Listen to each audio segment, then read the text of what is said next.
Let's go, let's move. Side to side, let's go. Let's go.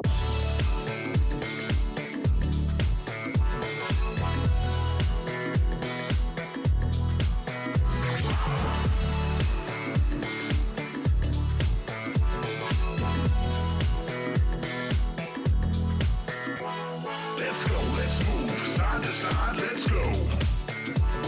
Let's go, let's move. Side to side, let's go. Let's go, let's move. Side to side, let's go.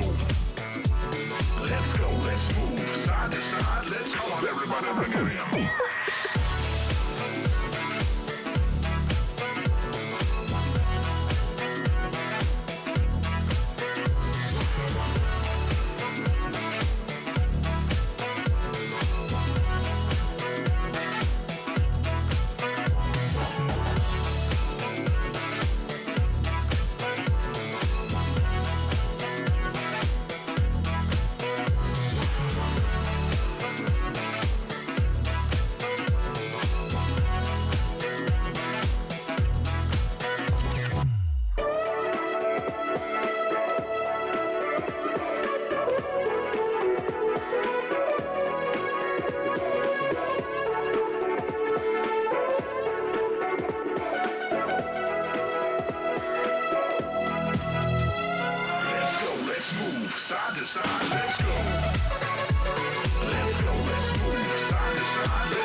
told you it was down here. Come along if you wanted a peek. I've seen your face around here. Come along, tell me under the table, what do you see? Welcome to the playground, follow me. Tell me your nightmares and fantasies. Sink into the wasteland underneath.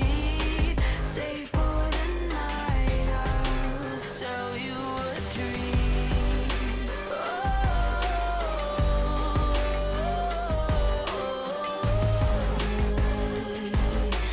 Welcome to the playground.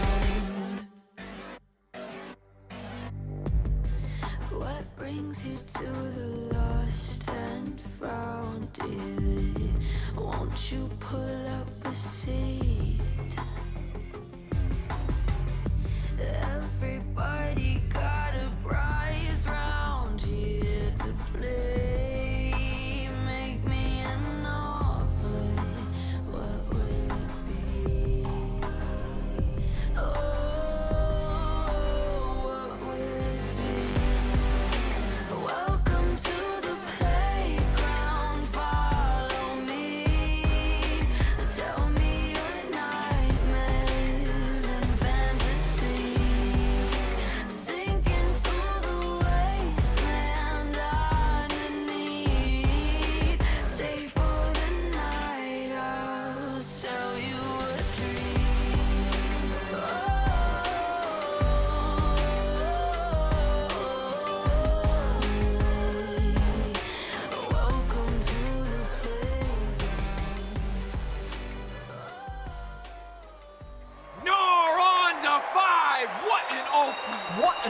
play there from Oh, that was incredible. You love to see it. Right, yeah, let's really What get into... a move! He's just so good. I mean, the persistence, the patience to find the angle. You just don't see that from rookies. I think he's got it all. He's got the bad. Have a break. Have a Kit Kat. Ooh, that looks good. Do you want to maybe share a little bit? Yeah. What a move!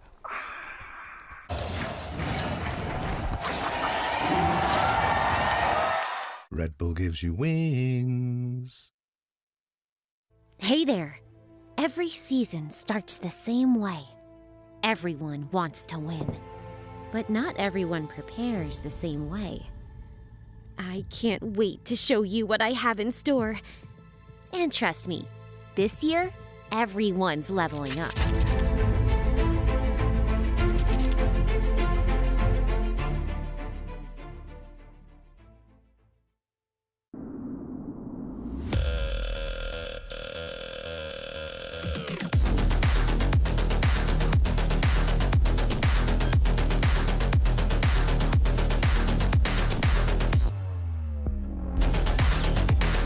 Wait, is he switching lanes?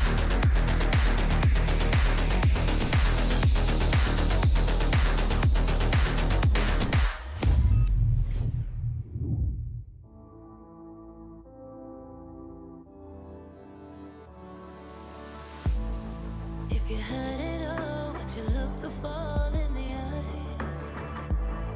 Could you walk away this time? Will you realize, recognize it's never over?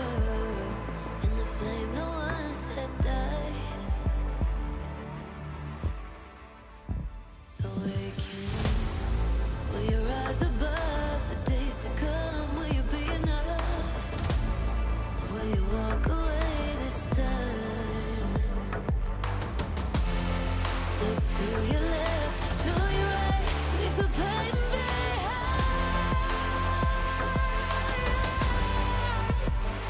'Cause we all face the fires, and we stray from the light. Go and leave the pain behind.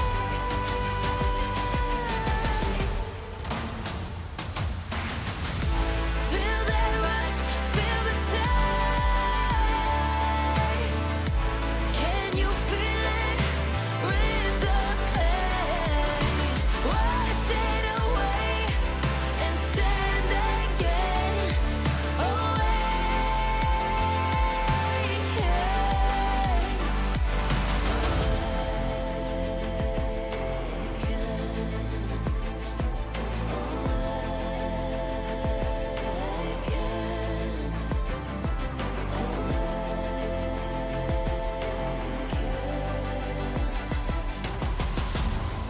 Will you turn and run from what's to come? Will you face it all? Or will you fall away again? What's calling out to be found when the time is right? When the time is right. 'Cause we all face the fires, and we stray from the light. Go and leave the pain behind.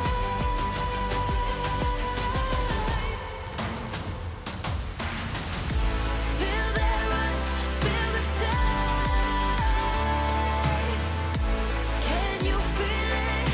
Rid the pain. Wash it away and stand again. Awaken.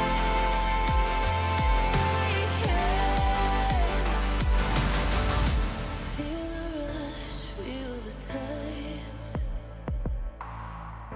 Wash away what used to be. Will you make your stand? The world in your hands again.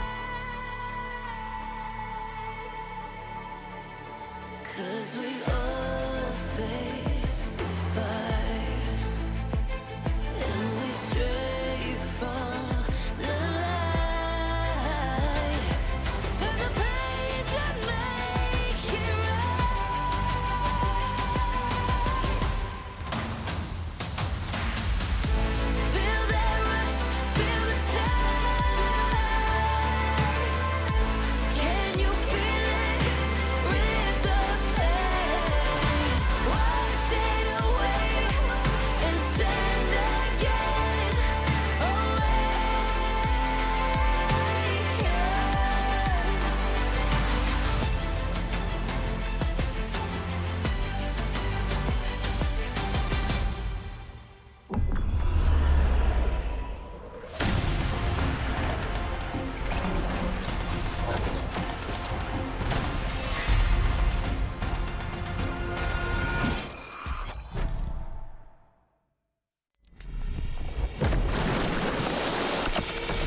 A new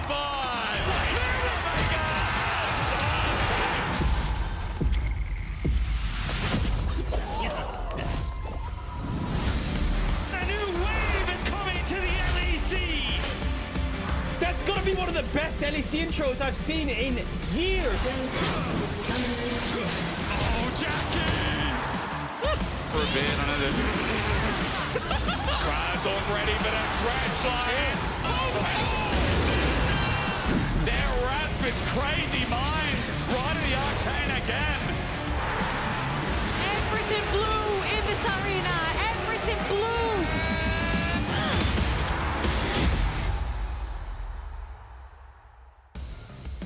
Hello everybody and welcome back to the LEC. It is the last day of regular season and there's still 4 slots remaining of the LEC playoffs. 6 teams are fighting for their lives. I'm Laure, joined by Finn and Jack Spectra to get you through today, through the action. I love being on stage because we actually can realize how loud Vitality is now. They're having we get a lot to of laughs, experience it. a lot of fun. I love it. I mean, more kudos to the top laner on that team, because how can they focus through that? I mean, he's chilling, he's leaning back for now. The Stratton's on stage ready all as well. They're going to be the first game we have today, but before we get into the action, I wanted to play a game with you guys to go through all the madness that we've seen across the past 4 weeks. We're going to do some overreaction statements and play Delulu. Let me know if they're Delulu or if they're Lulu, if they're actually accurate. Are you guys ready? You can play in chat. You can play in chat as well. The first one we have, the teams that stayed together from last year to this year are not going to get better. Is that delusional? I mean, or is that accurate? I'm calling pure cap. That's the Lulu What? to the max. I mean, look, okay, sure, it doesn't look that good for G2 and MCOY right now, but look at GX. Look at GX, guys. I mean, on a more real note. He's falling for it. He's falling for GX, man. On a more real note, I think when you have a team that has played together for so long and you encounter the same problems again, you do know how to combat them the second time. So for example, if G2 would struggle to play in the support jungle, if they now see that problem happening again, now they can kind of fight that a little bit better. I'm calling it cap. If you had issues, I don't see how you fix them the year after that. I mean, I agree with you, Laure. I just think, Finn, you're wrong here. The facts speak against you. In theory, I agree with you, but we're seeing with G2, they still have problems with the support jungle, even after a full year. Some things never change. All right, different opinions here. The next one, Baus was right. Top laners in the LEC are boosted. Is that the Lulu? Delusional. That is Lulu. That's delusional. What? Have you seen our top laners, man? It took 2 weeks for the Baus to become the best top laner or contesting for the best top laner in the league. And he still got there. I mean, 2 weeks to stop getting solo kills in every matchup, and now he's just dominating. What are you talking about? Don't listen to Finn's propaganda. He's just saying it because he's no longer in the league. We see Naknako, we see Mainter, Kana, Broken Blade. We have a lot of great top laners right now. At least I was in the league. Oh wait, he was as well. We keep forgetting. So he was actually right on that one. Talking about Naknako, next statement we have. Naknako is the best top laner we have in the league. Lulu or Delulu? I mean, I'm gonna call a little bit of Lulu on that. I feel like Naknako is the kind of guy, you give him an inch, he takes a kilometer. Now, I don't know the Imperial system, but I think that's a good connection. I feel like he's the kind of guy that no matter how much fire is in the house, he's always cool and calm and collected. And when you listen to Vitality comms, there's definitely some grade 8 tomfoolery happening in there. He's good, but like, he's listening right now. Are you the best top laner in the league? No? Okay, well, yes. He doesn't even agree. He said yes. Case and point here. The last one we have, maybe some people agree here. I'm starting to get worried about G2. G2 will not make playoffs. I'm buying it. Come on. I'm buying those stocks. Have you watched LEC? Do you not know the script? I checked the script this morning. It's the same old script we've seen year and year and again. G2 bad during regular season. Oh, boo-hoo. Of course they're going to make playoffs. What are we talking about? Who are we kidding? G2 might not make playoffs. I think they won't make playoffs, and I have a good reason for it. If we can go to the wall here, and we can break it down and look at the different matchups that are going to happen today. The big thing is G2 versus Fnatic. It's a classic, and I would love to say that this match is a do-or-die situation, but it might not be. It depends on a lot of the results beforehand. First of all, the big one is Team Heretics versus KC. If KC wins, then all G2 needs is either Shifters or MCOY to win one game, and they're 100% in. That's G2's insurance policy. But let's say we live in a more fun world, where Team Heretics beats KC, then it all comes down to this. G2 versus Fnatic, and at this point, I might be favoring Fnatic, in which case, G2's out of playoffs. What I love about your presentation, Jack, is that Linsas and NakNako were paying attention here. Hey, thank they you, like guys. those odds. Yeah, thank you guys. Thank you guys. This guy believes G2's gonna lose to Fnatic. Talking about the rest of the scenarios we have, how does it look like for the rest of the teams? Because the stakes are high. They're cooked today for the last day of the regular season we have. For all the teams, except Shifters, they qualify if they win. For Shifters, though, they're going to need a little bit more help from other teams today. Yeah. Simple. Simple. Super simple. I mean, as you say, 4 teams left, 4 spots left, 6 teams left. That's the way to do it. So it's very tight. Some really exciting teams is going to lose out on the spot. So it all comes down to today. All right. And what about Los Ratones then? Well, LR, there is still a little bit of a chance. Look, the odds speak in LR's favor. It's a 90% chance they're going to make it. But this is the Rat Poison Walk of Death. If they lose to Vitality and then GX ends up beating KC Blue, Shifters beating SK Gaming, MCOY against Navi, and Heretics versus KC and then G2 versus Fnatic, that means that Fnatic, LR, and the last team there will now all be tied on 5-5 or 5-6, and that means that they will lose a tiebreaker. Fair enough. Clear. We're going to update you guys throughout the day, of course, on all the stakes that we have. You can follow on the foldy sheets. A lot of things are going to change actually throughout the day, so we will update you, of course.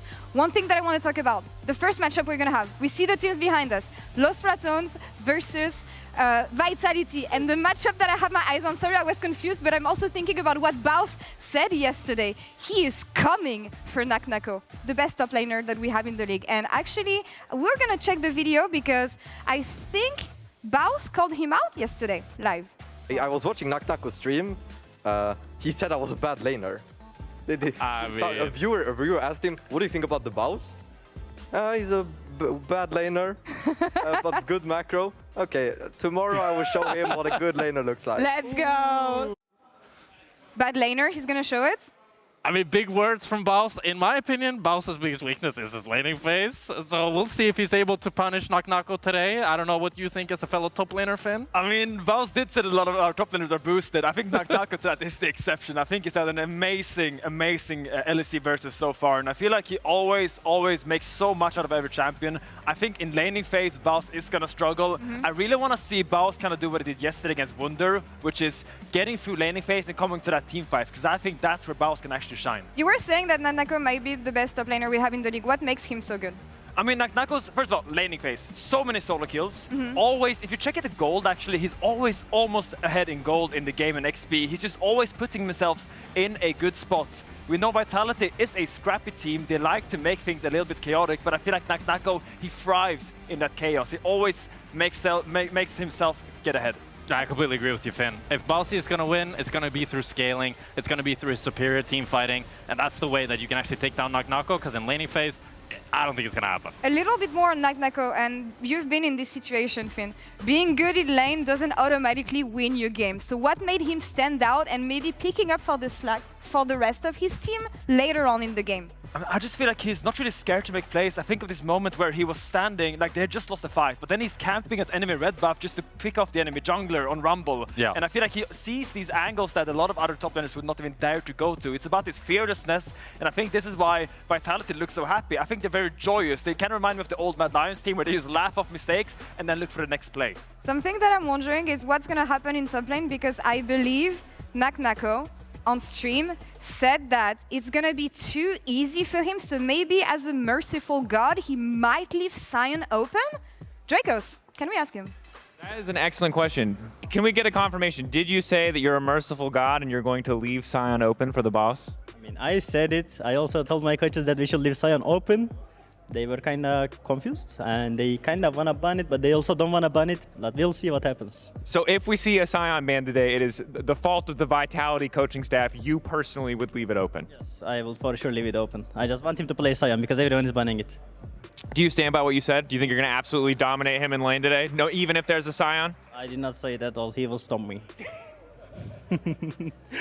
Yeah, fine, okay, he's gonna stomp you, whatever, dang it. We're trying to build it up, bro. Where's the confidence now? Back to you guys. Absolute cinema. absolute cinema here in the top lane, but absolute cinema is also what Los Ratones gave us since the beginning of the split, because from going 0-4 into the position they're in right now, they're an ERL team to begin with, on the cusp of making it to playoffs ahead of 3 teams in the LEC. We see the standings behind us.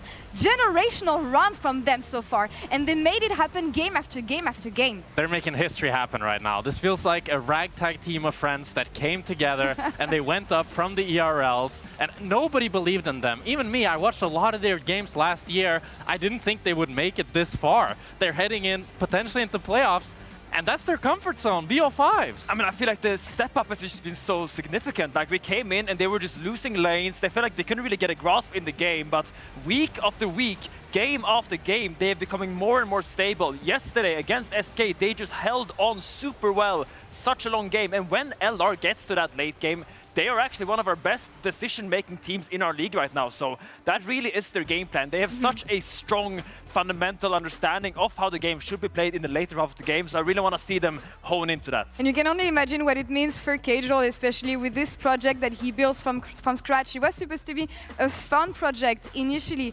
assembling this team with Crowny, who was really looking for this new shot to finally play in a big league. Reckless, legendary AD carry for years, coming back from T1 Academy after being with them winning worlds and taking this new bet, being on the role of support. Baus, streamer challenger with the most unique playstyle that we would never think would work in pro play. And I could go on for ages for the rest of this lineup. He convinced Nemesis to come back to pro play. I mean, it's absolutely incredible, this roster. Like, it's just such names that you never thought you would see back in the LEC. And the fact that they're here and they're doing it, they're doing the comeback as well. Like, it feels like a Schalke miracle run that's revived as well. There's just so much to be happy about, so much to be excited about. It feels like you can just take any player and look at their story these last few years, and that's why people care so much. That's why people resonate with this LR roster, because they have seen it. They've seen the Inta scrims, they've seen the disaster classes, but they've also seen the growth, and that's why they're so invested. When you're so close to success that you've reached the deepest lows at the beginning of the league into finally being one game away from making it, one thing that they have to be careful about today, to not be distracted from their goal, what would it be? Especially facing off against Vitality. Mute all chat. Mute all chat! I think it's just weather the storm at the early game. If there's one thing I trust Los Ratones, it's the scale, it's to get the Drakes going, and that's Bousy comfort zone as well up against Naknako. That's what they need. It is about witchcraft. It's not only about League of Legends for this matchup, but it is the game that everybody's looking forward to seeing today. And Dracos is standing by with the Rat King Cajal. Take it away. I'm joined once again at the sideline right before an intense match between Los Ratones and Team Vitality. Still weird. Still weird. It's still weird. Still doing it. Still making it happen. Doesn't matter. Yeah. Last game. Yeah. Chances are looking pretty good for playoffs, but it's not a sure thing. Definitely need to want to win here. But I got to know, you were on stage yesterday. You consoled your boys. You kept that motivation going. I thought that would have come from Mr. Canone. But I got to know, right now, do you have a final motivational speech for the Rats? Bro, for the you can't boys put me on the spot ready like to that. go? Bro, I don't know what's happening anymore. Like, this won't be a motivational speech, but the first couple of weeks were 0-4. We're 5-1 in our last 6 games. And when we were talking to the boys, we're like, I think 3 or 4 is playoffs. Just 3 or 4. We just need 3 or 4. We've got 8. We've got 7 games left. Little did I know it'll be 6. So we had to go like maybe 6-1 in our last 7 games when we're 0-4. So the fact that we made it here is mental. All I know is today we can end up 9th or 4th. So we're either top 4 in playoffs or out. And it's on 1 game. So let's just let Jesus take the wheel and see what happens. All right, it's all on Jesus, I guess. There we go. That's all I got for you. That's enough from us. Let's send it back over to the gang. And we're the gang, here for what could be the final Los Ratones game. Could be. It could be. I think a lot of people hope it's not. That's true. I think Vitality, on the other hand, wouldn't be like, I know Cars in Humanoid, they'd be really happy. I mean, there's a lot of pros that are very much just like, that's true, that would be really cool if LR was here, but if we were the ones that knocked you out, yeah, that would feel pretty good too. So we'll see what they bring to us today. I really do hope Naknako does convince his coaches to leave the Sion open, because could we really go a whole split without seeing the Bowser's Scion once. I mean, the biggest play is they leave it open and Lost Returns just say, "Now Gragas." Yeah. We're good. He's playing really well on Gragas, guys. I don't know why we'd pick anything else. Oh my goodness. I mean, yeah, I mean, that's the other thing. Is LR even prepared to have a Scion open? They've spent the whole split not playing, and I mean, there was this, the mind games that Baus, he himself was saying, I saw a clip of him saying, guys, I don't think so it's that bad good at anymore. Scion now because I don't even play, I don't even bother practicing there's no it, point, you know? So I'm not even that good at Scion. So there's the Rise. Okay, we're 1 down, 2 to go. So the important thing is, usually it's first ban Scion. So Rise, there's Caitlyn, and Mundo. That's if true. you're banning stuff, that makes sense. Here as we go. Vitality. Rumble taken away by Lost Returns. Obviously, Baus not wanting to play the Scion into Rumble matchup, or anything into Rumble, really very strong right now. I mean, LR have to be discussing, like, they've got to consider that Gnar ban. Yeah. Unless Naknako's saying, I'm not going to cheese a Gnar into his Scion. Zalia, okay. 1 ban left, Vitality. Will it be the Scion, or are you taking away the Mundo? Come on, Pad.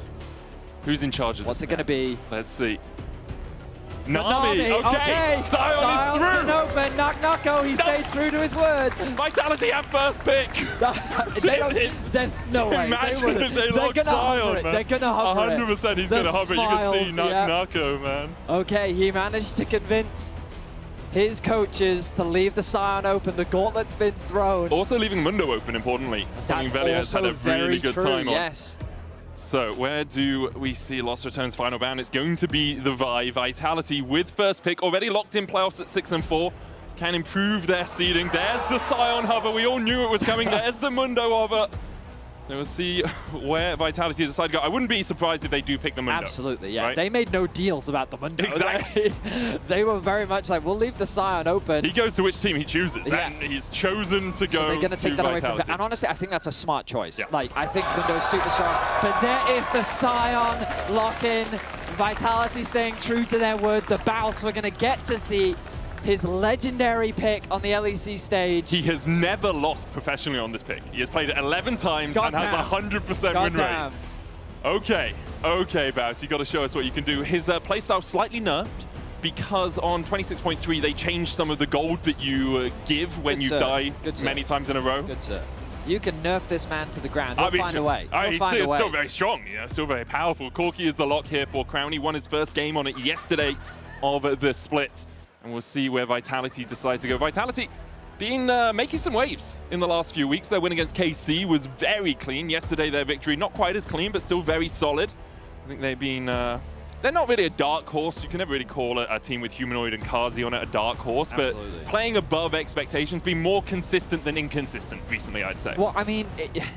They've qualified for playoffs is what I'll say. Okay, sure. So many of our teams are very difficult to judge right now, partially because of the format, partially because of the time in the year where teams figure out their style and how they want to play together. But here's what we do know. Vitality consists of very talented individuals. Regardless of what you think of Humanoid, he is still a very strong mid laner here in the LEC. I think Kazi and Naknako are some of the strongest in their roles, and Linces and Fleshy are fitting in with this composition very nicely. And so far, they've got what a comp. Yeah, that's a great comp. Varus Azia paired alongside the Mundo is a very strong foundation. Nemesis is going to be bringing out the Yone. At least we expect it to be in the mid lane. Given the rest of the picks, I'd be shocked to see it go anywhere else. But this is going to be Nemesis's answer into the Azir. It is a very strong matchup. It scales incredibly well. The early laning phase is a little bit rough, but once you get past that, it's like after first base, you get the Vamp Scepter. Once you've gotten like level 7, that matchup becomes a lot easier. Another pick that a Lost Returns player has 100% win rate on professionally. Wow. 2-0, played it twice last year, hasn't played it otherwise. I'm not even sure Yone was out when he was playing in the LEC all those years ago. You weren't counting ERLs? No, this is only ERLs. He's 2-0 in ERLs. Okay. But didn't play it when he was in Honestly, the bro, ULCS. chat releases, At some point in the past it happened. Baus also on this sign has beaten T1 with it twice in Red Bull League of its own tournaments. So Vitality, obviously, you know, Naknako laying down the gauntlet. They talked a lot about it on the analyst test segment at the start. Like, Naknako, I think, is widely seen as the best top laner in our league, at least right now. That conversation With Kana, is happening, right? Yeah. So it's definitely a bit of a contentious conversation for sure, but those two top laners are mechanically strongest and seem to have massive impact in the game. I'm excited to see what Naknako brings out. This Mundo, we don't know where it's going yet. Linsus or Naknako could be the champion. Yeah, that's the assumption, but we don't know. He may just say, you know what, I'll play tank into tank. We'll see how it goes. But Lilia actually going to be the ban directed towards Valia. They've realized that AP is the jungle choice. Things like Echo and Diana could be a possibility. Of course, we are live on 26.3, so some of the nerfs that we've seen come through will be affecting players on this patch. The Nico going to be banned, and the Gwen as a possible jungle option as well. So Vitality preparing for some of those scaling jungle choices as LR now moves into their first pick. Not a huge amount of AP junglers actually in Velia's champion pool across the years, right? He has played a few of these, the Gwen, he's brought out the Volibear, the Diana, but apart from that, not a huge amount of picks, definitely not in his top 10 at least, and the Bard is going to be locked for Reckless, something he has had great times on in the ERL. So Vitality likely looking towards their top lane and their support here. Fleshy made a huge name for himself on the Pike when he was coming up through the regional I think it's pretty leagues. good into the Bard as well. Varus, Pike, that's a scary bot lane to go up against. Yeah, but maybe a bit too aggressive. You need a bit of engage, and they're going to pick the cow instead. So, Naknako, you've laid down the gauntlet. What shape is it? Is it an R? I feel like an R, man. Possibly they have left it open. Jace is also something that he could consider. It depends how hard he wants to go. Aatrox also seen as sometimes a counter into the Scion. But actually, it looks like it might be the Mundo top that you were talking about. It Pantheon picked usually in the jungle. Really don't expect it to be picked into a Scion. And Linsus has played that Pantheon twice already this year. Yeah. So we'll for now assume that this Mundo is going into the top lane. Naknako was chosen for a tank matchup. It means that both sides have very solid front lines. Vitality has a lot of reliance. Ooh, Silas jungle. Into the Alistar as well, I think is very good. Nice adaptation. Silas jungle, I think he recently got some nerfs. I don't think it was this patch. I want to say it was last one. But he was kind of on the rise in popularity in that jungle role, and I know that Riot hit him a little bit, but I think that Silas jungle is still very, very viable, and something that I think, depending on what it's going up against, very much determines his strength. And again, looking at this composition, Azir ultimate, Varus ultimate, Alistar ultimate, all great ultis to steal for Valiant. Panth as well, just to follow any side pressure, right? And Mundo ult for the maximum dose just gives yourself a bunch of healing. It was the end of last year, by the way, Betty. The end of last year. Yeah, his monster damage was reduced by 15%, but still 115% on that. Silas can still clear relatively well. So, do or die for Lost Returns today. A loss here does not eliminate them from playoffs, but makes their road reliant on the graces of other teams. If they win, though, they are locked into our top 8 in LEC Versus, something that at the start of the year, I don't think many people would have predicted. In the middle of the split, I don't think many people would have predicted, and it would be an incredible run for them. However, Kadriel has experience with incredible runs making playoffs. Oh, that he does. The Schalke Miracle Run is what denied him his first ever playoffs. And now the Lost Returns Miracle Run might be what allows him the luxury of being in that top 8. For Vitality, bragging rights on the line, as we see Baus saying good luck and thank you in the chat at the start of the game. Let's see how much work you can do on the Scion. It's actually super wholesome from the Vitality guys. Kazi, Naknako, and Fleshy all said, good luck, and Fleshy giving him the good luck Messi, the Messi of League of Legends. So some wholesome all chat from both these teams. They're giving Baus the opportunity to, I mean, I find it very honorable to give a player his best champion and say, hey, if you're going to qualify for playoffs, like, have your best foot forward, do your best, but we're also not going to show you any mercy. I mean, Azir, Varus denying the Mundo. I don't think Vitality's holding any punches with this draft either. They've got excellent range at their disposal. Bear in mind, Silas plus Yone, relatively short range. Scion needs to find an engage against a lot of mobility and a decent amount of disengage. LR execution on these team fights is going to be super important. But let's take stock of the early game, because in the bot lane, they will have that early push, thanks to Reckless having the Bard, being able to just bully out Fleshy on the Alistar. You can already see that he's a little bit low on HP. Nice proc of the Electrocute means that they're going to get some good trades out from the LR bot lane 2 versus 2. In the mid lane as well, I think Nemesis is actually doing pretty well, holding his own again, as we expected. The early HP is going to go the way of Humanoid. He does have that range advantage, and top lane seems very neutral between both the Mundo and the Scion. So really that bot side of the map is where LR will have that early push, and where junglers are likely going to be focusing their early attention. And one of the benefits for Mundo in this matchup is his Infected Cleaver or Infected Bonesaw. The Q does do percent target's current health, so into health stackers, it can do quite a lot of work. You can see Baus was harassed down a little bit on that top side early on. Humanoid still getting the push in mid, and will get himself a plate. But across the rest of the map, Honor's relatively even. You can see Crowny does have a 10 CS lead, but with the wave crashing in, Kazi should be able to make up at least a few of those minions. It is actually going to be almost a full wave behind after the first few waves. Yeah, those early levels are really brutal for most Alistar lanes. I'm sure you've experienced that plenty of times yourself, Medic. I don't play Alistar because of it. That's fair enough. Yeah, the Bard can be super oppressive in the early laning phase. Now, for those individuals at home that aren't as familiar with Baus, he's going to be sitting at this HP a lot. Yes. This is kind of his comfort zone. He's playing in the top lane matchup. Don't be too concerned about it. The good defs originate from his mastery over this champion, as you highlighted.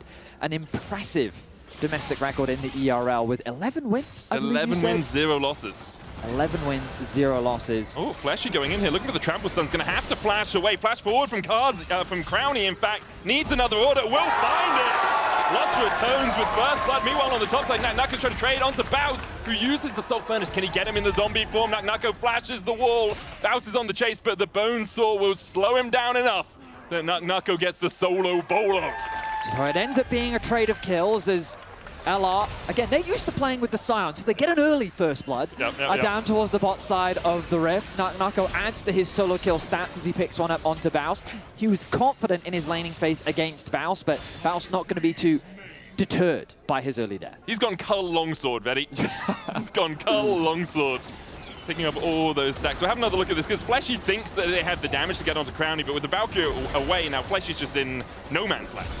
And the fact that Fleshy couldn't quite proc the stun either. He didn't get that last tick for the auto. Ooh, Fleshy moving towards the mid lane though. Nemesis does have his flash will go in. Looking for the ignite on Humanoid. Baus now getting chased out by Linsus and Naknako. Naknako's passive means that he's not knocked up by the decimating smash, and Baus will fall. He really wants to get as many autos down as possible in this passive, because then you are coming back to life quicker afterwards. But he is already back up and spawning. So the question should be, was that a good death? And in this situation, it wasn't ideal. Yeah. If the minion wave had come a little bit earlier, he could have used his passive to secure that wave, and he wouldn't have lost out on any tempo. But we look back at the top lane, and you'll notice that even though he did die, he's going to return back to top lane just in time to be able to catch this wave. And I assume that Naknako, not going to do a fast push, in fact, just going to last hit, so that Baus does in fact lose as many minions as possible. So Baus lost about half a wave off the back of that, which will result in a bit of an experience difference developing. Nothing too significant for the time being, though. Still holding on to his flash as well, so he has that escape tool if he is reganked when it's not time for a good death. Naknako trading in here once again onto Baus. Grasp of the Undying will give Baus a little bit of health back, but Naknako continues to trade in. Hits the level 6 as well. Baus holding onto that flash may have been a good thing. Flashes away from the cleaver, and Naknako with the maximum dosage will heal himself back up. I mean, that cleaver that you were talking about, just so effective into tanks, especially once you get more points in it in the early game. Good stuff from Naknako, really recognizing how he can take advantage of the Mundo in this matchup and build himself a pretty decent lead. But again, like, the thing is, Baus, yes, he's 0-2. He's ahead in CS. He does have this tendency to find a way. His HP, again, dangerously low, as we mentioned before. But let's look at the rest of the map. Humanoid with a small CS lead, kind of as we expected in this matchup. Once Nemesis gets this wave, I imagine the difference isn't going to be too dramatic. And you could see early Vamp Scepter coming through from him as well, going for the fleet for that extra bit of sustain. The bot side of the map is really where LR is sitting with their advantage right now, thanks to that early kill secured by Crowny. He's sitting at about a 600, 700 gold lead for himself. Should be a fight around this bot side Scuttlecraft. Whichever jungler gets this will hit level 6, and you can see immediately the TP coming in from Fleshy trying to join this party. But with Crowny and Reckless already here, the smite coming down, it's Linsus that gets it, so he'll be level 6, means that they can now look towards that dragon if they want with the level advantage. Yeah, and unfortunately for Velia, his camps are respawning on the top side of the map. and he doesn't want to path up towards there, given all the action that's happening around the bot side. Velia a little bit stuck, hovering around his red buff, no camps for him to secure. Nemesis in a lot of danger, especially with Humanoid having that health advantage. A stacked wave, Nemesis can't afford to lose this, and that's why the presence of Fleshy is so important, because they can threaten the dive, they're denying Nemesis as much as they can. There's also an option for Linces to look for a topside invade. You can see he has gone to his own topside, but knowing that Velia was only level 5, getting the push through mid as well, you can then look to try and keep denying the Silas as much as possible. He decides against it. He's going to go across towards his red buff, get those camps respawning as soon as possible. But for the moment, as you've said, Vedi, the leads for Lost Ratones are in that bot side. Crowny with a wave advantage and that kill, hitting about 700 lead overall. Meanwhile, on the top side, Linces and NuckNucko have their leads. Velia is here. Grand Starfall coming in from Linces as they look for Baus. Unstoppable Onslaught will not get enough of a knockup. Linces, though, gonna get chased out here by Velia as NuckNucko falls first. Baus using the zombie very well. Aegis so out from Linces. Velia has hit that level 6, stole away the maximum dosage. And Fleshy here on Vision might actually have his tempo stopped. Chain of Corruption coming out from Kazi. He looks to try and chunk out Crowny and Reckless, meaning the dive wouldn't really be able for them. And he does enough work stopping Reckless and Crowny going for that dive. So it's a 1-for-1 on the top side of the Rift. Baus able to get a kill back is very valuable for him as he keeps that gold close between the two top laners. I was a little surprised that Velia didn't keep going for that fight, because it felt like in the extended trade, he actually had kill pressure, especially with the Mundo ultimate sitting on top of him. But we look back at this, Velia, he's wary that something's going to happen. He then arrives. He arrives a little bit too late. That stun just flashed away from, but it doesn't matter because ultimately NuckNucko still drops. And in this position, I'm like, okay, Velia... yeah, Kadrol getting quite excited, naturally, as you should be in this situation. But Velia, yeah, he wisely realizes that Fleshy is roaming somewhere on the map. He doesn't know exactly where he is, so he does not take the risk. But, you know, many LR fans would sit there and tell you, if you enter the 15-minute mark, even with Lost Ratones, you're in a very dangerous position. And so far, Vitality have not found a significant advantage anyway. Yeah, Lost Ratones, I believe this split, have never been at 15 minutes with a gold lead. They've definitely never won a game at 15 minutes with a lead. So it's a very interesting... And they've won 5 games. Yes. So in all 5 of those games, they've been behind. Yes. Okay, cool. Yeah, they are the comeback kings of the LEC, to say the least. Right now, they're considering a dragon as they set up around the objective. Nemesis. Emperor's Divide coming out from Humanoid as Nemesis used the Fate Sealed. Linces on the chase here. Baus was looking for that roam, but Fleshy's here first. NuckNucko coming across as well. Baus doesn't really have anywhere to go, doesn't have that ultimate either. Knock up from Fleshy and Baus will fall in the enemy jungle as his team takes the dragon. So a considerate idea from Baus to come mid, try and help his team, but unfortunately, when you have 3 members of LR in that bot side River, that means the Vitality has to be somewhere else. So the moment he tries to make that mid roam happen, the rest of Vitality are there to punish. Another death will be added to the board, but so far, again, the gold remains even for the time being. And he can TP up to the top side to catch this wave that's crashing in. Reckless here just trying to shadow to make sure that Humanoid can't keep Nemesis from getting the wave crashed. Crowny holding on to the Valkyrie. Great Chain of Corruption. Flash, knock up and Fleshy as well. Velia coming in with a Chain of Corruption of his own. Lands it and will get the double. Really good counter game. Velia at just the right time, there to assist his AD carry. The bot lane is the key in this early game for LR. And Velia does a good job of making sure it stays strong. He gets 2 kills for himself. That's going to accelerate the Silas. And again, you're seeing the value of some of these ultimates that he can steal away. In this situation, he chooses to steal away the Varus ultimate as Crowny's isolated in the bot lane. That he knows he's in danger. So good. Nice prediction comes through from Kazi. Velia, he doesn't quite connect the chains, but that's fine, because he still has that ultimate to lock down the AD carry and convert it into a double. And because Fleshy's been roaming around the map so much as well, you do know that if you can bring one person across there, perhaps you can catch Kazi out a little bit. Fleshy once again up towards the top side. Oh, the Unstoppable locked there. Flash away from Baus, though, as Fleshy continues to try and chase him down. There's the trample. Soul Furnace for a bit of a shield, but NuckNucko and Fleshy should be able to take him out. The wave is crashing. Baus will be happy enough to have got that one in. Vedia going in with the rocket belt. Trying to chase NuckNucko down. He will be able to escape with the use of his own flash. Fortunately for Velia, he's just a little too late to the party. A few seconds earlier, and that could have been a very different fight. Humanoid, though, looking for Nemesis. It's just going to be damage, really. Grand Starfall coming out. Fate Sealed from Nemesis does get Humanoid him to flashed. safety.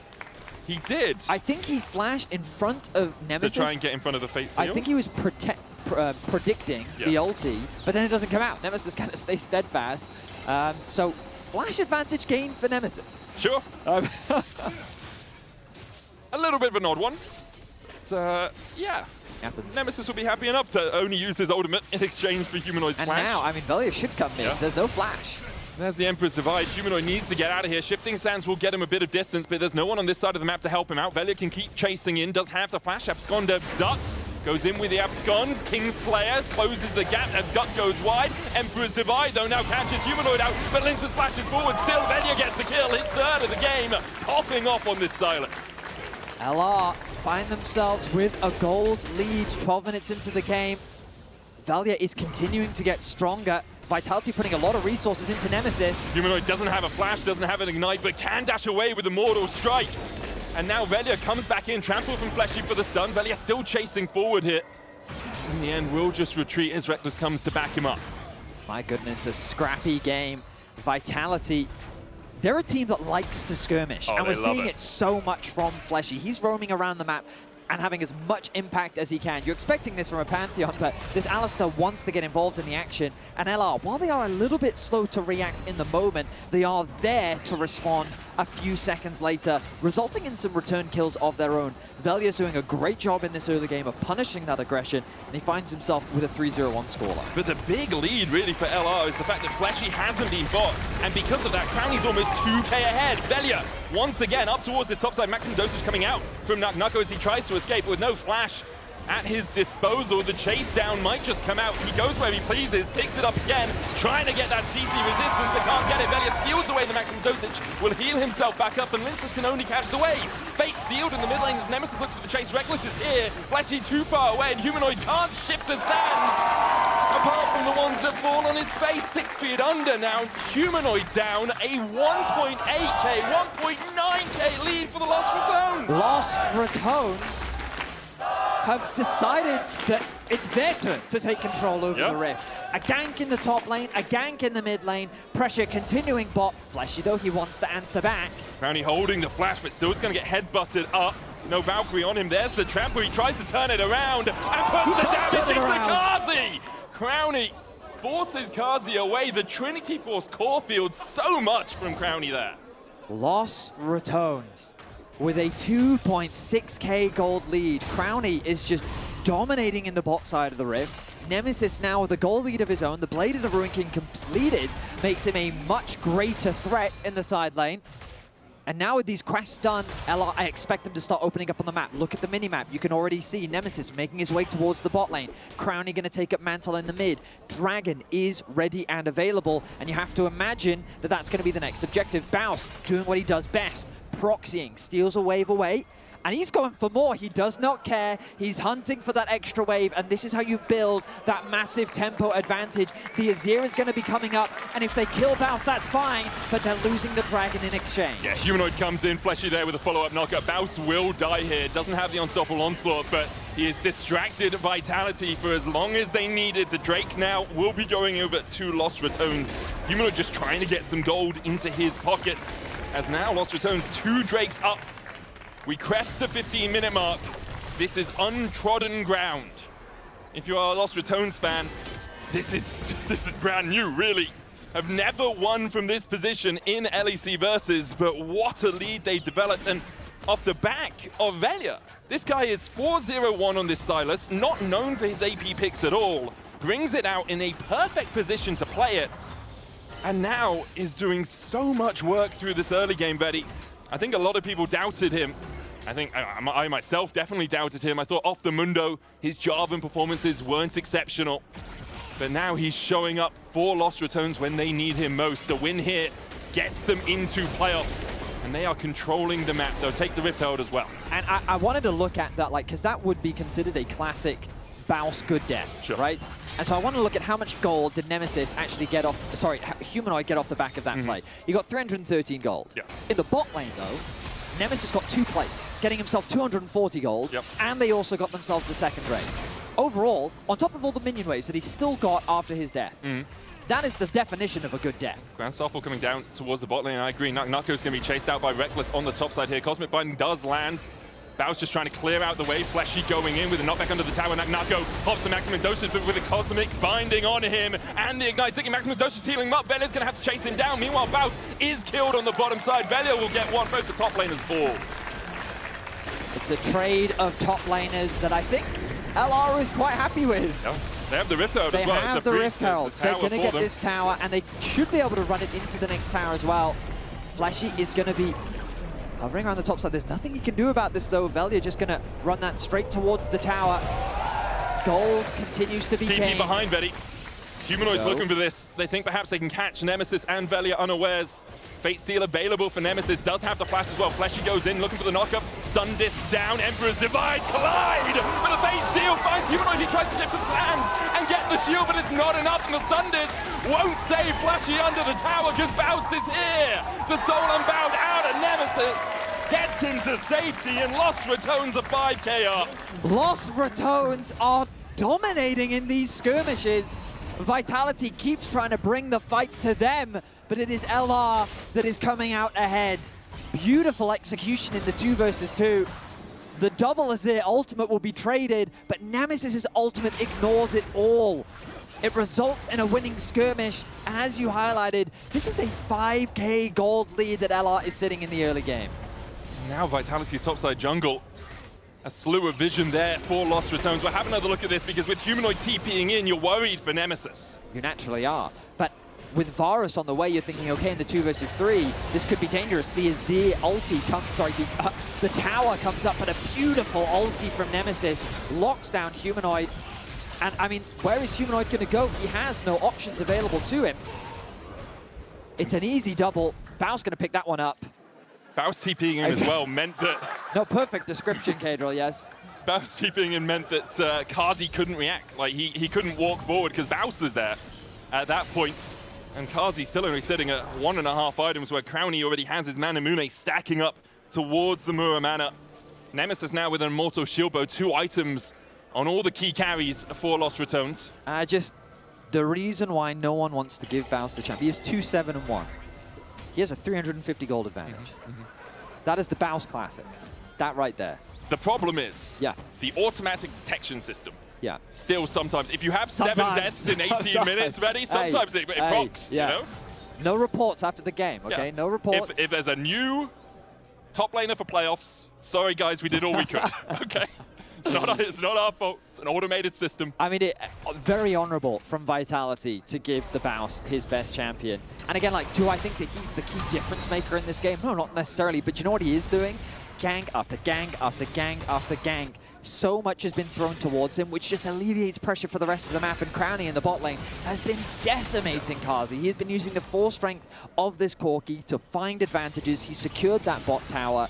Gank after gank. We've also seen in the mid lane, Fleshy has been doing his absolute best to make magic happen for Vitality on the Rift.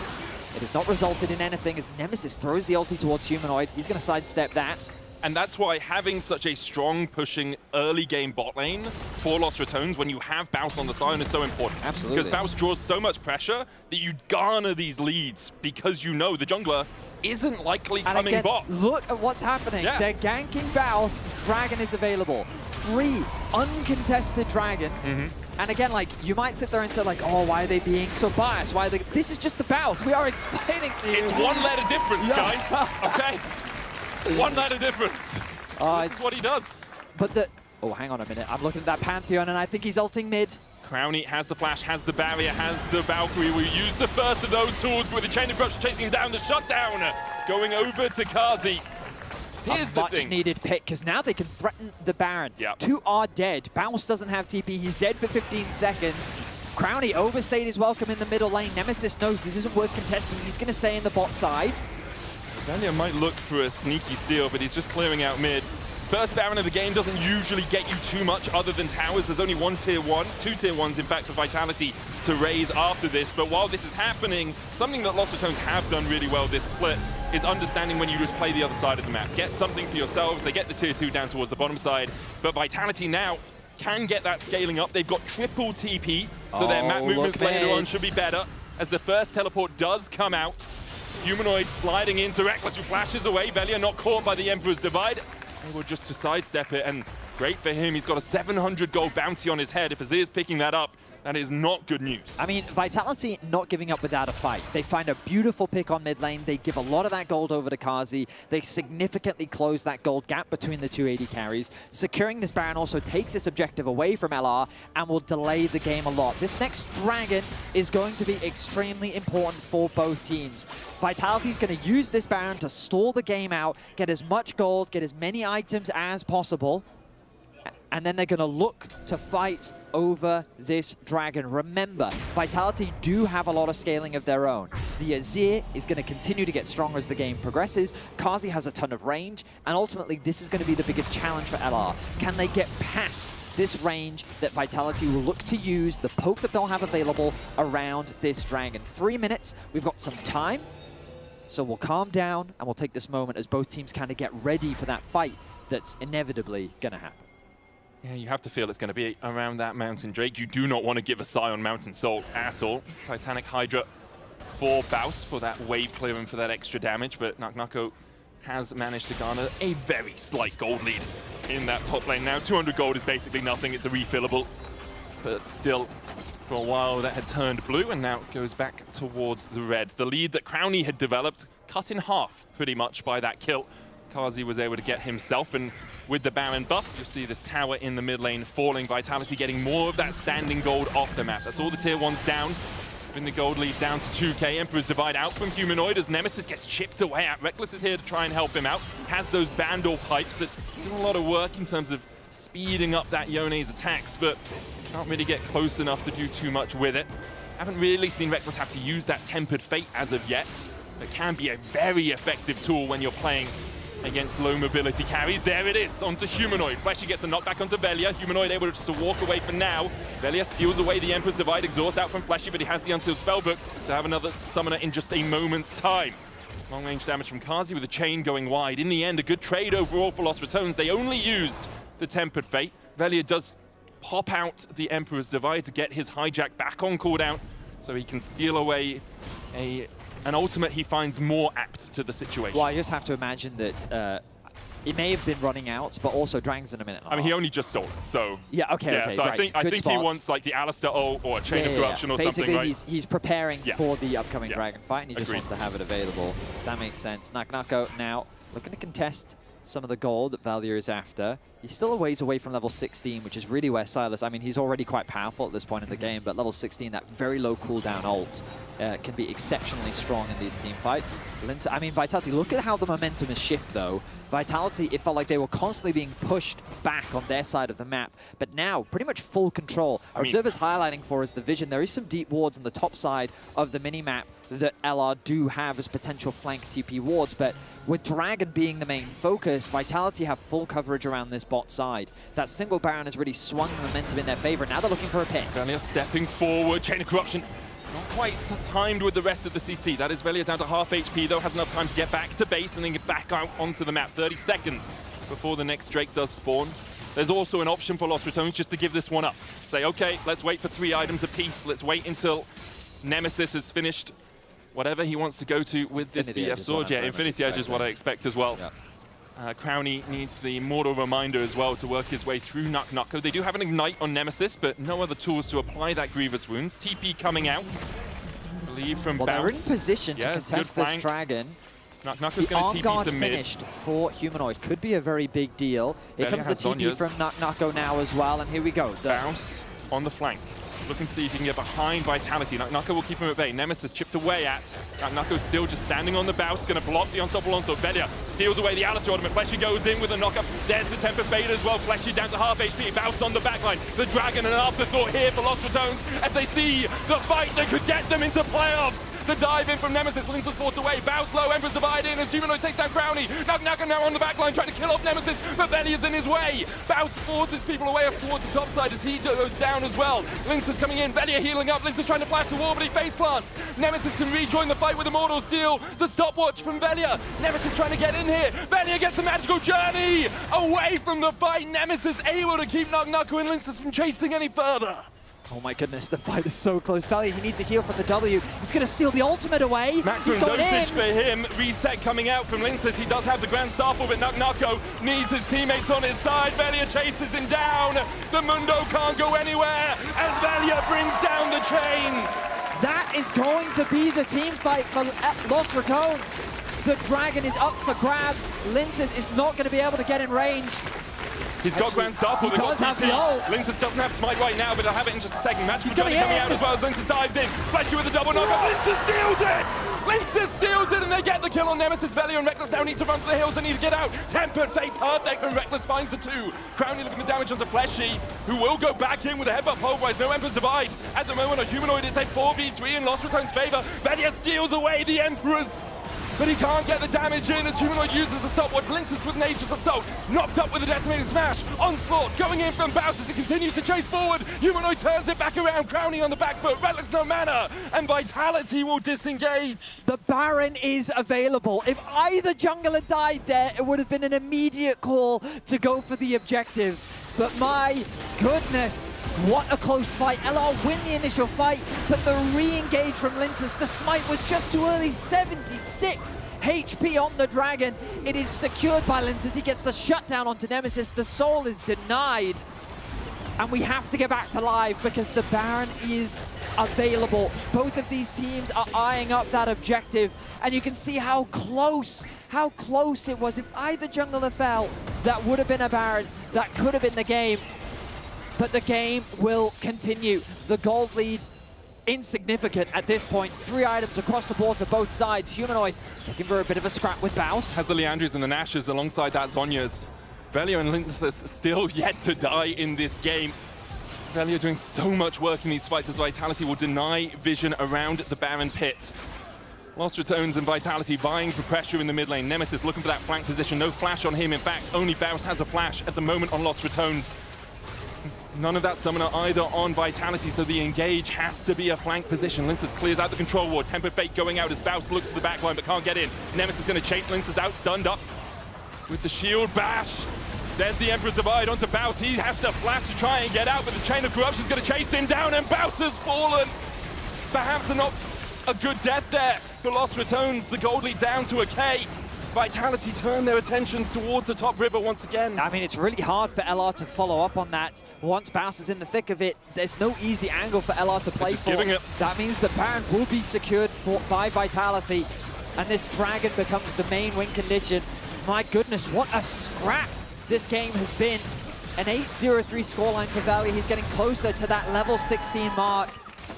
An important ulti steal could be the difference maker. Nako is becoming tankier and tankier.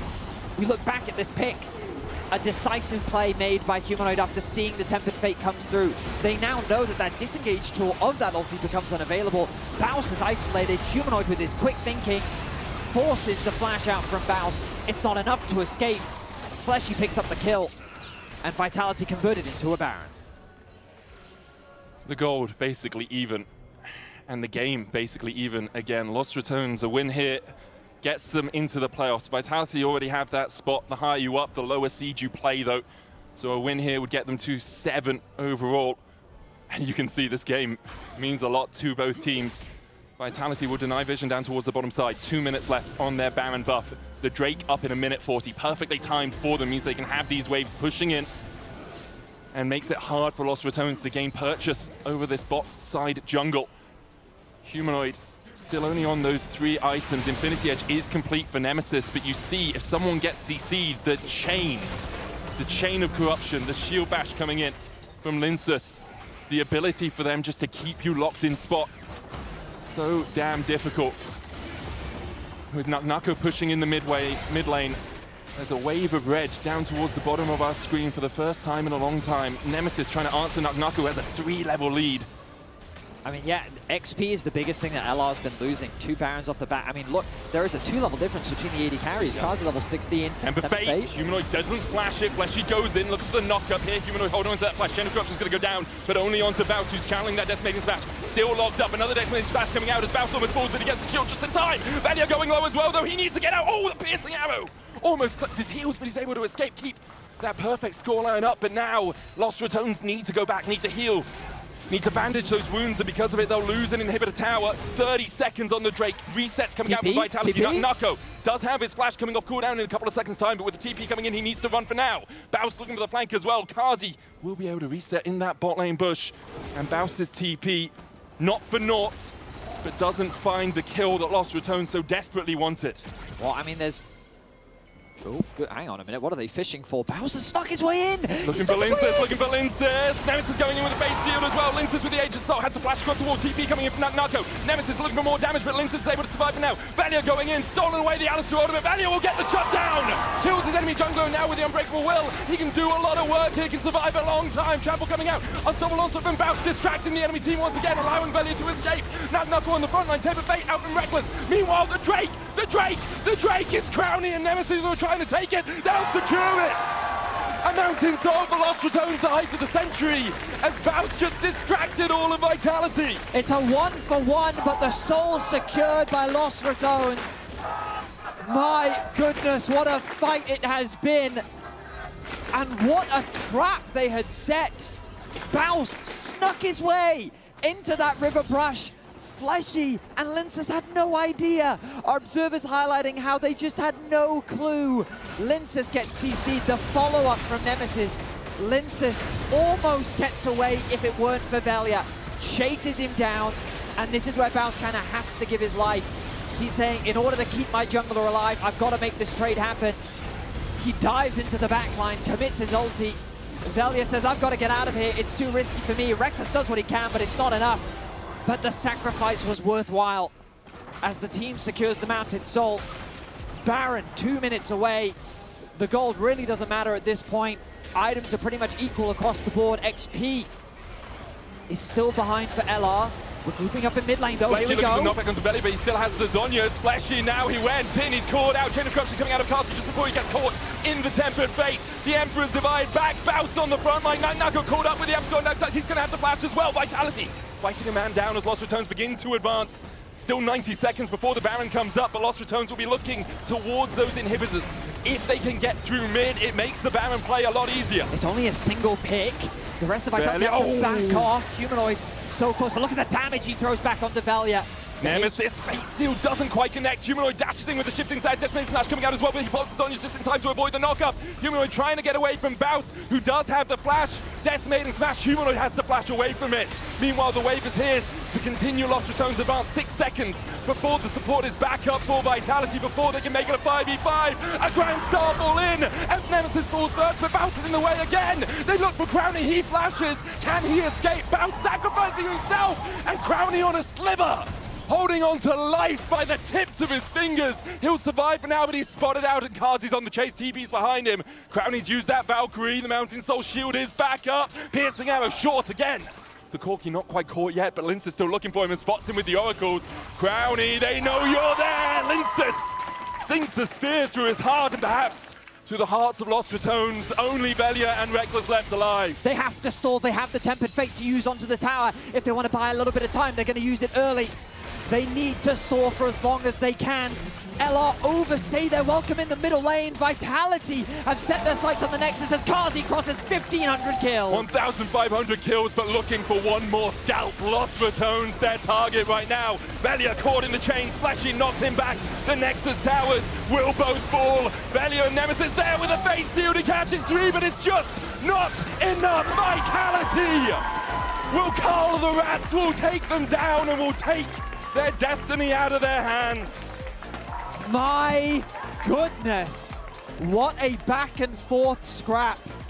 LR, after finding that pick onto Fleshy, they think that they can go all the way, they think they can get more, but they overstay their welcome.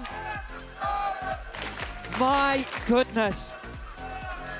Oh, LR came so close, they came really so did. close, but Vitality, they did not budge. You can vote for your player of the game. Nako, Linces, Fleshy. Wow, what a crazy back and forth. But as you said, with Vitality's victory, LR's fate is now out of their control. It really is. LR now needs Na'Vi or Fnatic to win to secure playoffs. We're going to go to a short break. We'll be back with Finn and Nako after the game. What a banger, man. Wow.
until I see you again. To the end we begin. Taste the flame, stay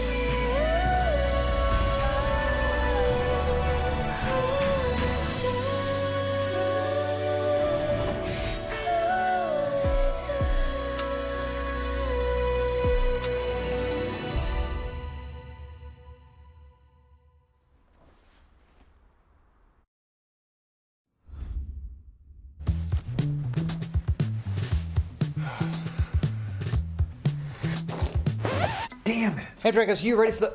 Oh, that doesn't look good. Wait, I have a solution, but you have a break. I will be right back. Just wait.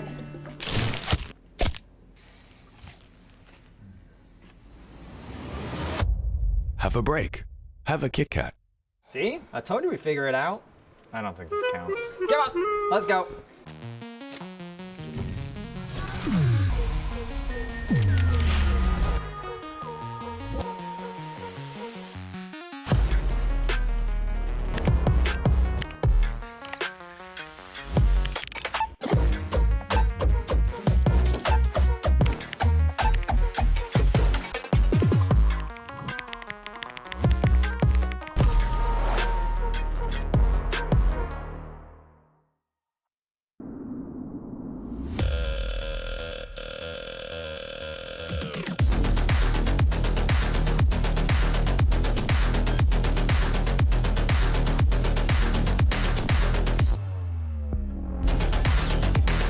Wait, is he switching lanes?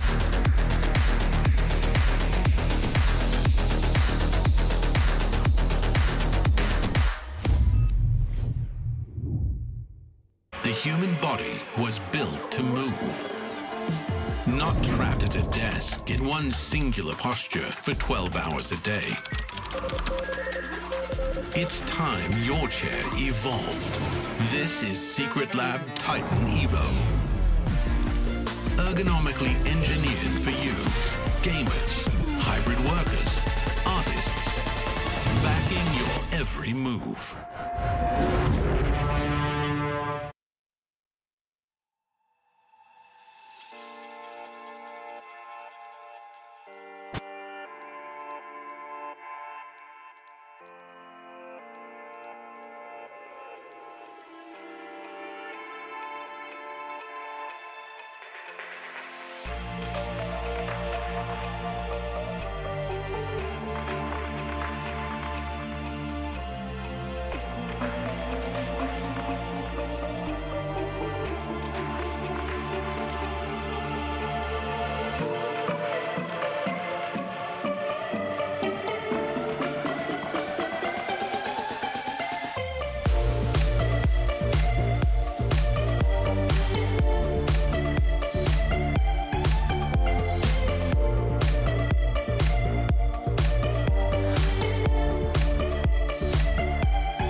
Who's in charge of What's this? it going to be? Let's see.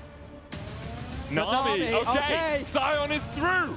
It's open. Holy f, it's open. It's open. Oh my god, Sion is open. Oh my god. Yeah, Humanoid comes in, Fleshy there with a follow-up knockup. Baus will die here. Doesn't have the unstoppable onslaught, but he is distracted. Vitality. I'm not sure about that. Nexus. I stun you. Nexus. I'm in my bad, bro. Like, I'm so bad, bro. Sorry.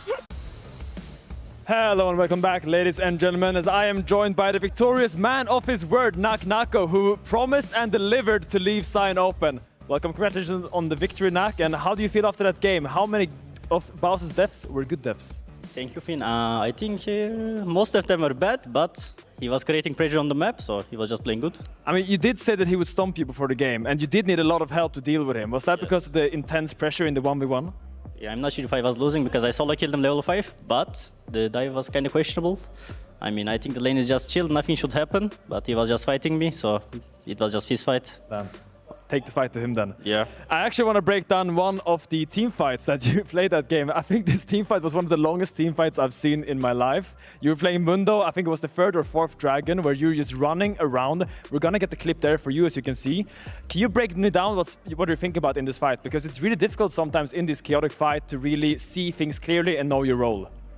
Okay, at first I was just trying to block the Sion ulti. And after that, there was just shuffle, I think, from Marek. I don't really remember the fight. Yeah, I mean, it's going to be a really scrappy fight here, and you're going to be the last man standing here in this river. And there's just people dying right, left, and center. But you're really diving here on the back line. Did you not want to peel your carries? No, I don't care about my carries. I will fight them. Who cares about your carries? I'm the real carry in this team.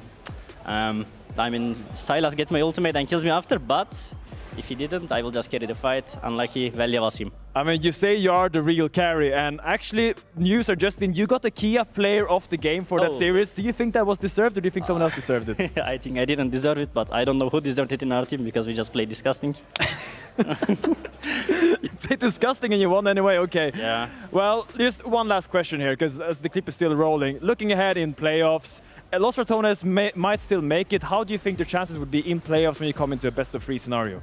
I mean, I'm just happy that Fearless is done, so I don't have to play Rumble, Xante, Sion. And I just want to play some other champs. Hopefully, we win the playoffs, but let's see what happens. All right. Well, up next, we have GX versus KCB. Thank you so much, Nak, for your time. Thank you, we'll be right back. Now, casters, take it away. We're right back. Hello. Hello. Do you want to say something? Because I haven't got my thing up yet. Yeah, that's fine. Is What's that up, everyone? We're getting ready for GX versus KCB. This will be the last time we see KCB here in the LEC Versus. Their road so far has not been an easy one, even though we've seen multiple valiant attempts from them throughout the regular season. GX, right now, if they win, they will secure a spot in the top 4. Yes. We don't know yet what position within that 4 they will be. It largely depends on the results of the rest of the day, but top 4 is very much what they're looking to secure. You can say every game counts. You certainly can. Yeah.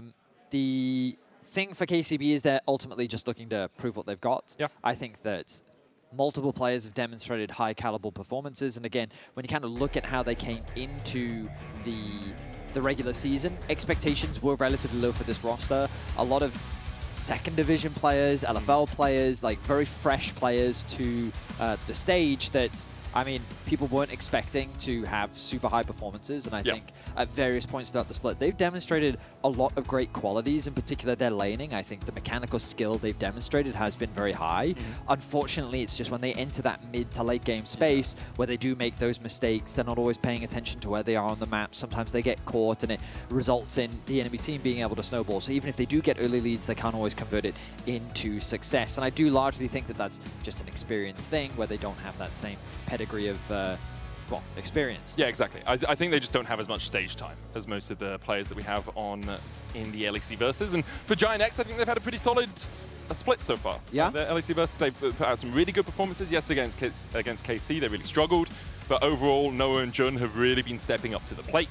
And I think Giant X will be one of the teams to watch, especially if they do manage to get into that top 4.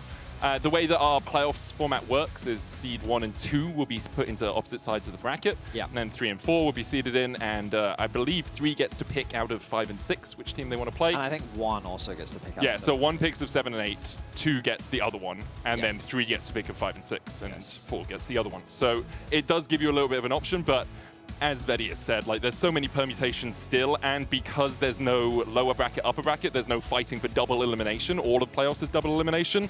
Exactly where teams place isn't at the forefront of teams' minds generally. Yeah, and as far as I understand, in terms of stakes for a lot of the other teams looking to qualify for playoffs, this game doesn't have significant. Yeah, it has. None.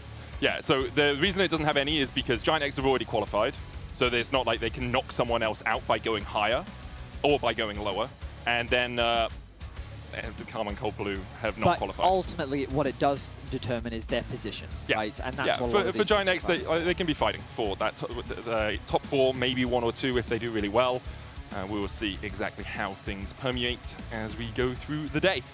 But we are getting into drafts, so let's have a look. Giant X on the blue side, they're going to get rid of Pantheon, Vi, and Akali, whereas KCB on the red side will get rid of Yone, Orianna, and Varus. That first pick is granted to GX, and they will start off the draft with an Azir. So in a game like this, sometimes we may see teams experiment. It looks like GX looking to lock in. They want to make sure that they are primed and ready, because we're straight into playoffs next week. You know, the schedule is changing. Next week, we're not on Saturday and Sunday. We are on Monday and Tuesday. Yes, just for that 1 week. Just for that 1 week. And then we have a crazy week of League of Legends. After that, we go straight into Friday, Saturday, Sunday, Monday. Yep, 4 days of League. Yeah. Or Riftbound if you're going to Bologna, like some cool kids. Yep, and so there is a lot of action, esports happening. Some paper sports, I don't know. I mean, Does that fall under esports? I mean, it's close enough. Close enough. We'll see if KCB pick off a Lightning Helix from the top or something for this game. Instead, Janara Rumble, no real surprises there, although Towers only played the Rumble once already this split. It's often banned against KCB in about 40% of their games when they are on this red side. Yukino, I think, has been the standout performer for KCB, so we'll see what they decide to give him in the jungle. It's a Sion and a Jarvan. Okay, Giant X, we see what you're doing. Front to back with a little bit of engage. Good times. I need to check this. Wasn't Sion kind of undefeated in the LEC until that last game? Really? No. Yeah, I mean, I'm going to have a quick look to make sure. That's fine. But I think Baus may have been the... yeah, he's the first LEC Sion loss this year. Wow. And the Mundo win rate just no, climbing. Wonder lost on it. Wonder lost on it. This hasn't updated. So he's the second. Baus and Wonder. 2 G2 teammates from the MSI winning squad. That's true. Losing on Sion. Let's see if Lot can keep the positive win rate going for Sion, or what will happen here is Talia going to be the last pickup for KCB. Camilla, we've been seeing a bunch of that from him so far this split. Looks like 80 carries are going to be the target for KCB, which makes a ton of sense as the draft disappears. Now, fortunately, I can still see it. So what I do know is that nothing else has happened. So we've had another ban, but we'll see where we go from there. So we've got a Caitlyn ban and an Ambessa ban. Ambessa has been banned on the side of GX. At the moment, the comps are... Oh, it's back up on the screen. We're back. There you go. Azir, Jarvan, Sion with an Ambessa ban, and Yanama, Rumble, Talia with a Caitlyn perhaps. ban. Yeah, makes sense. Oh god, they're going to take that away from Noah. You've always got to be mindful of his Kai'Sa. I was going to say, I'm personally not a fan of Azir plus Jarvan. Okay. I feel like they want to do 2 different things. But you could put someone in the cage and then throw them out of the cage, and that's how you win the Royal Rumble. But typically... Or Hell in a Cell. How often do you see Jarvan use his ult as a peel tool? Sometimes. Really? Yeah, if you're on the retreat, you ult and then you EQ out. Sure. It's just like, you guys stay there, I'm going to go. In my experience, Jarvan usually uses that ult as like an engaged tool, and then people flash out of it. And then the Emperor's Divide But then goes I behind often them. find that Azir and Jarvan are just too far away from each other to really work in tandem with one another. So you're saying teams are bad? Because they could just get closer. Sure, I mean, sure. What he does act as is a fairly decent front line and a very good engaged tool, so I think pairing Ezreal and Azir is always good. But this one, I mean, they're hovering the Kai'Sa. You can see Noah thinking about it, and that's where I'm thinking, like, okay, Jarvan Kai'Sa, that makes a ton of sense to me, but then why have we got Azir? Yeah. And so I get you. I think the Azir, like, you kind of know Camilla's going to pick the Talia into it, so maybe Jack is just very confident in his ability to play that matchup. The Nautilus does a similar thing to the Jarvan, just kind of wants to go in alongside the Kai'Sa, and as soon as you lock the Kai'Sa, you do want the Nautilus alongside it. I think Kai'Sa loses the early push into Yanara because of Yanara's Q, Cultivation of Spirit, just allows her to quite easily push out the wave, especially after she's got the Carl that keeps her sustained up as well. And there is the Rel alongside it for KCB. Now, Nautilus can interrupt the Rel when she goes for those engages. You can hook her out of her crash down, but good Rels are able to navigate their way around that, and it looks like both teams kind of just going for relatively traditional comps at the moment. Less tankiness on KCB. I mean, you're saying that there's an Aatrox jungle. Yeah, but like, it's 2026, yeah, buddy. I understand, Stop but it, get your head out of the Okay, let's use the past. word traditional, okay? Traditional implies we see it fairly often and it's standard. Do you want to stats tell me how many Aatrox jungles we've had this jungles split? we've seen? This I split? feel like it's going to be 4. Okay, I think there's how many one games of have we played this Yike, split? there's one from... It's 7, Betty. Okay, I was close. Yeah, I mean, it's as happened as commonly as like an Ambessa jungle or almost as a Mundo jungle. Really? Yeah. That common? Yeah, Mundo jungle has 9, Ambessa jungle has 5. Oh, yeah. Well, there you go. A lot of like Skummon's played it. Tau, I mean, this is top lane. That's top lane. Yeah, no, but I did look at jungle. Okay, it just showed me all of the That's fine, matches. that's fine. Anyway, that's enough of That's enough of a Apicui. Yeah, tangent. it's enough of a tangent. The higher seed has a right of first selection for playoffs as well, which is quite nice all around. So if Giant can get into one of those 1-2 spots, if they can manage to mangle their way there somewhere, or, I mean, 3-4 is still solid for them overall. As we get onto Summoner's Rift for the second game of the day. For KCB, playing for Pride, I think KC fans have had a lot of pride in this roster, right? Like, they've done a really good job across the course of the split, even if they haven't quite been able to make the same waves as someone like a Lost Returns, but I don't think anyone expected them to. The debut of KC, they were last place. Yes. Right? And now look at them, right? First place. You know? And so, KCB do not have the same time that's in which true. yeah. All I'm saying is that, like, having your debut be last place, I don't think you should think of as the end of the world. Like, this is an opportunity for a lot of these players that I think you just have to make the most of, and I really like that interview we did with Hazel, I think last week, where he basically just said, yeah, like, it's not been easy, but we got a lot of experience. The bot lane's just going to trade that barrier, as we often see in the early laning phase. But ultimately, I have high hopes for them in the future. I think that this has been a promising start, and I hope that they get given more opportunities in the future. I feel like Yukino is a player that many teams are keeping their eyes on. And in the ERLs, I expect this team to be quite the powerhouse with the experience that they've been able to garner off the back of competing here in the LEC. You have to imagine they got some pretty good practice. In the meantime, in this early laning phase, it looks like that GX's bottom lane gets the early level 2. Yeah, hook coming in from Jun as well as they try and trade onto Prime. Both the barriers were exchanged earlier on. Heal did come out from Prime as well during that initial exchange, so another summoner down. I did see that Jun had gone Font of Life on the Nautilus, which does give you a little bit more sustain for your AD carry and for anyone else when you are landing those hooks. But often you go Shield Bash if you think you can get the extended trades out, because your Tyson's Wrath Shield does just allow you to really smack the enemy carries as good staggering blows them onto Prime. Hazel will trade back onto Noah, but overall Jun and Noah having control of the lane for now. Nice push, nice control. And that's what the Nautilus gives you a bit more of in this lane, right? Absolutely. I mean, this has been, this is your traditional pairing.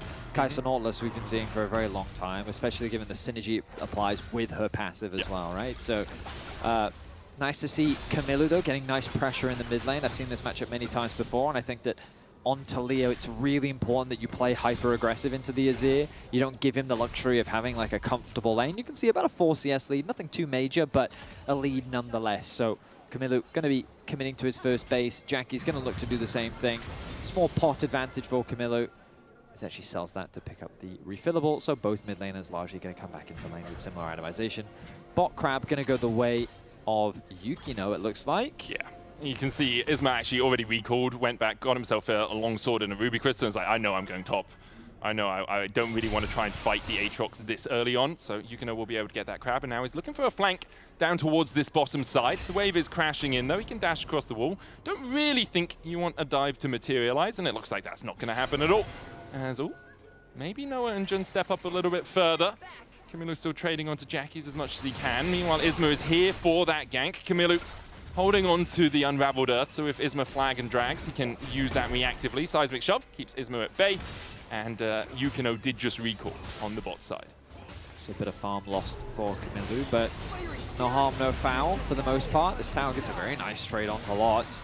Yeah, getting the Flame Splitter as you go into the danger zone, allowing you just to walk up and get those autos, and how do you trade back into me? It's literally fire. It's very difficult. I mean, for a lot of people that also just don't play into Rumble much, it's really easy to underestimate how much damage his just auto attacks do when you overheat, right? Yeah. So obviously these top laners are quite familiar with it. That's why you saw Lot running away quite fast. But ultimately he's Scion. He's not particularly perturbed by such meager hindrances. Yeah, I mean, the guy's died and come back to life. I don't think he cares about a few burns, you know? Yeah, that's true. The skin can't even react to it. He's a zombie, basically. Don't have that inflammatory response, right? Is he a zombie? He becomes a zombie, doesn't he? He's undead. Zombie war chief or something, right? I mean, I guess by definition, that's just what a zombie is, right? Something I mean, that comes back from the dead. Sure. There was a while in comic book history, I can't remember exactly when, where they wouldn't call things zombies because of the commissioning boards who didn't like the word zombies. They're like, oh no, it's not, you know, religious enough for us, so we can't use the word zombie. And they changed it to like Zwambi or something, and they were just like, oh, there's some Zwambies here. Yeah, very weird. What an interesting fun fact. Well, I learned it on a podcast. Wow. It could be a lie, for all I know. I listened to the podcast. I did not fact check true. this. I just heard this thing on a podcast, and now I assume it to be true. Well, right now, an early game, a quiet early game for both sides as full clears come through from the junglers, scaling on either side. Dragon hasn't really been looked at for either team, is it? Yeah, nope, they're both going to go back to base. I mean, not too surprising. It's a bit of a risky start. You can see some pings coming down from KCB considering a possible start. Pings from GX on the top side, expecting Yukino to be pathing towards those top camps. Yeah, I mean, the thing is here, everyone's kind of happy just to get 6 and a first item. Seems like right? It's even first strike Rumble. So he's just like, okay, you know, I'll collect as much gold as I can off Lot. He uses the Unstoppable Onslaught. Now he's going to get chased away by Tao, but in the end, both of them just really wanted to clear the wave. There is a small threat of a dive with Isma going and picking up this topside Scuttle Crab. Will hit level 6 off that. Yukino unable to get there in time, so he's going to be a level behind for a little while. His top camps are coming up in the next minute or so. So you can see Yukino probably having to cover towards this top side for a second, make sure he knows where Isma is so that Tao isn't at risk. Emperor's Divide coming out, Camillu flashing after it hits him. Jack uses low mana, but there's the Cataclysm follow-up. And look at it, Betty! Azir and Jarvan in perfect unity. Absolutely. Yeah. That was well played, yeah. I mean, we'll see if that unity continues as the game continues. Nice hook comes through from Jun, but first blood secured by GX. It's a classic play by Azir. You get the flash out from the enemy mid laner, and then jungler shows up. Usually junglers don't show up that quickly, but hey, take what you can get. First blood goes over the way of GX. No dragons still, though, so it looks like we're not going for a super early dragon play. Yukino not really in a position to cross map. Also, because he lost that topside Scuttle Crab, he was a level down until he was able to get his topside caps, right? Good spot there, good spot. It's a little bit trickier for him to go for those cross maps. He needs to clear from top to bot to get back to that. Now a couple of things coming out on the Dragon, so this is where Yukino is like, okay, we do have the ultimate advantage. We've got a Weaver's Wall, we've got a World Ender, and we have Hazel and Prime coming in with the push. I had a small think more about the Shield Bash not being on Nautilus. It doesn't work as well when you're playing into a Rel because she's got the Shadowing Strike, so Shield Bash becomes a little bit harder to use effectively as KCB will take the Dragon, or at least start it up. Collapse is beginning. Jun only level 5, does have the flash, could look for a flash hook, but with the smite coming down, KCB take it, and Dryanex will, you know, just go back to their lanes. They should get the push in here on bot, but not too much loss for the KCB bot. I don't really know what the plan was there for GX, because, I mean, they didn't have anything. Sure. So, I guess I get a little bit annoyed when teams just kind of spectate an objective going down. Betty, our whole job is spectating objectives going down. No, okay, yeah, but that's our job. Oh, it's sure. not theirs. I mean, yeah, I understand the logic. And yeah, I'd rather they just, you know, they could have pushed bots, they could have pushed mid, he could have full cleared his camp, they could have based. A lot of other things they could have done. Onslaught used in the top lane there. I don't think a lot connected. It actually looks like Tao flashed away. Meanwhile, in the mid lane, Jun looking to see if perhaps he can find a good hook. Yukino chasing him down. There's the dredge line away. Jun still stunned up with the Shadowing Strike. With the Seismic Shove coming in, he has to burn a flash of his own. Looks like he's eyeing up a play. Not going to find much, though. The Q1 will connect. Isma's made his way down. He's now in the river. They Emperor's Divide going out. Camilo caught out. Doesn't have the flash. He'll fall first.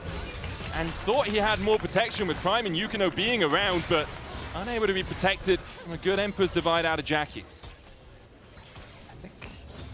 I thought that the ulti had been used there by Hazel defensively against Noah, who was looking for a fight, but both AD carries just trading the HP bars as GX do find another successful kill onto Camilo. The Java now 2-0-0. Great start for an early game jungler like J4 to just get him ahead. He's going to have a lot more power, especially as the dragon spawns in 3 minutes time, but perhaps they consider using this advantage to set their sights on the Grubs. Camps are on the top side of the map for Isma as well. Jackie's, though, not with a huge amount of mana. Obviously, he hasn't gone back to base yet. Does have his TP available.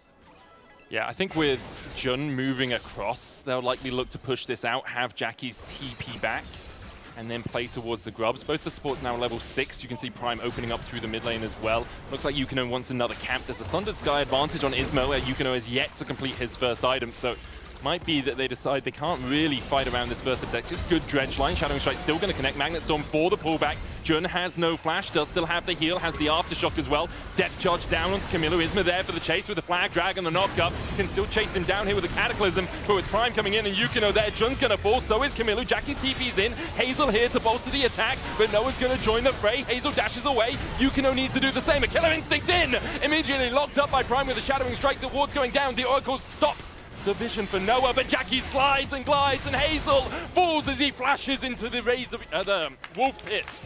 Isma there to chase Prime out, and Giant X winning out on the fight. I mean, Jun has to lose his life, but that was a worthwhile trade for GX as they get themselves 2 kills. A nice skirmish goes their way as KCP, I think they tunnel just a little too hard onto getting that kill onto Jun.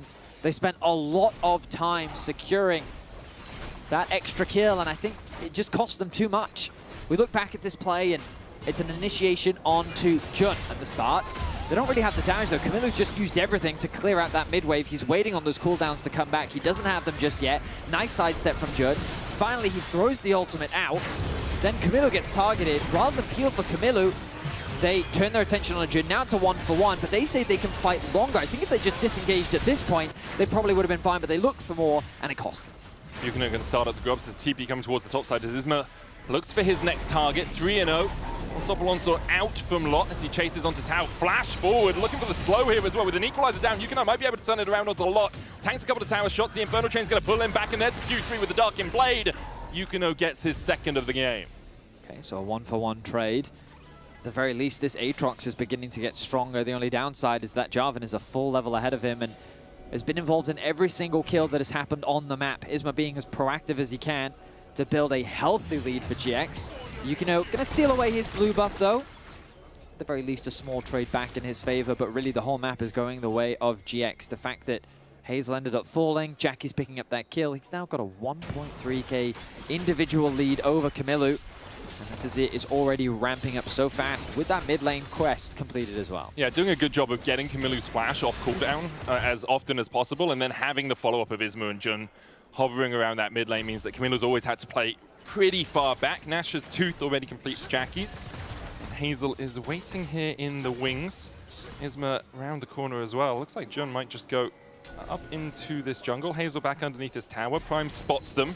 Hex flash forward from Jun. Underneath the tower though, Shadowing Strike and the interrupt. Hazel transcends and down goes Jun, but immediately the dive in. The barrier from Hazel enough. Isma not tanking enough tower shots to fall himself, but the dive caught off very sharpish from Giant X. Yeah, an ambitious play from Jun as he hex flashes over the wall. But now Lot has no flash, used it trying to kill Tau before, and it's an easy enough repeat gank for Yukino, who will get the kill, I think, with the chains proc there. Or maybe with the red buff, as now he turns his attention over to the Grubs. Already picked up one of these to make it 2 and 3. They're sacrificing the Drake for this RKCB. Yeah, you could see that Camilo was fishing. Maybe he thought, oh, if I can get a kill onto Isma, maybe this could be a play, but he's going to catch that mid wave. The bot lane is basing. They can't afford to overstay, especially with their jungler on the top side of the map. So instead it will be a 1-for-1 in terms of dragons. Nice to see KCP getting a few kills for themselves though, punishing some of the over-aggression that we've been seeing from GX. I expect Tau to just drop his ulti here to just catch this extra wave, go back to base real quick, spend what gold he's been able to build up for himself. KCB still behind in gold. A lot of it is in the mid lane just because of, well, Camilo has been targeted largely. Look how far Noah ahead is as well. Almost 1.5k himself. Oh, yeah. Because of how far Hazel's had to stand back in that lane. Like, Noah's just been able to pick up plates, been able to pick up a couple of extra waves of CS as well, and Hazel having to be very defensive overall. It's unfortunate for him that Prime got the kill of Jun underneath the tower. Oh, absolutely. Hazel would have been very happy to take that one himself. Yeah, Hazel has had to move over to the mid lane as well without having completed his quest. I imagine he has to be relatively close given that we are at about 14 minutes into the game. But not an ideal spot to be in as now GX is mounting up the pressure. Another plate secured in the top side of the map. Herald spawning in about 45 seconds. You have to imagine that GX will want to grab that objective for themselves. Right now they've got good vision coverage around that side of the map. Mid lane continues to be pushed in by Jackies, who's just so strong on the Azir already. Things looking good for GX. Yeah, overall really good spot for them. The question is how much impact Tau can have as the game goes on. A good equalizer onto a Kai'Sa, onto an Azir can at least make them use their tools to escape as the Decimating Smash comes out from Lot but doesn't land the knock-up. Did have to use that unstoppable onslaught alongside it. So Tau very much winning out on these top lane in the bot lane trades, Vedi. Absolutely. 5 more seconds. Good position from GX. Reset came through from Jun. He's going to replenish those wards.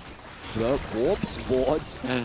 Noah forced to run away here. Infernal Chains aren't going to connect. Doesn't burn the flash. Uses the Killer Instinct afterwards. And that's a big ultimate out before a Rift Herald fight. Tau resetting as well. Does have the TP. So's a lot. So both of them will come back to the fight at about full HP. Tau holding on to that equalizer. Leandri's double amp tome. TP's into the back of the pit.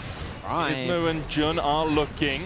Gonna land the dredge line onto Prime, and Prime is down before the fight even really materializes. Cataclysm in, depth charge going down onto Yukino as well. In the end, KCB should leave this one.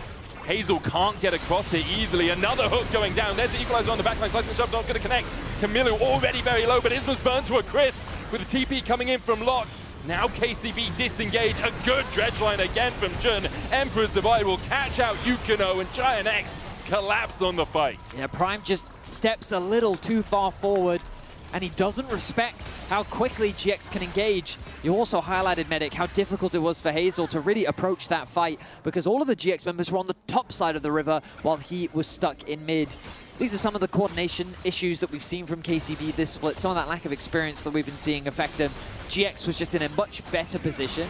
They punished effectively the setup of KCB, and then they converted it into a very dominant teamfight win. They got 3 kills overall with the Herald to boot as well. And this is what we're talking about positioning-wise. Prime gets the passive proc on the Celestial opposition, and then the re-engage comes through. An early ult from Isma. And at this point you're thinking, oh, it's 3 versus 3. KCB thinks maybe we can still fight this. A nice hook once again from Jun, locks down Camilo. He's getting very low, he's forced to back away.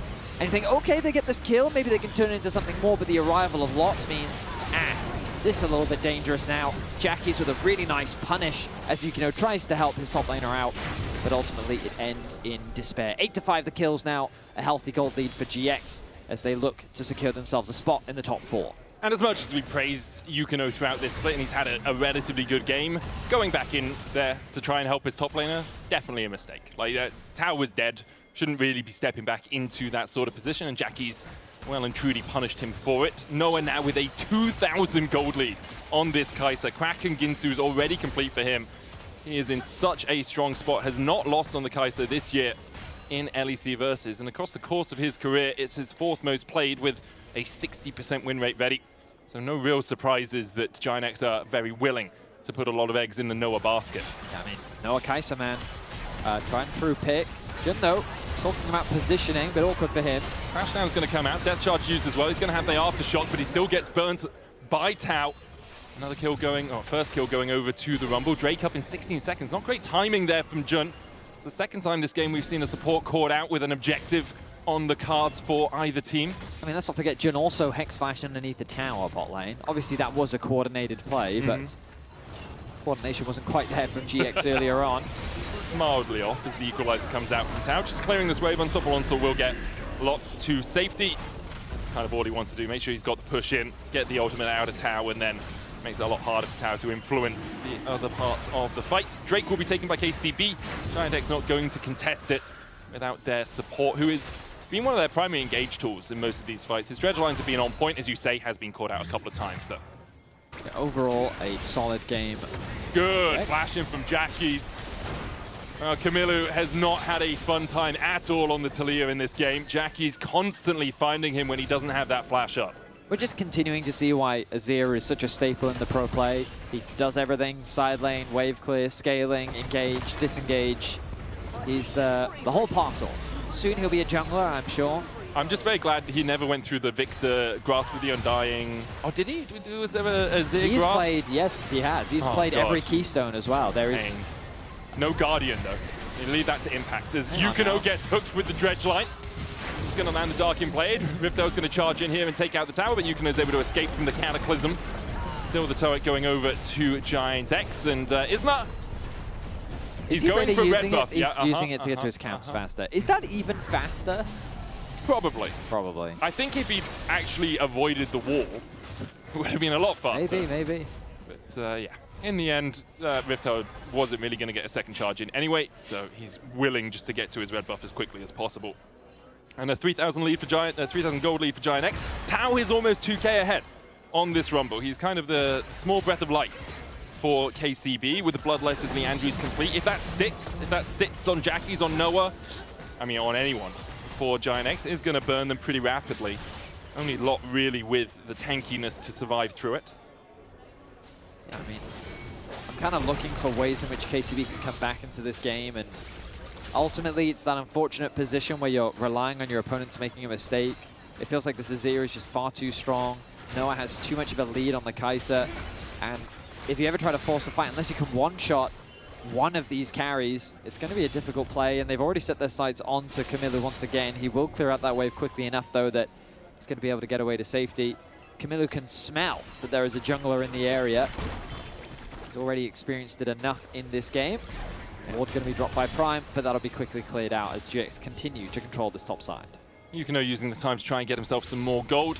Steals away the bottom side. Scuttle Crab was looking for the Razor Beaks as well, but now looks towards mid. If they can get Noah, it's a big kill for them. TP coming behind as well as it's Tao who's going to join the fight. Jun trying to get away. Inferno Chain's going to land on him. Cataclysm Flash out from Isma. And now they go in with the Magnet Storm. Isma will fall. And KCB might turn their attentions towards the Baron. They'll start it up immediately. Question is, do Giant X want a bit of this? Do you want a piece of the fight? Do you want a little bit of spice? Noah, it's so fed. It is very slow. No Flame Spitter being used by Tao, holding on to the spells in case a fight begins. Dredgeline wide, Unstoppable Onslaught coming in. Lot holds it up short. Equalizer on the backline, clips onto Noah and onto Jackie's. Yukino getting chunked out as well. 5,000 on the Baron right now. Hang on Side shove on a couple. The Emperor's Divide coming out as well, but Jackie's going to fall first. Noah's still on the backline, trying to get onto Camilo. The barrier out from Noah. Killer Instinct in. Camilo flashes the wall. Lot in his zombie form, unable to do anything. A triple for Yukino, and KCB bite back. Hang on just a minute now. KCB have just found a beautiful team fight around the Baron, and what was a 3k gold lead has been reduced to 500. Isma gets caught with a nice TP and collapse coming through from Camilo as well. Isma burns an early flash, Prime catches him out, and all 5 members are grouped up around the Baron. Now, all Jets need to do is use their range, but it's hard. Look at the positioning of Jackie's. The knockback that's going to come through from Camilo is the key difference maker. Here it is, connects to the crash down. We're back at the Jun caught again. Locked up in the Magnet Storm, no escape for him. What's going on? Drake's up in a minute's time. KCB have evened out the gold. They have 2 Drakes to 1. And like, what? Yukino is 7-1 on this Aatrox, Betty. I mean, this is why GX is a really frustrating team for me. Like, I want to say they're good, but they do this stuff all the time. And but it's so weird. They're just getting caught out so randomly, it feels. Like, it doesn't even feel like that they're setting up for a play in mind and then a team punishes them in that setup. KCB correctly just punishes them and like, you're where you're not supposed to be, dude. This doesn't make any sense. I'll take the kills. I'll take the Baron. The goal difference is now gone. And also, the thing about these catch-up situations, right? Look at the XP. full level advantage for Tau. You've now got an Aatrox who was a level behind, now the same as Isma. You've got Camilla, who is still about half a level behind, but Hazel, a full level up on Noah as well. I think all credit to KCB. We talked about it in the draft. Their mid-game decision-making has been where they faltered a lot of the time. And here, they've made a couple of really good mid-game decisions. Oh, here we go. Now they're starting up the Drake. Isma in the back of the pit.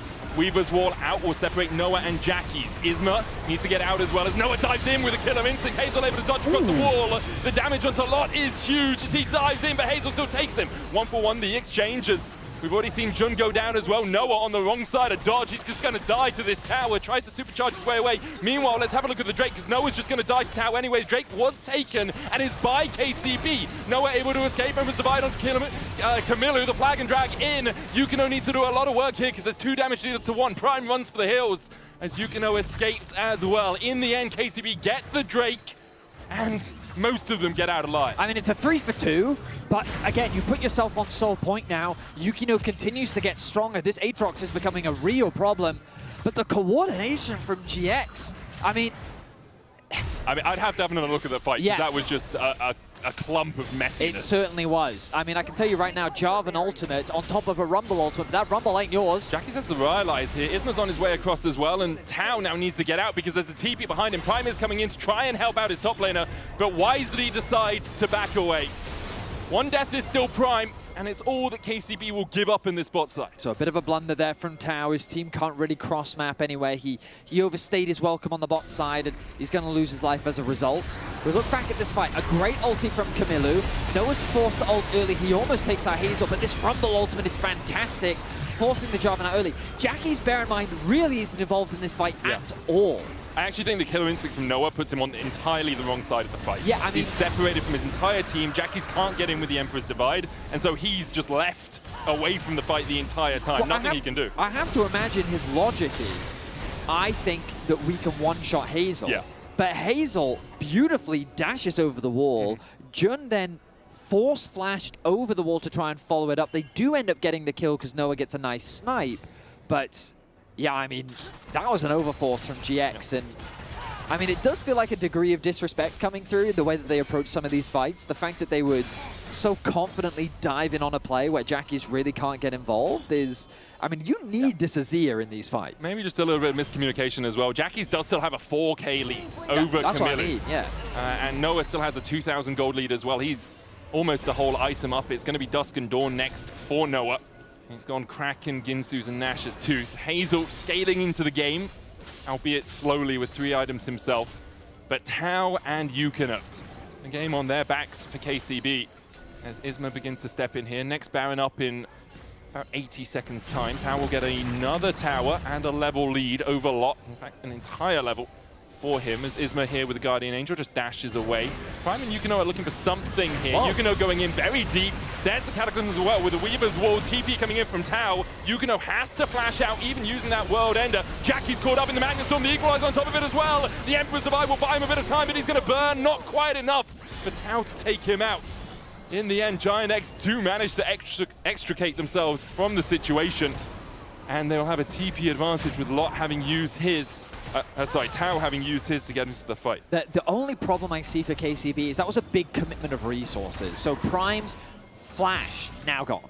Yeah. With Dragon in 2 minutes and Baron in 40 seconds, that's such a valuable summoner spell. They did get Jackie's Flash for it. it. I mean, that's the trade, right? And ultimately, they need to make it worth it. But if we think about the hardest part of this comp, it's getting on top of that Azir. Agreed. So we'll see how much it impacts. I think Tau's going to have to be very deliberate with his ultimate. I'd like to see him just focus on Jackie's to make it as hard as possible for this Azir to play the fight, because as you highlighted earlier, 3.5k is the gold lead, a death cap finish on him. He's working towards the Void Staff. This is the man you need to deal with, and I mean, Tau's in a position to do it. Yes, he is. Yukino burning his Flash alongside Isma in that last play as well means that this won't be up for the Baron that has now spawned. For KCB, what a way to leave LEC Versus if they manage to pick up this win. As you say, Giant X have been consistently inconsistent, but still a team sitting at 6-4, still a team that have been battling at the top of the table for the entire split. Giant X, they clip the Baron, but don't really want to go all in on it. They'll clear out the ward in the back of the pit. Jackie's will take that one down. I do want to come back to this draft conversation in a little bit, though, because again, like I think we're seeing more and more how the comp wants to just do two different things. You've got a Sion and Azir that want to play a front to back, and you've got a Kai'Sa and a Jarvan that want to dive on the back line, and you've got an Orlus that kind of has to decide between which of the two does he actually play towards. And I think this is how KCB can take advantage of GX in the fights, because every time they dive into an Aatrox, I feel like Yukino is very happy. When you close the distance against this champ, it makes it much easier for him to execute. But right now, we're facing off in the mid lane. Camilo going to get chipped out. There's the Cataclysm in as Hazel now needs to get out. Depth charge onto him as well. We'll knock up Yukino, who's used that World Ender shield on him. We'll pop him up and keep him alive for now, but Drake up in 3 seconds, and Giant X have forced KCB away. Yeah, I mean, that's just a quick engage from GX. They ult immediately onto both Hazel and Yukino. Then the Azir chunks them down. And that's the Azir utilizing the range to his advantage. Good damage initially, makes it very difficult for KCB to approach the objective, and ultimately it denies the soul away. Now Baron becomes the main point of contention. Both teams going to continue to scale up as that 4th item now going to be completed for Noah. A very scary Kai'Sa indeed. Still a level behind Hazel, who's, I mean, very much a threat of his own. He wants to get a little bit more gold to complete that Infinity Edge. Once he gets it, I feel like he's going to start melting that Jarvan. Really is. If you're a Na'Vi or a Vitality fan sitting at home, you're actually cheering for KCB in this game. We talked a little bit about how we don't quite know exactly where teams will be placed in the playoffs. If KCB win, Na'Vi will end up 2nd and Vitality will end up 3rd. We wouldn't be sure of where Giant X finish until later results. If Giant X win, it's all still a little bit up in the air depending on where teams place around them. But now Giant X are using the tools in their arsenal. 4 items on Noah with that Dusk and Dawn complete. Almost 4 as well for Jackie. He must be so close to finishing that Void Staff. Has been sitting on that component Lightning Jewel for a while.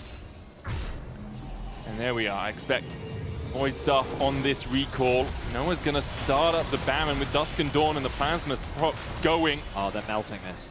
Goes down so quickly. Vision needed for Yukino. Has the control. Puts it in the back of the pit. Can try and Umbral Trespass across this wall. Can go in with the dash. Tau getting locked up. Weaver's Wall on the backside as well. Yukino just looking for the Baron. There's the equalizer as well. A great seismic jump!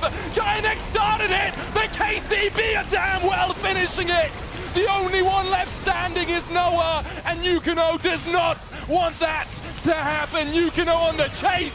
It's an ace! KCB, take a bow! That was a flawless execution from KCB.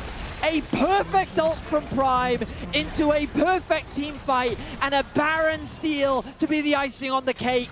Just like that, KCB is going to end the game. What a moment for KCB taking down Giant X in their final game of LEC Versus. What a fight. What a way to close it out. They'll go back to the LFL, but for now they are victors in the LEC. KCB continue to build the blue wall. I mean, what a way to end the Versus. Naturally disappointed with where they placed, but my goodness.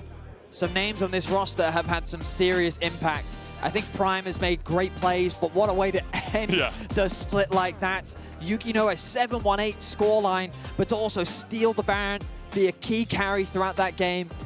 There are players on this roster that I expect we will see again in the future in the LEC. There is a lot of potential here. GX, they play with a little bit too much confidence, and KCB managed to punish them. And they take their final bow for now. On the stage, you can vote for one of them in your player of the game. Vote at LEC on X. Yukino, Camilo, and Prime are your options for that game. It's hard to look past 7, 1, and 8 on Aatrox. He did get all the early kills, but Yukino had a Stormer. Prime as well with that Magnet Storm. Had a couple of mishaps early in the game, but after that, like he was part of the team that caught out the Jarvan for the first Baron, and he gets the Magnet Storm at the end. Great stuff all around from the men in blue. I mean, it's just nice for the players as well.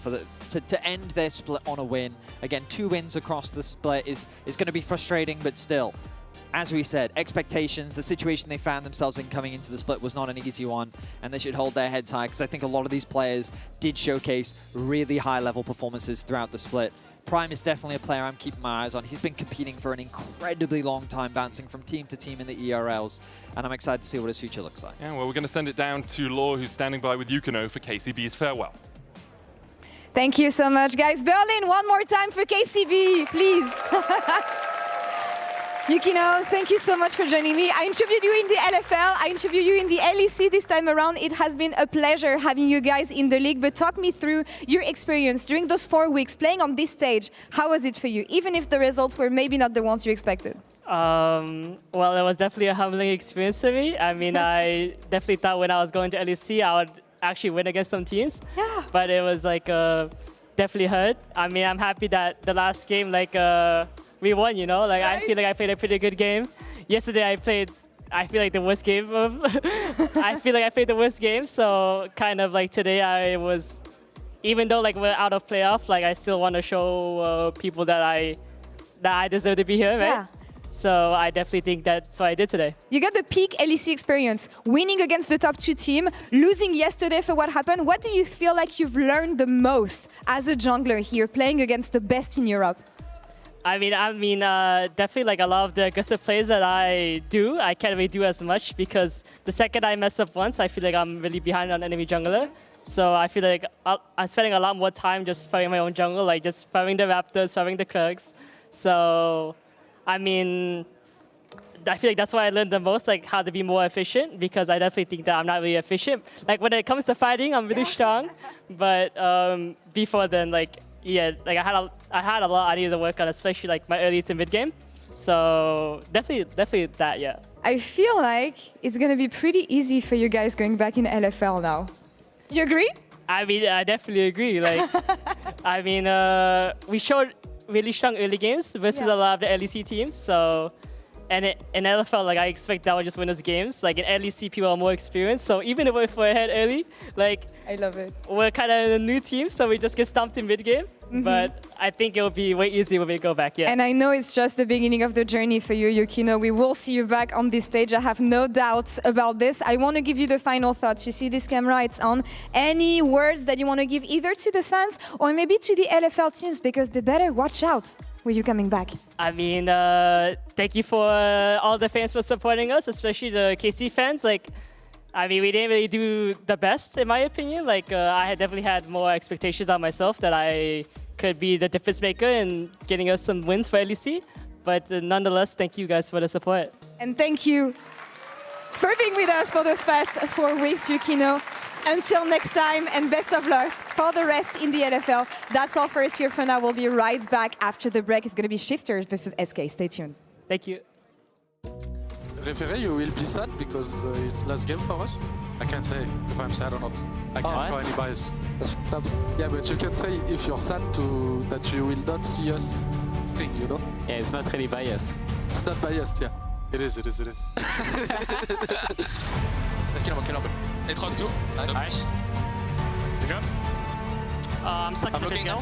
Azir, no flash. Nice. Cyan. Careful Kai'Sa. Nice. Finish.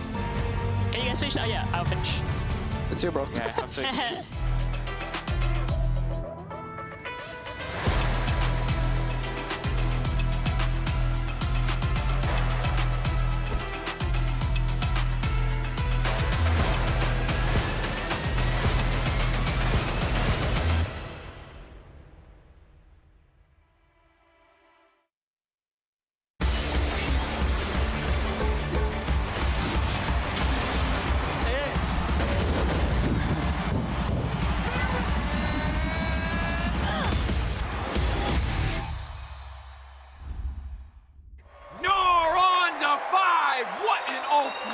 Incredible play there from... Oh, that was incredible. You love to see it. Right, yeah, let's really What a move!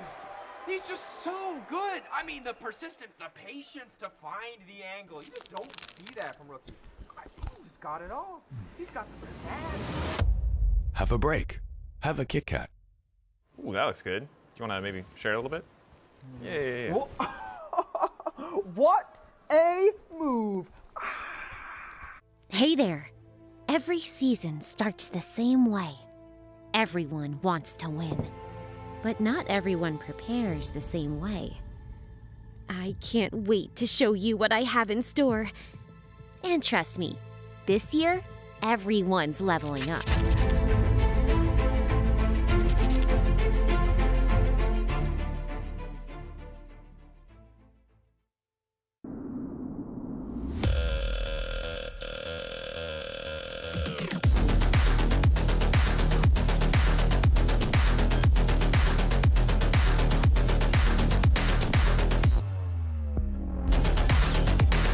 Wait, is he switching lanes?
Welcome back to the LEC ahead of Shifters versus SK. Now heading into this match, SK are playing for pride as they've already been eliminated for playoffs contention. All of the stakes sit with Shifters.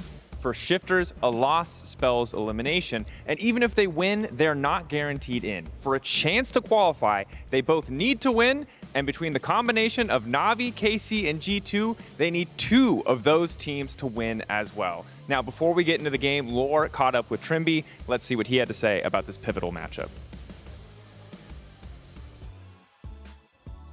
Trimby, thank you so much for joining me ahead of this last day of regular season. A weird one for you because unlike other teams, your fate is not in your own hands. So what is the mindset? What is the focus for you guys? Yeah, I mean, I was a bit worried this week when it came to like the fact that, right, we didn't do so well, and then we didn't really, as you said, have much options outside of just winning. But then we just came into this week more like, at the end of the day, we still need to win those 2 games. And if the fate decides that, you know, it's our chance to be in playoffs, so be it. And I hope it will be for us. So focusing on you guys, looking at it from the outside, the games look better, but I still don't see the stability that I want to see in Shifters. Do you agree on this? And what have been your struggles so far to get there? Yeah, I think the main issues that we had was like just maintaining like the advantages that we sometimes gain, and as well just being able to close out the games, right? Because I think we had a lot of games where it did look like it was on our favor, and then we just pretty much threw it away. And looking at it, it feels like there's a lot of strong voices within Shifters, so too many cooks, maybe, sometimes in clutch moments? I think so, and I mean, for sure in that regard, I think also the fact that even though we have so many cooks, I feel like if one decides to cook something up, doesn't feel like everyone follows it 100%. And I think that's been for sure something that has been bothering us. And I hope that, you know, with this game coming up against SK, we'll be able to showcase that we can play clean game. Because versus them specifically, like for sure, it's not gonna be it's gonna be a messy one, I believe. So I hope we can we can come out on top.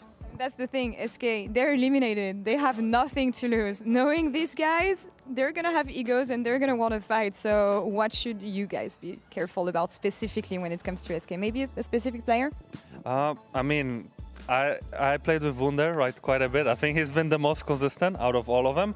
And I think him and Mickey are the cooks, I would say, of their team. So I'll definitely be looking out for this because especially in scrims, a lot of times we would banter around the champions and the way they play. So yeah, I hope that they show a little bit because I'm definitely prepared for those. I think all chat is the way here against them. I mean, I will do so. When it comes to competitive games, I don't all chat that much because I feel like karma strikes back so fast to you when you all chat. So I try to avoid it. But if I see something funny, and I will definitely chat with Wunder to give some content for all of you guys. Trimby, thank you so much. Best of luck today. As back to us, as we're getting ready for Shifters versus SK. As has been said, SK out. They are eliminated. If Shifters win, they need 2 of Na'Vi, KC, and G2 to also win for them to make it into playoffs. It's not an easy route for Shifters, but in order to even open that path, they need a victory today. Yep. And SK, they must be feeling frustrated after how yesterday transpired, which means that they will likely be giving it their all to get a win over Shifters today. Or Mickey Gragas mid, Pyke support. I very much don't expect. I mean, Pyke's support seems realistic for Mickey. You know, I wouldn't mind some spice from SK. Bring out some of the old dogs, you know, see if we can teach them any new tricks. I wouldn't be surprised if we see a leader just say, all right, give me the Akali, give me the Katarina, give me the Silas. See, that's what I like, you know, a little bit of. They banned Aurelia. Huevo. They banned Aurelia, they banned Varus and Rumble for Shifters. Leader's gonna first Cassio, pick Azir. Jarvan, and Vi bans from SK, and it's a first pick Azir for leader. All right, fine. Okay, they want to take that away. They do have a 100% win rate on it this split, Betty. Don't they have one game on yes. it? All right, fair enough. Yeah. Yeah, how can I refute that argument? Yeah, I mean, it's just maths, you know? It's just maths. Will we see the Yunara response into, well, there's no Rumble, which means it's probably what? Xin, maybe? Pantheon? Yeah, can't go for the Jarvan either. Ricardo's Vi is banned out. I mean, you could go for something like the Skarner. Though I think that's going to struggle a little bit into Azir. Well, it can, for sure. Depends what you pair it with support, probably. I mean, sure. If you have, like, Nautilus, it's probably fine. Could also just look for a mid pick if you want to go Talia here. Yeah, Talia's also okay. Oh, Wukong. Yeah, I feel like we haven't seen Wukong for a while. It's very possible. Ricardo has played it a couple of times this split. No, that I agree with, but I feel like just Wukong has kind of dipped out of the meta a lot more recently from what I recall. Yeah, I can have a quick look. It was played Na'Vi versus Giant X, whenever that was. Week 3, so last week. Okay, well then, you know, 18 games is a lot of games. Okay, only once last week, and then before that it was 2 weeks Okay, ago. so it generally is less then. Yeah. We can take that. I'll take that. I'm really annoyed at SK. Why? Because they could have picked Rakan first and then Xayah, and then the portraits would match. Yeah. And they went Xayah, Rakan. Like, they had all the opportunity to have it be one Skinergy across the 2 champs. Oh, I get that. And there's the Talia. So, kind of what we expect in the mid lane.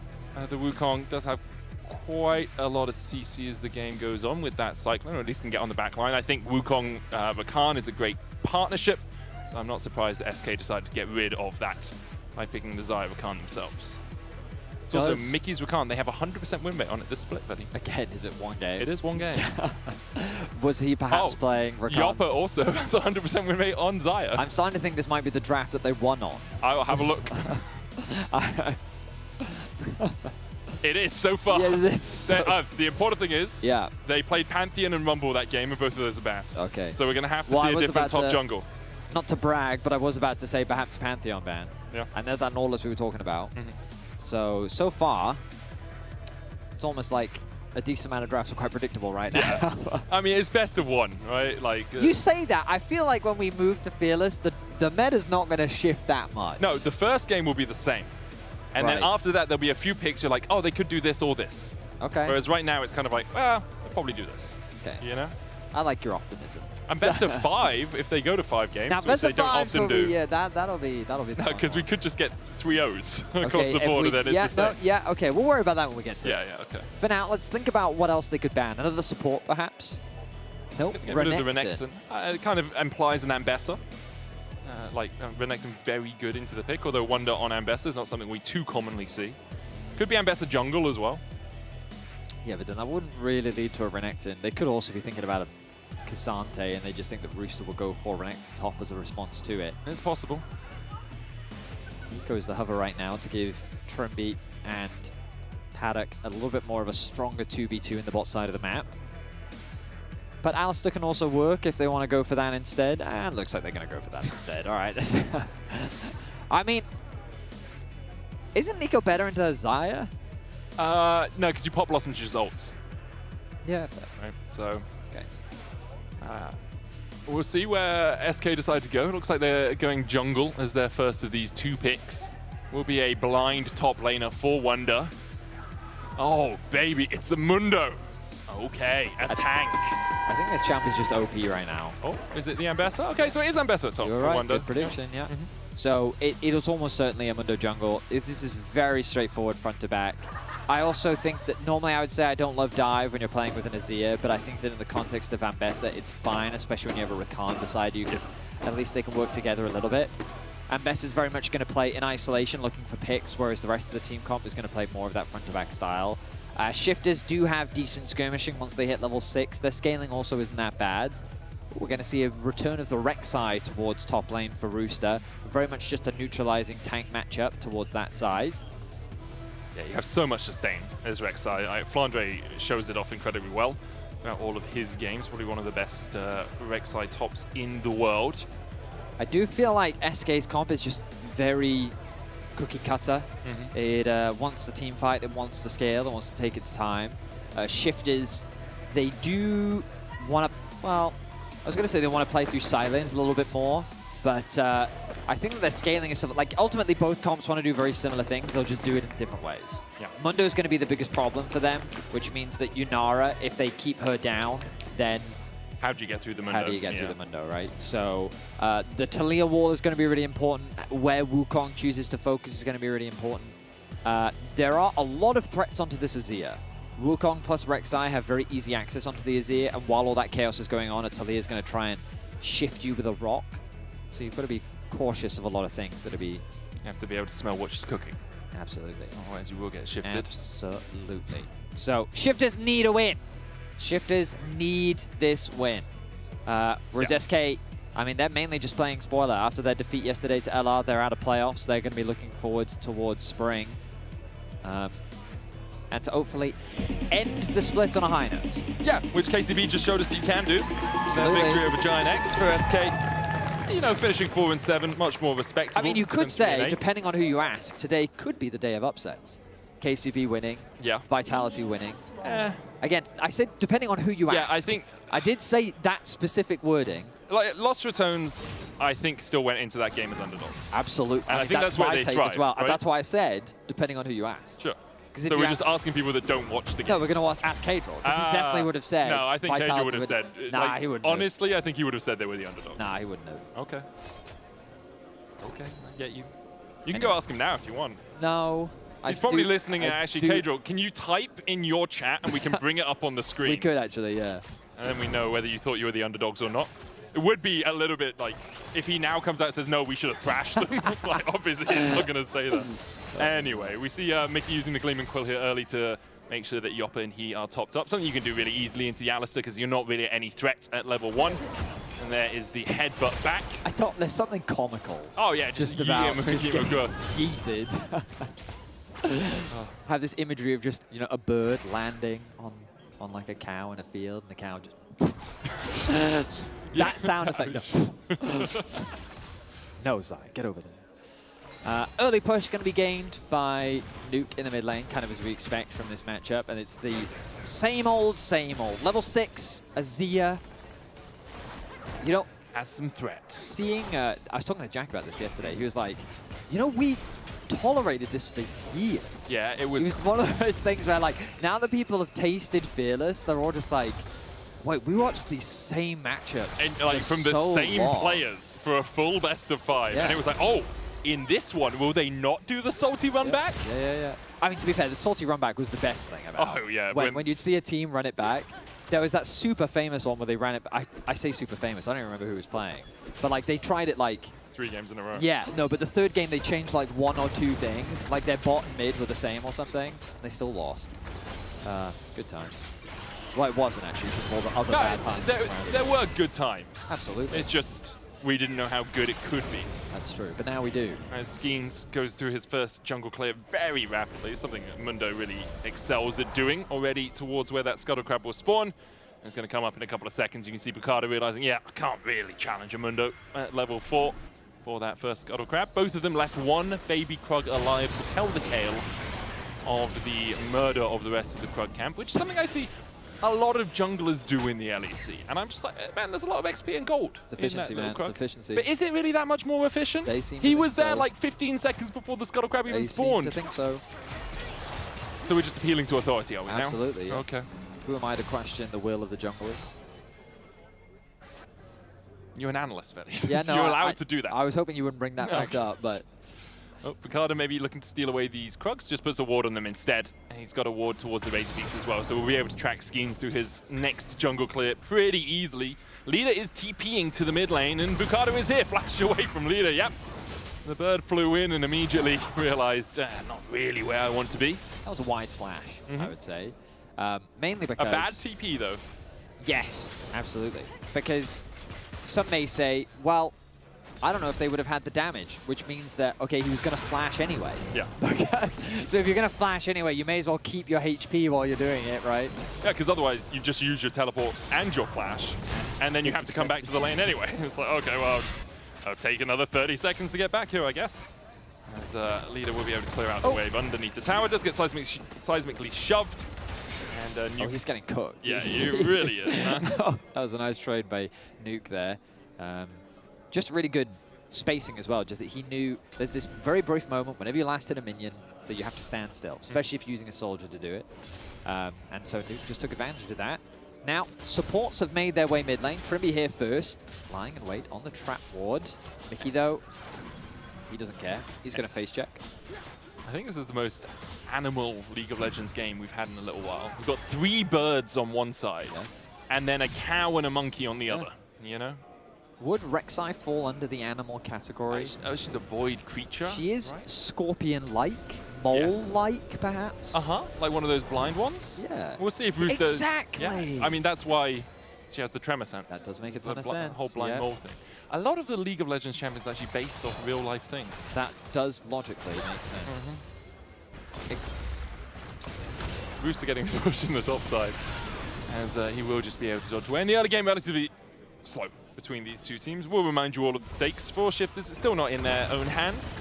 They need to win here, and then they need 2 of the following teams to win. Na'Vi, KC, and G2 in the next 3 games. For SK, they're already locked out of playoffs, as we've talked about a couple of times today. Still pride on the line. You're getting 4 wins is, you know, you'd be even with Shifters rather than be... I mean, so my POV on SK is it's a long year, right? Sure, because they're quite old and they're like every year they take as a blessing. Is that what you're going for? Who knows when the knell of death will come for us? It's the joints. I can't even stand up. No, what I meant was failing here doesn't mean that your year is over, right? And so you should take every opportunity to get the maximum amount of practice that you can in anticipation of the future, because they've got to be thinking about spring now. And there's a lot of opportunity, and I mean, we know that Mickey really does believe in the potential of this roster. And I think we've seen some of that potential, right? They've come very close to a number of games where they should have won. That GX game was frustrating to watch. Yesterday, it felt like the nerves got to them yesterday. You know, like they had a very solid lead, and then they just kind of let LR do whatever they want to do, and it cost them a lot. So very miscoordinated in the fights yesterday. So I feel like that you've got to treat every opportunity as an opportunity to grow and figure out how you want to play together as a team. And again, like, I'm not all doom and gloom on SK just yet. I'm excited to see where the project can go. But yeah, they're trying to end on a high. And hey, like, as we mentioned earlier in the day, for some pros, denying their opposition can be just as fulfilling as granting your own success. And we do look at, like, Wonder and Mickey, who have had such storied careers in the LEC, and think of this as, you know, an older team, a more experienced team. But Leader has only been in for 4 splits. Yoppa just coming into the LEC. You know, Skeens hasn't been around for too long as well. So, as you say, player he has, but LEC opportunities, yeah, you're right. He hasn't been given. Yeah, exactly, right? So every time you get a chance to continue to improve and get that those stage reps in, very important. As Mickey and Skeens will team up here to try and force Bukada out of his jungle. But Honor's even basically in every lane. Nuke and Rooster have slight leads, as to be expected. And there's a small lead for Yoppa down towards the bottom side. Mickey here can battle dance away. Nuke hit with a cleaver and dismounts his Weaver's wall. No kill, 8 minutes in. Grub spawn, 5 seconds time. Getting into my golfing voice, as I often find myself doing when the... I was thinking of Mitchell and Webb snooker. Okay. Oh, and that's a I bad am familiar miss. with their names. No Comedy idea duo who they are. from the UK. David Mitchell and I James do know who Webb. they are, yes. Yeah, and they do the snooker commentary. It's like, oh, that's a bad miss. I see. And Leader here missed 17 minions yesterday in the first 6 minutes of the game. Oh. Goes in, does get the flash out of Nuke. Bad miss. Get the flash out though, so it's still worth. A forced error there. How many cigarettes have you smoked, Brian? This is what I'm going for, Oh, I the see. voice. You know? I see, right. Snooker commentators sitting there in their dark rooms. Right, yes. Absolutely. A few millennials from the UK with a very niche side of humor would have got those jokes. The Yoppa going in here with the Ghost, looking for Product. Puts down the Featherstorm, flash away, still gets him with the blades. Yoppa with a solo kill in bot side. Okay, Yoppa styling on Paduk. We did talk about in draft how Paduk is a key player in being able to eliminate this Mundo problem that they're going to have to deal with later on into the game. And Yoppa already off to a good start. Solo kill, 1v1, down on the bot side, going to pick up the Storm Razor. This Xayah's going to be feeling pretty good here in this early game.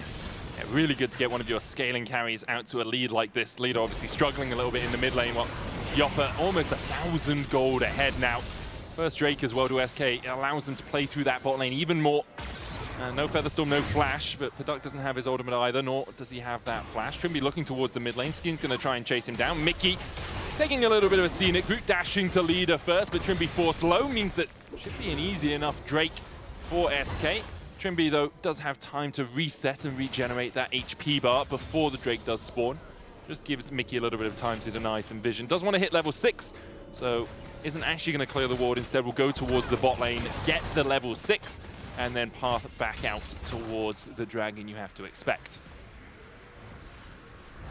One of the things we heard Trimby talking about earlier was perhaps too many cooks in the kitchen, and someone has an idea. The team doesn't always want to follow it through, and I think that's probably been one of the most frustrating things to see about this team is, on paper, this roster has a lot of skill to it. I mean, we were having conversations at the beginning of the split. Should Rooster be in the conversation for one of the best top laners in our league? His laning is typically very strong as Wonder and Rooster going for a bit of a back and forth, trying to lock him underneath the tower. Yeah, because Wonder dodged the Prey Seeker with his public execution as Mickey's caught but can dance away, it meant that Rooster wasn't tanking the tower. And so, because of that, Rooster able just to burrow his way to safety. Drake up. Still that quickness available for Mickey. He's going to use the Gleaming Quill to heal up. We'll take one Dragon Auto from it, but still a net gain of HP. Nuke here, no flash. Mickey can look for the quickness. There's the Emperor's Divide. Stunned up by the Unraveled Earth, but still the charm going down onto Nuke. Needs to get to the safety of his teammates. Bukada's on his way across. Nuke surviving with the heal, and there's the Cyclone onto Mickey, who flashes the wall, but Bukada chases him. Lands the crushing blow. Trimby with an Unbreakable will survive through the damage of Skeens and Leader, and in the end, it's Shifters who get the kill. So, I mean, I want to see the replay, but I think Leader really misplayed how they went for that. I think he used his Q on the Azir super early, which means that basically, once you're shuffled over the wall, you drop another soldier, but then Talia walks away. and you now have no tool to actually follow that through. So I think using the Q super early in that exchange, oh, Leader now has to flash as well, as Bukada finds a play. If we get a replay of that, we can look back at exactly how he executed upon it. But yeah, right now, Shifters trying to make some magic happen on the Rift. They do lose the Dragon. We look back. So see, a very early Q to set up for the play. Now, of course, he did need to make that play happen in order to get the shuffle, but now you don't have the Q available. When it does come up, the fight's kind of already over again, and there's nothing really left. So he didn't have the damage. And again, you can understand the idea that you've got to commit that Q in order to get in range. But I question, like, perhaps using the flash earlier would have been the right play. I think Tough there's to also say. there's an argument for Mickey to pop the quickness in the bush, then E-flash onto Nuke, because Nuke didn't have flash, right? So he stunned himself going in with it. But you could put the Unraveled Earth down because you knew that you were going to get chased out. You knew they were going for a fight onto you. Mickey diving away here as the Void Rush in from Rooster, almost killing off Mickey for the second time the game. Still unable to quite get that final bit of damage down. Rooster might look for the Prey Seeker here just to stop the backs. Wonder's going to try and block it out. Trimby doesn't go for anything. Hasn't got the Unsealed Spellbook, so didn't have something like an Ignite at his disposal. Skeen's going to try and save Wonder's life here. Public Execution is back off cooldown. They jump in, they CC him, and the Ambassador does not have a chance to use anything before she falls. Skeens now needs to be a little bit careful because this tower is pretty damn low. He's going to start to walk away. Now get rid of that CC from the Goes Where He Pleases and still get the knockback onto him. There's the trample stun for the follow-up. Good knockup coming out from Mickey. Charm as well with the quickness will stop the advance of Shifters, but SK kind of bleeding all over the map. Yes, you can feel that the momentum is really going towards Shifters. Would you say it's shifting? I was deliberately avoiding saying that, but the fact that they turn around a gank in mid lane, they then force the flash out from Leader, they then set their sights on top lane, secured the tower, get a kill, get the flash out from Skeens, just a sequence of plays that all just went the way of Shifters, means that now they've really opened up the map, they're in a much better position to contest the next Drake. Of course, Herald will be the next objective, but we look back at this, they have 4 members on the top side, there's nothing really anywhere else on the map for SK to cross map. Skeens is here to try and help, but with Mickey back in base, he's not in a position to help defend this dive, and with the tower falling, it doesn't result in an additional kill, but hey, they got what they wanted. Skeens having to use the ultimate to get out here alongside the quickness from Mickey, investing a lot of resources just to make sure that Skeens survives the fight. And after we saw Yopper get that early kill in the 1v1, I thought perhaps we'd see more play from SK towards Yopper. Like, get him really fed on this Xayah. Still sitting on the Storm Razor, still has about a 700 gold lead, but he's the only one with one on his team right now, although Leader slowly catching up to Nuke, a 1 gold difference down to 0. He'll be able to farm up those minions. Paduk able to force Yopper out, with Trimby waiting just around the corner in that bush. It would be a little bit dangerous for him to go in on the fight. Drake up in 2 minutes though. SK have been able to stack the first 2. Can try and play around that. For Shifters though, getting a little bit of a gold lead back in your favor, with Rooster being able to side lane threat onto Wonder in the 1v1. Becomes a little bit harder for SK to really match that Rek'Sai on a side lane. I keep track of like what the next game plan is, because you've got a lot of members of SK on the bot side of the map, but Herald is the next objective. Bukada's up there. Rooster has the push in top as he finds very nice trades against the Ambessa. Using that Fury really well with the Titanic Hydra as well, just to cleave through Wonder and the minions. Because of that, you've got a Rift Herald available to Bukada. Still a minute 10 before we have the Drake, so there's time for Shifters to take this and then move their resources down towards the bottom side to contest that Dragon if they so desire. Skeens and Mickey realizing this are going to go and try and make a play onto Nuke and Trimby. Unraveled Earth once again on Mickey. The trample stun coming out afterwards, but there's a cooldown used by Nuke, and the quickness still available to Mickey. Drake up in 50 seconds. Mickey may be looking for the reset. Doesn't actually have any wards on his Celestial opposition right now, so would want to get back and be able to replenish any wards that are cleared out by Shifters. Yeah, you can see that SK have made a very deliberate attempt to put pressure on this bot side of the map, but they don't have the vision to control it. Slowly they're getting sweeped out. There are 2 deep wards on the bot side for SK that do offer TP flanks for both Leader and Wonder, but Wonder's getting constantly pushed underneath this tower. Rooster going to go back to base. I want to see what he actually grabs for himself. If he's going to complete another item, no, he's just going to go straight for the tier 2 boots. So get that extra armor secured to help deal with Yopper and Wonder. Dragon now 10 seconds away. Rooster making a beeline towards that mid lane. has quick wave clear himself, but they're going to leave that to Paddock for now. They're also going to drop the Herald in mid to provide that extra pressure. Wonder's going to get a quick base off as the Dragon gets started off. Mickey not got those wards that he really wanted to stay around. SK are going to start up the Drake. There's the Hex Gate behind by Trimbies. He looks for the engage. Emperor's Divide down on him. Unbreakable will use as well as alongside the Locket. Quickness, Charm into perfect execution. They're diving onto Nuke. He's going to be able to flash the wall. Deadly Plume is coming out with the Feather Storm as well. Rooster's already killed off one, but Yopper will answer with one of his own. Cyclone on the backline. Yopper's going to have to flash, and now Wonder's left. The Wolves, but Bukada unable to take him out in time. Seismic Shove back on Skeens, but has the passive backup, means that he's not knocked back. Shifter's low, as are SK.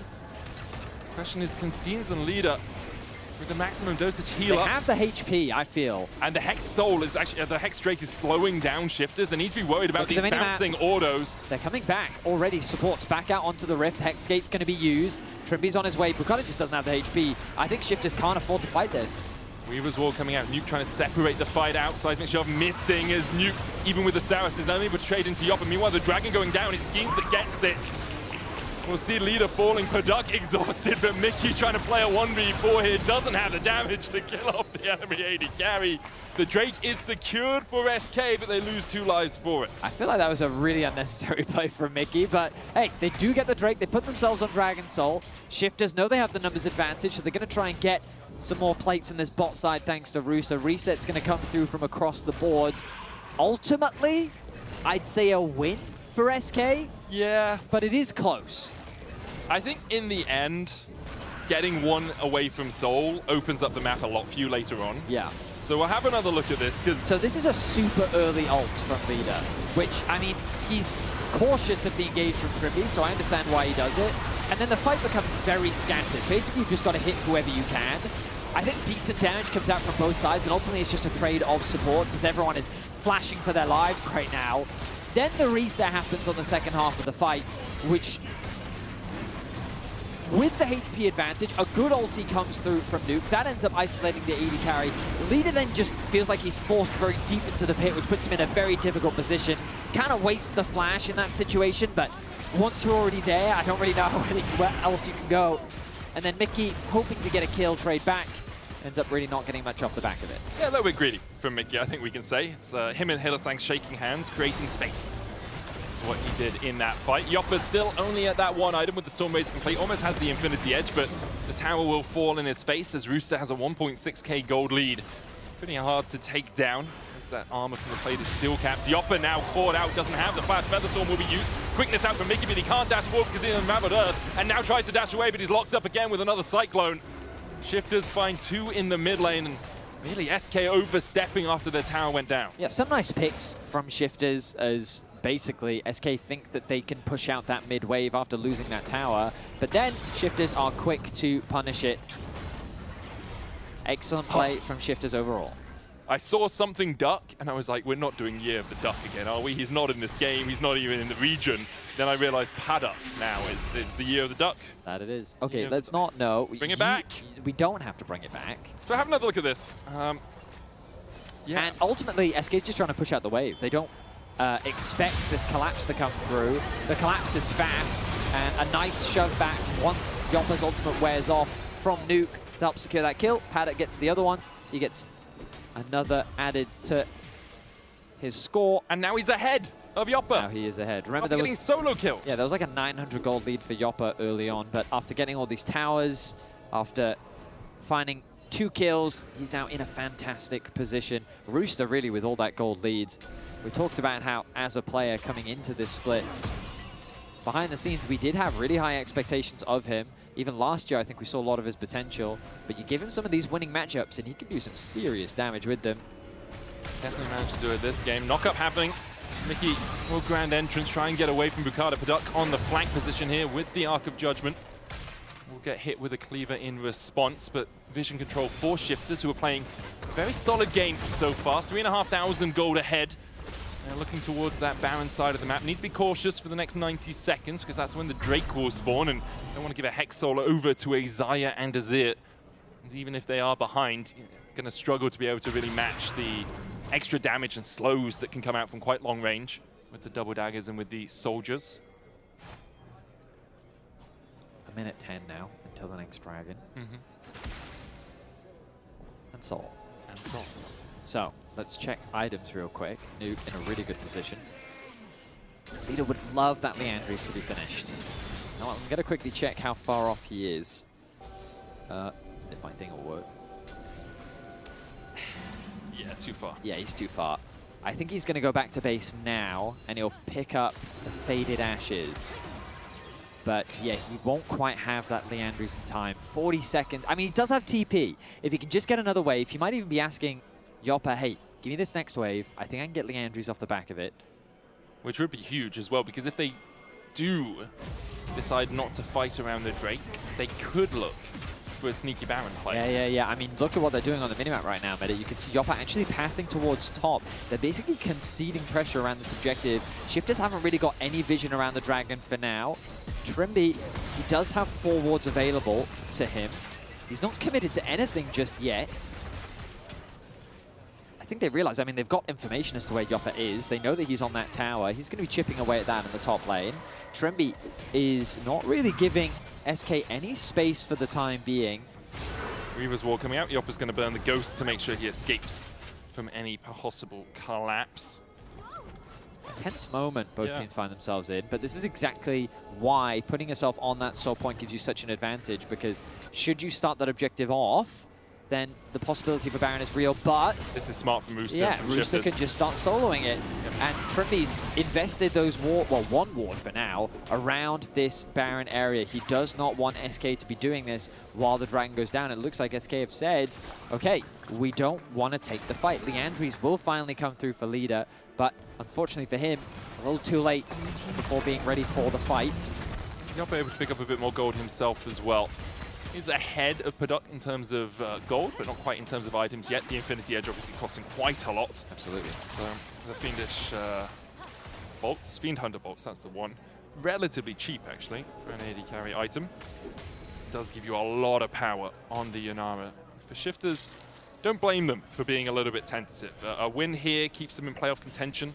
A loss knocks them out. SK already eliminated, but Shifters' fate still not in their own hands. Even if they do win, they would need 2 of the following 3 teams to win, Na'Vi, KC, or G2. So, the thing about that is, those results seem very doable, right? Na'Vi could definitely win, KC playing up against Heretics could definitely win, G2 against Fnatic, maybe a little bit more of a 50-50 with how both teams are playing right now, but you could see it happening. And you only need 2 or 3, so you've got to do all that you can to make sure you get into one of those playoff spots. Shifters now setting their sights on this tower. Should be, well, an easy contest. They get 2 plates to themselves. Good damage comes down. Another plate will be secured as well. Does get more armor and magic resist with more people around it. But we staying are around to playing protect. on the new patch where that got nerfed. It did get nerfed, so it's not as powerful as it once was, the extra resistances. Which, the extra tankiness. great change. Yeah, it was way too powerful. Yeah, basically the idea is that before it was 20 to 80. I think 100, maybe 80. Yeah, because I seem to remember it being nerfed from 30 to 50. Yeah, so it's definitely gone down to 50. So now, basically, if you're solo, obviously the armor has gone up. But if you're a team pushing to end, it's gone down. Yeah. Was the whole point. And that logically makes sense. Because basically, if you win a team fight, you shouldn't be punished for trying to end the game. So it used to be 20 to 100, now 30 to 50. Oh, it was 100. Yeah, okay. So yeah, pretty significant nerf for a group. Also means your support can kind of stand near you a little bit, which is quite nice, because it's often when you have something like an Alice, you do just want in here. Wonder caught out by Rooster, using that Fury well. Furious Fight's coming out as well, goes in with the Void Rush. Public Execution will get the knock-up, and then the dash. Rooster flashes for it, but the Eclipse. And Wonder enough to keep him alive. Yeah, he does keep his flash, which is great for Wonder, but you can see how Rooster on this side lane is definitely stronger. I didn't quite realize how effective Rek'Sai was as a counterpick to Ambessa, but I mean, it helps when you have a like 1.5 to 2,000 gold lead in the mid game. Yeah, but I feel like he was just doing this all laning phase, right? True, like he basically outsustains the Ambessa and he just wins on short trades too. And then every time she tries to go in, knock up, trade, leave. So yeah, pretty interesting counter. I like seeing this stuff come through. Rooster constantly generating threat on a side lane. You just look at the minimap and you can see constant pushing. Like pretty much across the rift, it's like deep push in here, good control over mid. The Azir has been able to catch bot, which Rooster's now going to catch, but with his TP available, Leader will be ready to join his team. Yeah, Rooster has to be a bit more cautious because he has burnt that flash and ult, so he doesn't have those tools. You see the Lord Dominic's Regards coming out from Paduk. Does have the Giant Slayer on it, was added back this year, so you do more damage to healthier members of the opposition, or enemy players with greater HP than you. Sometimes you see a Mortal Reminder into a Mundo, but if you are trying to get through HP stacking, Giant Slayer can do a lot of work as well. You don't have an Ignite or I'm any also Grievous just of the wounds. opinion, like, anti-heal on someone else. Yeah, I 100% agree with you. It's you see the Oblivion Orb on Trimby, like he's kind of the one being assigned to it. Yep. I think Giant Slayer is very powerful, but I know a lot of people don't know that Giant Slayer has been added back onto Lord Dominic's Regards because it wasn't there last year, so sometimes think perhaps it's not a good item into a Mundo, and you can argue that Grievous Wounds, if you can apply it readily, does make sense. There's that third item finished for Yoppa as well. And pings are now being sent towards the dragon. So of course that soul threat still very real for shifters. They want to make sure SK don't get it because it's such a big spike, especially the Hextech soul. Looking across the board, Wonder's going to tick on over to level 17 as the base is interrupted. Nicely done. Does Leader have gold for Seekers here? Going to be really... They just bought... He's got a needlessly large rod. I was wondering if it's a Rabadon's or a Seekers, but it's going to be a Lightning Jewel. Weird. It doesn't build into anything together, but perhaps just thinks he needs some penetration right now. It might have also just... He might have had 1100 rather than 1200. Yeah, that would make sense. Actually, no, it's 1250. Yeah, it would make sense. Yeah. Just wants the power for now with the next Drake coming up in 5 seconds' time. You can see once again SK like, okay, if you want to control the bot side of the map, we are just going to walk our way up towards this Baron and actually going to start it off. It's Leader and Skeens doing it. Far side automation does come in. We'll spot them out. So you can see how quickly this Baron does go down. Trimby knocked up. Bukata looking for the flank play. Weaver's wall out. Skeens sticking on this side of the wall. We'll keep the Baron aggroed. He's got health to work with. No soldiers in there right now. Rooster has come across to join the team with that TP. 6,000 now on the Baron as Shifters look to try and find a way into the fight. Rooster gets the knock up. Scuttle Crab secured as well for that little bit of extra vision for Shifters. Trimby flashing forward. Pops the Unbreakable Will is rooted as well, but with the Unraveled Earth, no one can follow up. No one can chase him with a dash to try and catch out the cow. In the end, that's all that will result of that. I mean, Trimby really wanted to try and force something. He messes up his combo.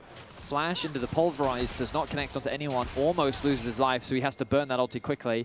This means that SK ultimately have, well, ulti advantage, I would say. Leader did use his flash. Yeah, that's the big one. The fact that they got the Azir flash could be huge for Bukata, who'll be looking for a target in the fight. He may have found one. Skeens, Seismic Shov's going to get rid of that CC reduction, and now Bukata on the chase uses a Cyclone as well, but Skeens with a maximum dosage will heal himself back up. It's an early ult from the Mundo, not having it available. Remember, he is just a lot of HP. No Cyclone 2 though, no Unbreakable Will for Shifters. Rooster looking for that flank. We'll use that Void Vision to spot out the fact that Wonder's there. He dashes in, trying to distract this Rex side. Leader a mile away from the fight right now, but begins to step up. Rooster going to take the Hexgate behind, 3,000 on the Drake. Skeens on that front line, the smite comes out, but it's Nuke that secures it. Mickey trying to get in with a charm, gets the double knockup, but Paduk is so far untouched. Wonder will kill off Nuke. Paduk now can step back forward, but it's a 3v4 in SK's favor, and Yoppa will go hunting, takes out Paduk, gets a double. The Drake secured for Shifters, but the Baron, you have to feel, will go to SK. Shifters have done a good job of denying these souls away from SK, but a one-team fight will be good enough as SK can set their sights on the Baron once more. Pings are coming down, Yoppa will be making his way over there, and this should be an uncontested objective. Bukata might try to get in range. Mickey, he has to be on defense duty. Look at his position. He's going to try and track where Bukata is. He goes across with the Hexgate. Now Rooster and Bukata beginning to collapse. Leader still has the Emperor's Divide and puts it down to keep Bukata at bay. Now look for the knockup. Bukata uses the decoy well, dashes away with an Ember Strike and will survive. The Baron, though, does go over to SK. Now Rooster looking for a re-engage with Trimby here in TPs. Perhaps Shifters can find SK on the disengage. Rooster deep. A counter teleport coming in as Leader dashes across the wall, and Rooster needs to get out of there. He'll flash, he'll dash, he'll escape with a burrow. but has to go underground to get away from SK, who all survive with the Baron. Okay, so a big advantage ultimately gained for SK as we look back at this Dragon fight. So Rooster's now in an awkward spot. He takes a Hex Gate to create the flank. The ulti from Nuke kind of splits the fight in two as he finishes off the Dragon, but Wonder finds a nice angle onto the backline to eliminate the mid laner from Shifters. Meanwhile, SK can just focus on playing this front to back inside the pit. They take out another member, they then convert it into a play. In that fight. Kind of same, to be honest. It was chaotic because of that Talia wall. Yeah. It split the fight in two, and I think it made it easier for SK just because they could clump up as 4 and just hit whoever was in front of them. And it was like a horizontal axis rather than the vertical axis we usually see that like splits the entire river. Well, hang Instead, on we now. had two sides of it. Shifters have the Cryo in the mid lane here. Skeen's going to try and come across as well. Rooster, Paduk, and Nuke have got on towards this inhibitor tower. SK are the ones with the Baron, remember, and it's Leader who's pushing in the bottom side. Does still have that teleport to join up with a fight. Almost got the Rabadons. Should be able to take the tower himself down in that bottom lane, and a small gold lead begins to materialize for SK. For Shifters, seeing things slip out of their grasp a little bit. This has happened a few times for them across the course of LEC Versus, against Giant X in weeks 1, against Lost Ratones as well. And now, after they did have a bit of a lead, things are starting to collapse a little bit again. 1.5k gold leads in mid and AD carry for SK. Rooster looking for the engage. Bukada doesn't have the flash, but does have a decoy and a cyclone. A cannon minion here for SK, pushing through mid.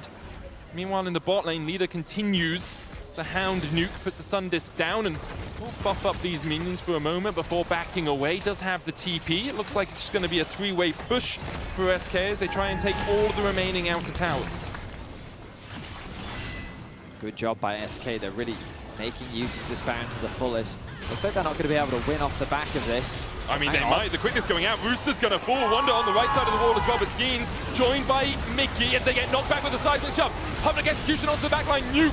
Wonder is the target as Shifters collapse on him, and now a 4v3 in Shifters' favor. Mickey knocked up. Trimby with a good flash forward. The Emperor's Divide out from Leader. But for Duck, untouched. Bukada there as well. A quadra for the Duck. He's going quackers. He'll find himself a pentakill. Paduk finds a penta for Shifters as SK is knocking on their doors. Beautiful team fight from him. The positioning was fantastic, staying out of range of Leader and Yopper that set their sights onto them. SK went far too deep underneath that tower. They got that kill onto Rooster. They thought that they could get so much, but they end up losing everything. We look back at this fight. The focus should be on the tower, but the wall comes through. And look at Skeens, he's walking forward. He's now underneath the tower. A nice knockback from Nuke. Connects onto 2. Wonder's then diving, again with the tower still up. And the coordination from SK isn't there. Trimby uses the W to get in range to flash, knock up, and Paduk is untouched throughout the entirety of the fight. You're the Duck, Betty. Penta! Said it earlier in the game. Pentakill! Yummy! Yummy! Oh, yummy! I pushed yummy indeed. Was gobbling up the SK players. Absolutely. And now a 2k lead for Paduk. Dragon up in 7 seconds time. That's a GA on the Yunara as well. That it is, almost full build, has a Noon Quiver. Going towards his final item.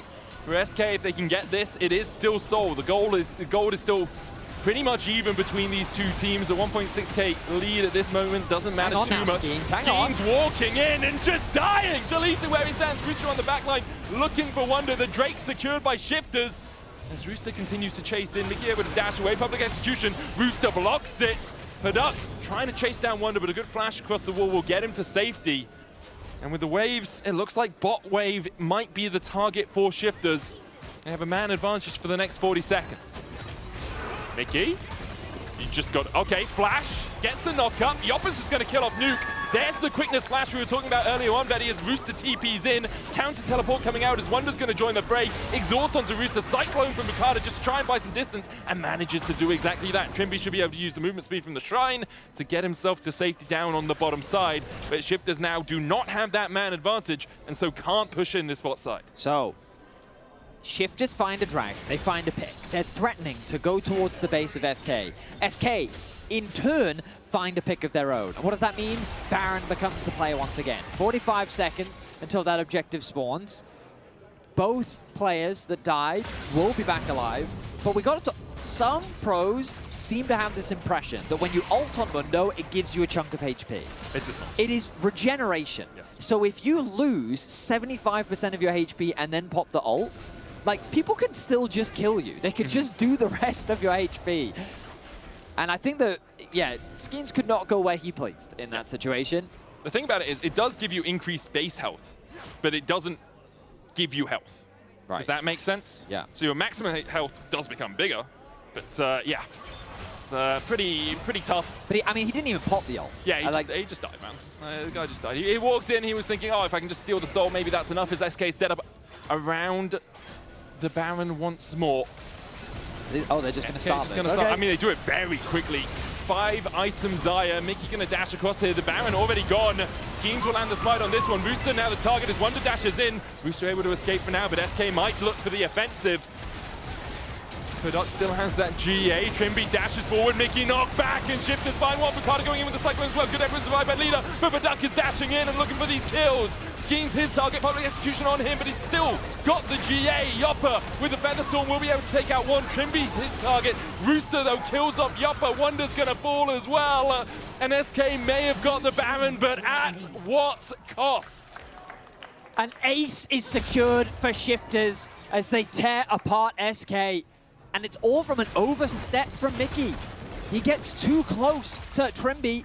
Trimby sees that opportunity to punish him and shuts him down just like that. The death timers are long. We're 38 minutes into this game, and Shifters are looking to keep their playoff hopes alive. It should just be done. Only Mickey up. Does have the quickness. He's up in 5:20 on leader, though. Shifters have done what they can today to keep themselves in the playoff race. They need Na'Vi, KC, and G2 to win at least 2 of those for them to make it to our top 8. Shifters find a much-needed win. With that Baron falling, it was a scary situation, but they find a much-needed fight. Huge credit to Badak, really coming alive in those final team fights and putting on the carry performance that Shifters needed to bring it across the finish line. Again, their spot in playoffs is not secured, but they're much closer than they are compared to if they had lost. Oh yeah, if they'd lost, they'd be out. So you can vote for one of them in your player of the game votes. Picardo, Paduk, or Trimby are your options. One of them got a penta. That's true. Just putting that out there. You could argue it's because of Trimby and Picardo that he managed to do it, but oh my lord, Paduk had a good game overall. They'll take a bow on the stage. Could be the final time for LEC Versus for them. For SK, unfortunately, a loss in their final game means that they have to walk resigned backstage. They will be back in spring, of course. They will, yes. But for now, they will be taking a break because for Shifters, as they move forward, as you can see on your screen, in order to qualify for playoffs, they need Na'Vi, KC, G2 to win. 2 of those 3 teams as SK give us that last POW of the LEC Versus. Mickey Project will continue in spring. We'll see how well they can do then, but for now they have a couple of months to reevaluate and see what they want to change going into next split. Dracos is standing by with Trimby. Let's hear from both of them. Thank you very much, gentlemen. It was a hard-fought battle in that game. Trimby, it was crazy, bro. It was all over the place. What was going through your head in some of those really wild back-and-forth fights? Well, it was like second time I flashed in and I couldn't get a combo. I was like, fuck me, I'm just, I'm just kind of ending. But I think it was really nice to realize that even though it looked hard, right, the game, because of course they have like the champs they have and then like how the team comes interaction with each other, I'm happy we realized that at the end of the day we still could play it in a certain way and we pulled it off, so I'm happy with that. Proud of you guys for getting the win. Obviously a super tense game, but your fate really isn't in your hands, right? We broke it down earlier on the broadcast. You need some combination of Na'Vi, KC, or G2. You need 2 of those 3 teams to win, and you're in. Job done. Unfortunately, you haven't guaranteed with a win. What are your thoughts for the rest of the day? Are you just a big fan of these 3 teams now? How does it feel? I mean, it's a rough question, but how does it feel to have your fate no longer be in your hands? I mean, if I get a little discount on the t-shirts, I can get all of them, you know? If that makes me get into playoffs, why not? No, but seriously, those are strong teams, I would say, so I'm happy with the fact those are the ones who have to win, and yeah, I hope that I can see myself big in playoffs in a couple of weeks. I will say, based on the teams, it does seem like the odds are in your favor, but we'll just have to wait and find out. Thank you so much again, Trimby. That's going to do it for us here. Up next, MKOI versus Navi with qualification stakes for both Las Carpas and the Rats. Don't go anywhere. It just keeps getting more tense. The upper going in here. Winter goes looking for the duck. Looks down the pedestal, flash away, still gets him with the blades. I'm dead. Oh, yo. Rek'Sai is here on me. I'm meeting Rek'Sai. I'm meeting. Look how this is a second. Rek'Sai in the pit. Look at where I start. Kill Alistar. No flash. Okay, low. No flash. Yeah. Good.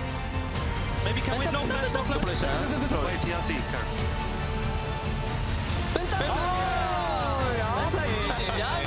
Yummy! I pushed me.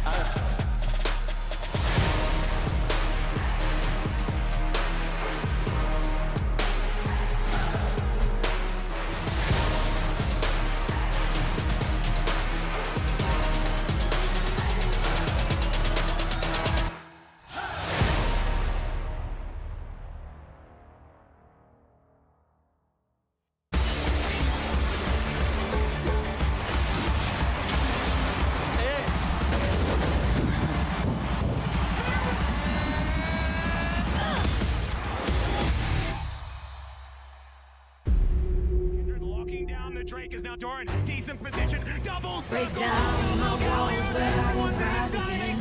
Cause I stand tall in my environment. How could I ever close my eyes and stay silent since they try to take me down with their violence? Oh, they go back in. Bishop flashes in. And down goes.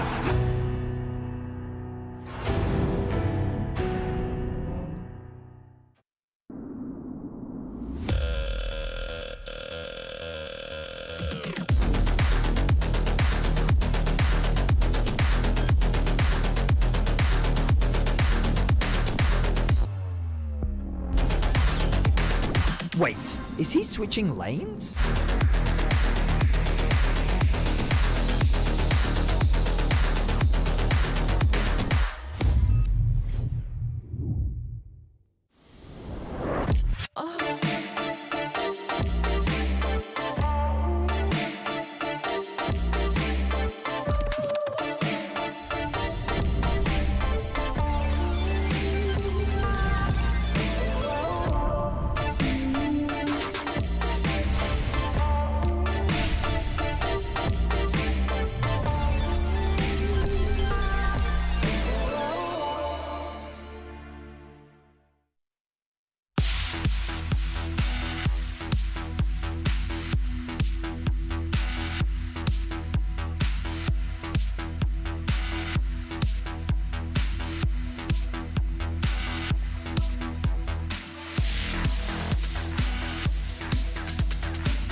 Welcome back to the LEC after Shifters beating SK here. And the key player of the game was Paddock, another pentakill in the LEC. Wow, AD carries are happy this week. Always the AD carries, man. I mean, it's how it should be. I don't know, ADC is getting pentakill. It's been a pretty good season. I think everybody agrees, so. Yeah, for once you guys can't complain. But anyway, focusing on the next match we have, there's a lot of stakes here. MKOI on this side, Navi on the other. Navi have qualified. These guys are still looking for their qualification. So for the stakes, it's quite simple here. MKOI winning locks them in. If they don't, and Navi wins, then the Rats and Shifters are going to be pretty happy about this one. Yeah, a lot of eyes on this game. And if you told me that MKOI was this close to missing playoffs, because if they lose today, it's a really realistic chance that they will miss playoffs. And I saw their faces walking on the stage. They looked really serious. And you can feel the tension right now in the arena. A lot of eyes will be on this game, and they really need to show why they are seen in such high regard. I see your disappointment, Finn, but there's a silver lining here. And that's the fact that today, it feels like 6 finals. Every single game matters so much. The tension, that just means it's more fun to watch. I'm so excited to watch this game because it means so much for both of these teams. Not so much excitement, though, if you're on the side of MKOI, because they need to get their shift together, let's say. It's been going really wrong for them now lately, but how do you make sure that this last game is going to be the one that makes it count, especially playing against a team that has been popping off and that already qualified? Yeah, I think it starts in the jungle, because I think Elyoya is still the captain of this ship. We saw Relash say in an interview, actually, that he believes Elyoya is the strongest jungler and he looks forward to playing against him. So I think, to me, that is the matchup I will be watching today. Relash versus Elyoya. That is peak here in the 4th game that we have today. And actually, El Capitan is standing by with Dracos backstage. Or was. Thank you very much. I'm joined by Elyoya in an interesting situation. You're not 100% qualified for playoffs yet. And I want to be honest, brother, it's been a rough couple of games. How have things been going from your perspective? It's been, I think, being honest, we have struggled to perform on stage. I am always really straight with my interviews. I think when we are lacking some individual level, I'm honest to say it. I think it's not the case. I honestly think we are not showing up in performance-wise on stage. So, yeah, that's been a bit hard to deal with. But, I mean, I trust that we are going to make it. I've heard a lot of excuses thrown around. Earlier in the split, it was Mondays. Mondays were the doomed days. I heard Melzet wasn't there one day. I've heard a lot of reasons. What is the reason from your perspective that you guys just aren't able to show up? Do you have a firm grasp on, like, what is actually stopping you from delivering at your highest level? I didn't hear those excuses, so I heard them on the online. These are like made-up fan excuses. It's nice to hear, you know. It's a little like I like how our fans have our back, but no, honestly, I think I cannot think of one case. I think every one of us has struggled in different moments. I would say yesterday game, for example, was me. Some past games has been Jojo. Some other games has been Supa. Mirwin has struggled too. I honestly think I don't know the main reason. I think we've also been trying new things at the same time because we gave a bit playoffs, let's say, too much for granted maybe. So yeah, but still, yeah, I'm confident. So what's the focus today then? How do you rally? How do you make sure that you guys are able to deliver at that highest level? Is it just simplify the game plan? Is it stick to comfort? Like, what is the secret to making sure that you guys can just get this last win so you have a bit more time? Honestly, it's play our game. Like at the end, I think we need to deal with this pressure. It's even a good opportunity right now to grow because not many times you have this much pressure in a normal regular season game. So we are going to take this as the biggest lesson that we can. We are going to play what we are good at, and yeah, we will win. I like it. I like the confidence. Elyoya, thank you so much for taking the time. Good luck in the match today. We'll send it back over to you guys. Because this match requires every bit of attention that you've got sitting at home. The last 3 regular season games of LEC Versus with Dagda and myself, Asterix. We are going to run you through MKOI versus Na'Vi, a matchup that has so many implications for the rest of the league. It is in MKOI's hands to seal the deal for them to lock in playoffs. It is in Na'Vi's hands to keep the viewership of the Rats going because they've already locked themselves into 2nd seed. Na'Vi are a top 2 team, and now they have to put up and show that they're better than MKOI. Yeah, MKOI with the win will secure playoffs, and I mean, we just heard from Elyoya. They think that they can do it. They can turn it on when it has to happen, but it has to happen now. And as we get into the draft, you can see Yunara Oriana already taken away. So still looking to see things like the Rumble, the Azir, these kind of picks still up and available as we walk our way through this. I feel like for Na'Vi, we can kind of dissect how their drafts have been going. Mainta, most of the time, the Scion, the Cassante, tank top with a flair of carry, but usually he's been a role player. For Relech, these top lanes in the jungle, he's had a bit of a flair of the Ambessas as well as the Aatroxes, a Kiana to start the split off. There's been certain dynamics with this team, Dagda, very straightforward. I feel like already taking it away is MKOI. They get rid of Relech's jungle pick. They get rid of Poby's pick as well. And the Inara, which is strong, have done their homework. Imagine it'll be the Rumble gone next. Yeah, there it is. Cool. Okay, so Azir, the one that you think of, JoJo's also kind of defaulted towards this in a lot of situations. It means you can respond still with things like the Taliyah if you'd like to. And we've seen like Taliyah Pantheon, Taliyah Vi as combos that can answer into the Azir. We'll have to see if that is going to be the game call here, or if they want to try and put their focus elsewhere. Yeah, with no Varus up, that first pick, you're right. It could just be an Azir and then response from Na'Vi. Yeah. Unless they feel confident on the Jace. Like Jace at least has been decent, but going to be the Vi. First pick. Elyoya has played this a couple of games, but still, like, I don't think we've seen a Vi first pick in the LEC. So this base is kind of a call-out to me, saying, okay, Poby, you take the Azir, we can take the Taliyah, and MKOI can fall back on what worked for them in summer, which was trying to play through these strong side lanes with JoJo as your main point of focus. Yep. And if Miran then can end up getting some sort of good pick for himself in that top side as well, you can have this solid side lane pressure that can try and come through. But there's the Pantheon that we were talking about. And now it is a question of Na'Vi just take the Taliyah, kind of call the bluff from MKOI, and say, no, you can have the Azir. We're actually happy enough to just try and take the Taliyah instead. It's just interesting to me because, again, Dagda, I'm just kind of looking. I'm seeing, was it Na'Vi that played the Jace Rise against, or was that MKOI's comp? It was MKOI because Mirwin was on the Poppy. So Jace would have been a viable option, but they're veering away from it. I do like your prediction, though, saying, hey, okay, there's that Azir you mentioned. The Pantheon pairing is obviously taken away because the Vi's already on the side. But now you mentioned the Taliyah. That's an option. Yeah. The other option is the Rise, but I think, there will be the Taliyah. Crazy not to, right? Yeah, I think it's such a strong combo in both of them. And also then you just got the opportunity to try and play for sides. The only change might have been going for a Rise because he is fairly tanky, so can survive a lot of that Pantheon pressure. But Scion, definitely something that can survive a lot of that Pantheon pressure. It's meant to go for something like the Nah here, go for the range matchup and put him in the ground. Again, I was just talking about this guy. He's been a role-playing top laner. He could just go for the Cassante here, Dagda. Like, how many games of Nah has he played so far? Just the one, but, I mean, could have easily end up moving towards that. I don't think it's the end of the world, but it's going to be the tank killer and the Aatrox that he goes gets towards to play. instead. Remember, he's talking about this earlier in the split. He's like, yo, Relech just keeps taking my champions. Mainta finally gets to play the Aatrox top because we know that Pantheon's going in the jungle. I'm curious if we end up with Lulu bans here from Na'Vi, though, because you've already got good engage on both the Scion and the Vi, and something like an Aphelios Lulu could be very strong to come through for MKOI with the way the draft is set up at the moment.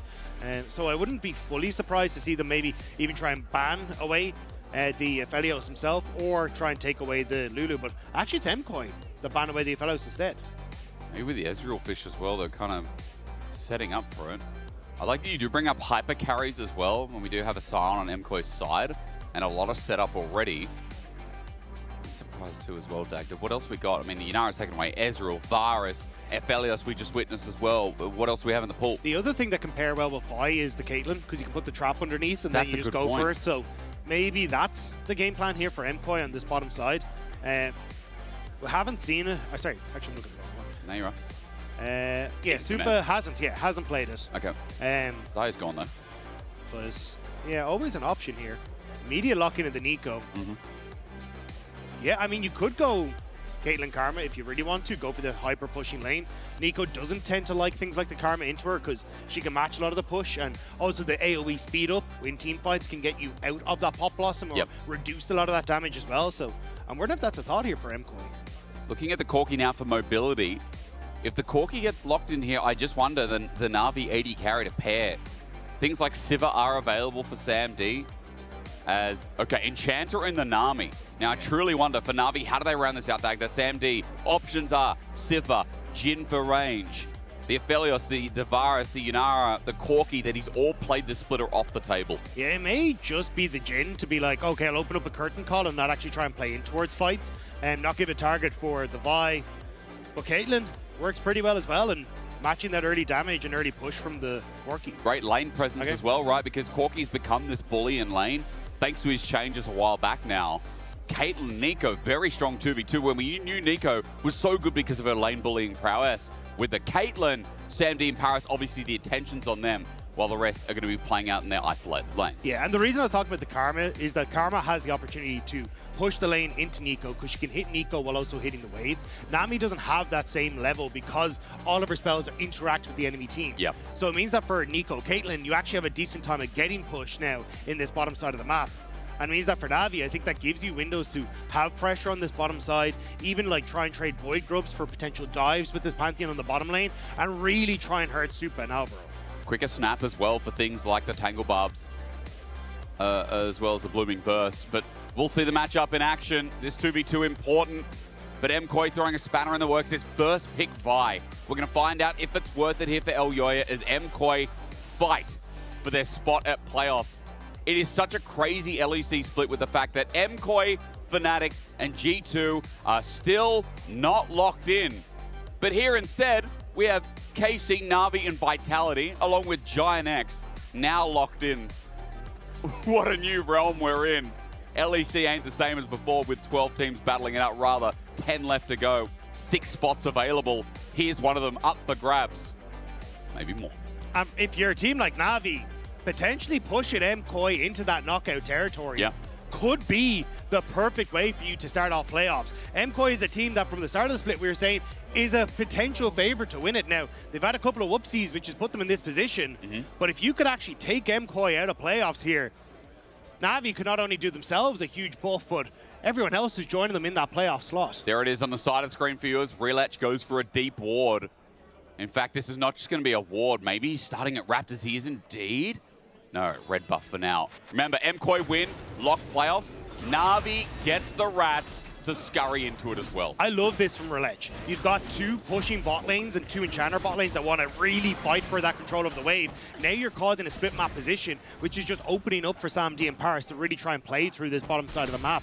And I don't think it's been spotted. There is a blue ward on the Raptor camp on that top side of the map. But unless MKoi can sniff this out, Elyoya will have to go to the opposite side of the map. He'll probably start pinging it now in a couple of seconds, realizing that Relech hasn't shown on this ward yet. At least it'll take another 20-30 as well, Dagda. I love the point as Poby's just going to face check into Jojo. That hurts here. Navi's mid laner walks into the most aggressive mid laner into the league. Jojo hits 2 first, and Poby down a little bit, has to pop the pots. Has 1 left remaining, as Jojo's now got none, surprisingly, as there we go. Tangle Barb's combo. The power of this 2v2 lane now shown. There's a very high chance that we end up with a dive off of this crash with how low Alvaro is. Heal is there. It's cleanse for Super, but I think if you target Alvaro, there's enough damage. Now Elyoya is going to know, hang on, this is a dangerous boss. But Relech is just going back over to his far side, and you can see the response immediately from Elyoya to move into this top half of the map. Yeah, let's see as well if defensive ward gets placed down. Poby has 1 in inventory. 1 on Raptors would do nicely, but the pressure of the wave pushing into this turret probably just understands that, okay, Relech, you're going to lose the top side of your jungle here. This is going to be the trade-off. Maybe still okay with that with the map state, right? But that's exactly it, right? You wanted to isolate Sam D and Paris, and that's exactly what you've done. And Paris and Sam D have done a good job of hitting most of their spells on this bottom side to put pressure onto MKOI's bot lane. And you already see Main just crash the wave, so he's fine.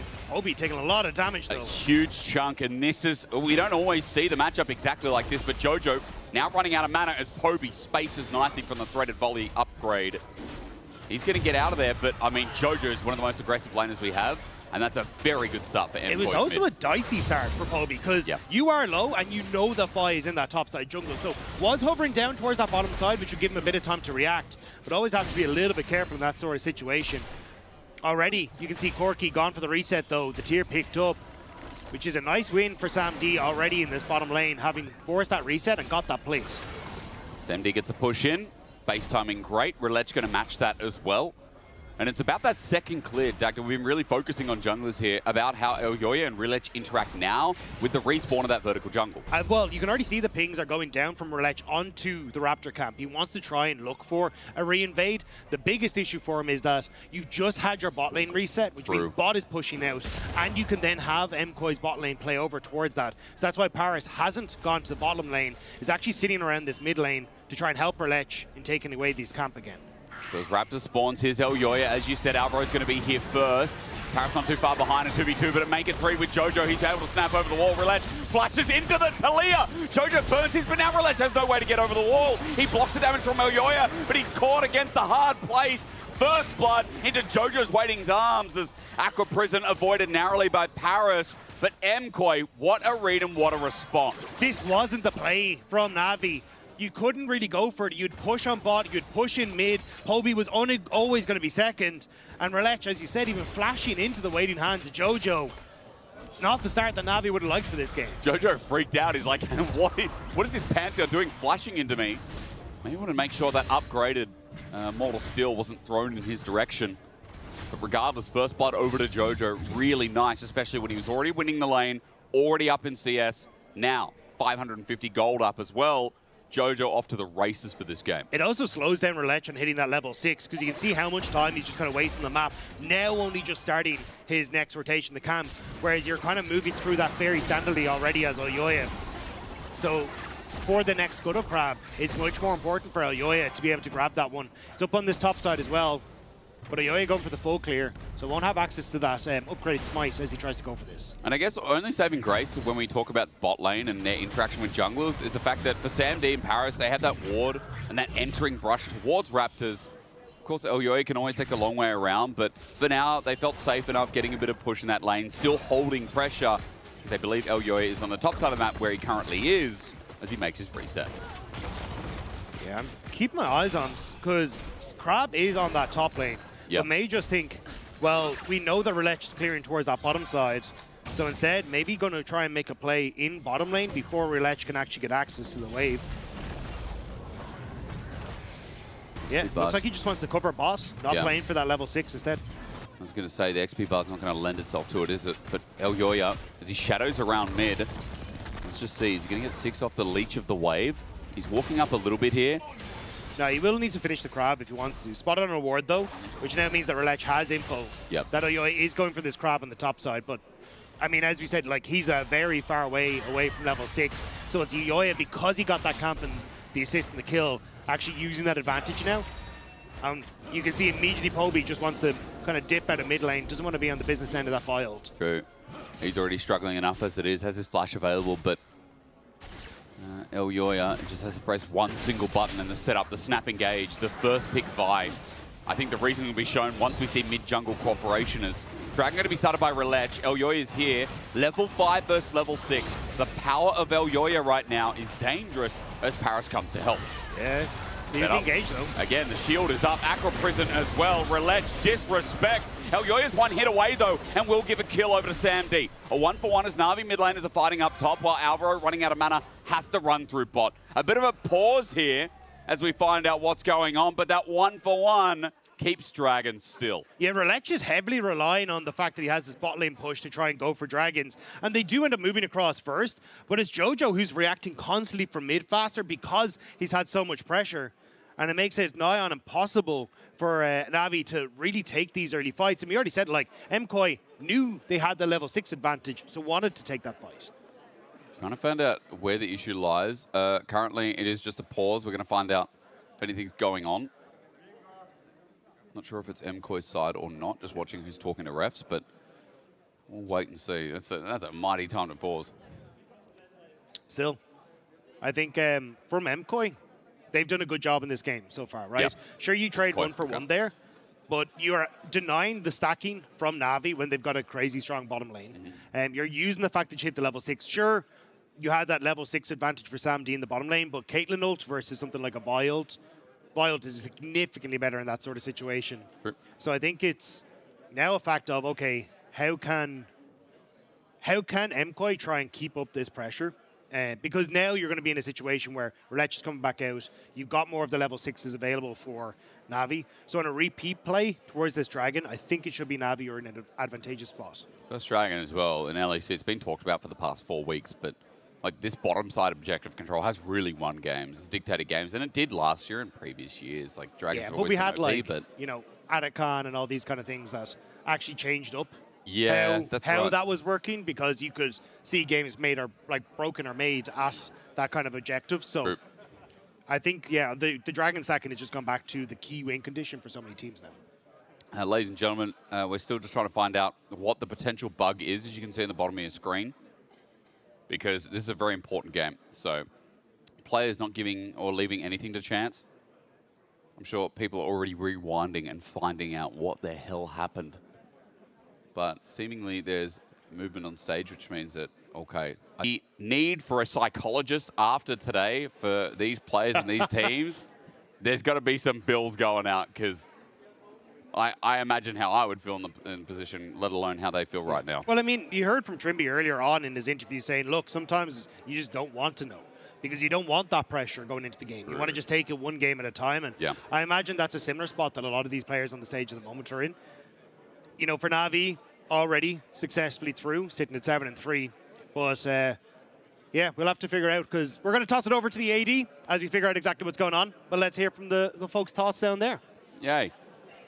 That's us. We're down there. We're AD. We're AD. I want to talk about the drafts, guys. We have it in front of us on stage here. Looking at, I mean, 2 really different approaches. I feel like Navi's draft may be harder to play given that bot has to go well, but what do you guys think? I mean, I gotta say something. MKOI lost to Lost Tones, and now I'm seeing a Nami, Corki, and a Scion. Is that a run back? I mean, is that a salty run back? It's a salty pickup for sure. I mean, honestly, when I look at the Na'Vi draft, it's very high execution. Because look at your front line. You have an Aatrox that's most likely not going to be with the team most of the time. You have a Pantheon who is rather squishy but can be invulnerable for 2.5 seconds with his E. And you have a Nico support. And there's a Caitlyn and a Seer that needs people to walk up so they can hit the enemy team. But who is walking up when I look at the Na'Vi comp? Is it going to be the Nico? Is it going to be the Pantheon? It's really difficult to execute this fight in these river congregations that we see, where you just have a front-to-back team fight. yeah, I mean, they have a really hard to execute comp, but what they do have is 3 winning lanes, right? You have the Caitlyn Nico that's going to win bot lane, Azir is going to get pushed into the Thalia, and then also Aatrox into the Scion as well. I think if they can execute this early game and keep snowballing, allow Reletch to just move around the map, that's the type of win con that you're looking with this sort of roster. I mean, we saw Reletch just now. He is locked in, eyes closed, faker mode, meditating on stage. For me, that's the attitude of a player who knows exactly what he's going to do and who knows exactly how to execute this draft. We have the replays of the first blood and how the action broke out in the game, if we can check that, because it seemed like MKOI are the ones who initiated what happened. No, actually, it comes from an engagement from Reletch. So yeah, here Reletch wants to go for these Raptors, right? But MKOI do not want to concede these. And it looks like they're making a pretty good pick onto Reletch. And here he gets really stuck here, trying to block a lot of damage with his E, which he kind of does. But in the end, there's just not enough damage on the MKOI. The Azir was a little bit too far away from this invade. If you want to go for this invade, you probably need the Azir to be a little bit closer so you can actually fight when they come to contest it. And you can see they have the right idea, right, that I talked about earlier. The winning lanes, they want to try to utilize that to give a lead to Reletch, but it's just the execution ends up falling a little bit apart. And as Finn said, I think this is a team comp where if you start to fall behind like this, especially then if Elyoya is able to utilize this to get his laners ahead, suddenly MKOI have a really big draft advantage. Yeah, I mean, let's just say, like, in a perfect world, what does Navi's comp want to do?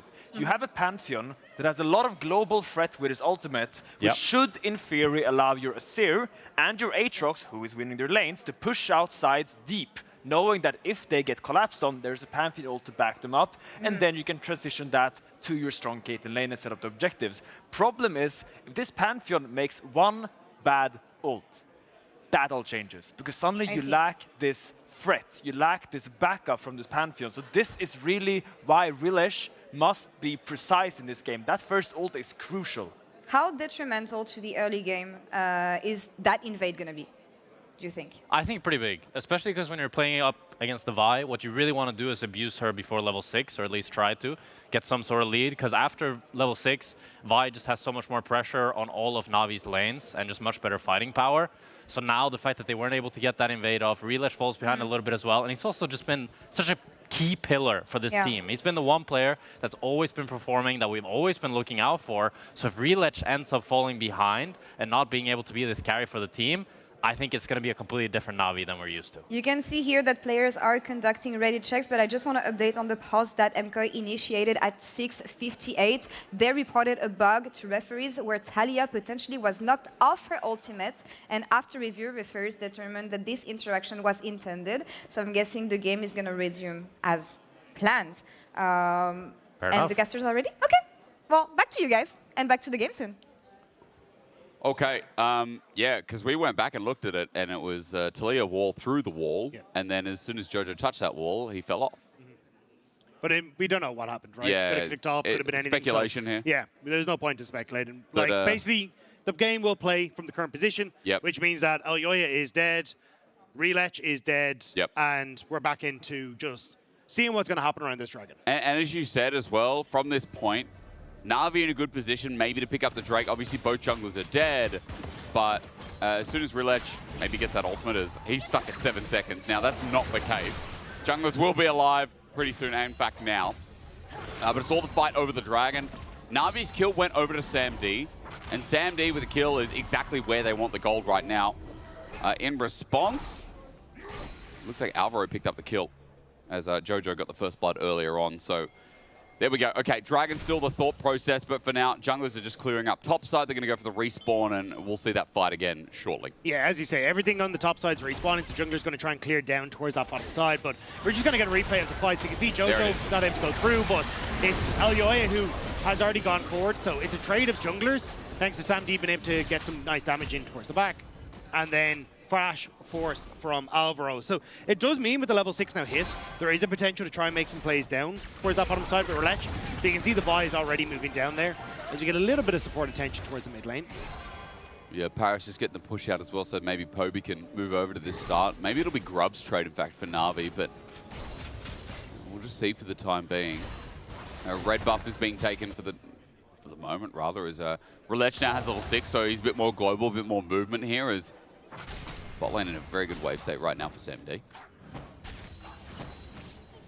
Yeah, just trying to keep my eyes on both these junglers, because ideally you do have Dragon taken before Void Grubs are up, but now you kind of open up where there is a potential for you to try and trade both of those objectives. But you should have push continue on this bottom side, and it looks like with the early move from Paris in towards the mid lane, Poby was able to get pushed there. So I mean, Na'Vi were able to get this objective. And you're seeing a quick reset from Elyoya, means he's more than likely going to start moving up towards these Void Grubs to try and trade for it.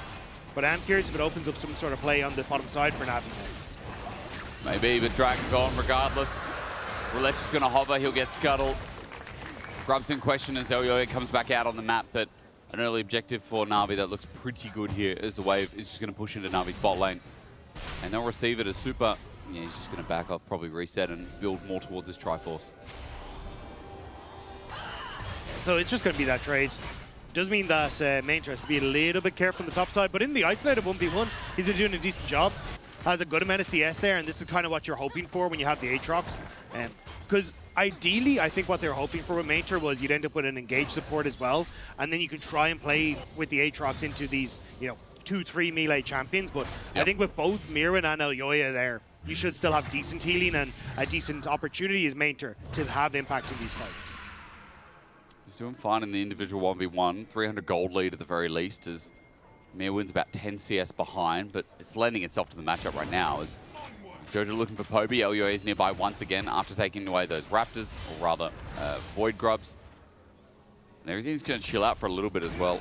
I feel like after that last fight, that pause just slowed everyone down. That's the thing about pauses in League, and especially in pro play, when there was so much momentum on the map and there was a lot of fast play having reached level 6.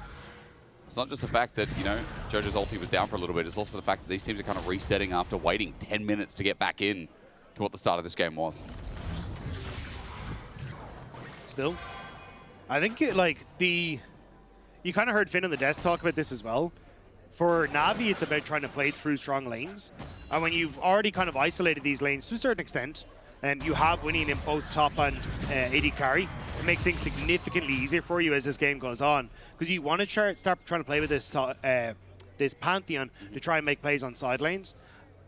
So from this position, I think Na'Vi should be relatively fine. The only kind of problem they're having is this mid lane, where Jojo has done a really good job, point to case, of getting some damage onto Poby. And Relech is looking for an angle through this mid lane as well, but how he hovers in is going to be difficult as wards are spotting him out. One controller there that he can't even risk going near. Poby stepped up to this. Threaded volley's hitting him. Seismic shot flushed away from. Jojo's lane continues to be impressive, both as a player and in the matchup. And he's also setting up for, oh no, actually he's just going to clear this out. I was about to say a bit of a freeze, which makes him very safe. And would force Poby to overextend, which could make some sort of play open up here for Elyoya if he wants to. It opens up the jungle for Elyoya at the very least. Further to that, the Gromp spawn is there. Maybe an angle on bot lane. Well, Pantheon's already here. Genius, you're right, but with the Pantheon ult, or rather Pantheon standing there on a ward, I guess Elyoya is just hovering in case something happens of it. I can say maybe ult is the term, but Elyoya is clear of vision. There's a control ward holding the Tri-Brush for now. Scuttlecrab are going to be taken as well. Niche little movements there from MKOI, but nice ones. Yeah, still, I think this is more about trying to protect this push from MKOI so Super can actually get the reset in.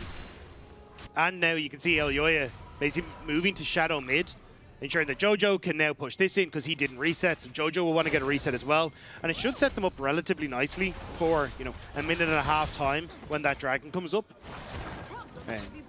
Super's still a little ways off, I'd imagine, from the Triforce, but might just be able to get it if he picks up place here on the bottom side, which I think he's sticking around for. Get it right. A quick back here from Alvaro in the meantime. Not going to walk up. Maybe a little bit too risky again. That Pantheon changes the whole aspect of the game. Relech does pop an ulti, but he does have Sundered Sky. Good damage coming from Mainter as we look back towards top. He's got Sundered Sky as well. So this first item's coming on board clearly for Na'Vi, as well as on the other side, that Triforce you're talking about, finish for the bot lane of MKOI. Sundered Sky there for jungle. And we're just seeing the role quests go along with it as well. MKOI are the first to do all 5. Na'Vi ain't too far behind. I think Poby has been bullied a little bit in the lane and spent some time out of it. So 10, 20, 30 seconds more, and Poby should be finished as well. We should be all done. You can see, though, the bot lane push is evening up now with Super picking up that Triforce. So it makes things a little bit more difficult for Na'Vi to actually get pressure on this bottom side. So for MKOI, I think that's where you're happy, because you've got no flash on this Azir. It gives you an open opportunity to try and take a pop shot at him before this dragon spawns, or even if the fight comes down to it. 20 seconds till break. Minute 20 till Herald. Oh, he's going to get a quick reset in. And there was actually a quick one from Relech as well right before the objective. Thought about a pickaxe, but went for the Tarbis instead. So worried about the 80 damage that's going to come through.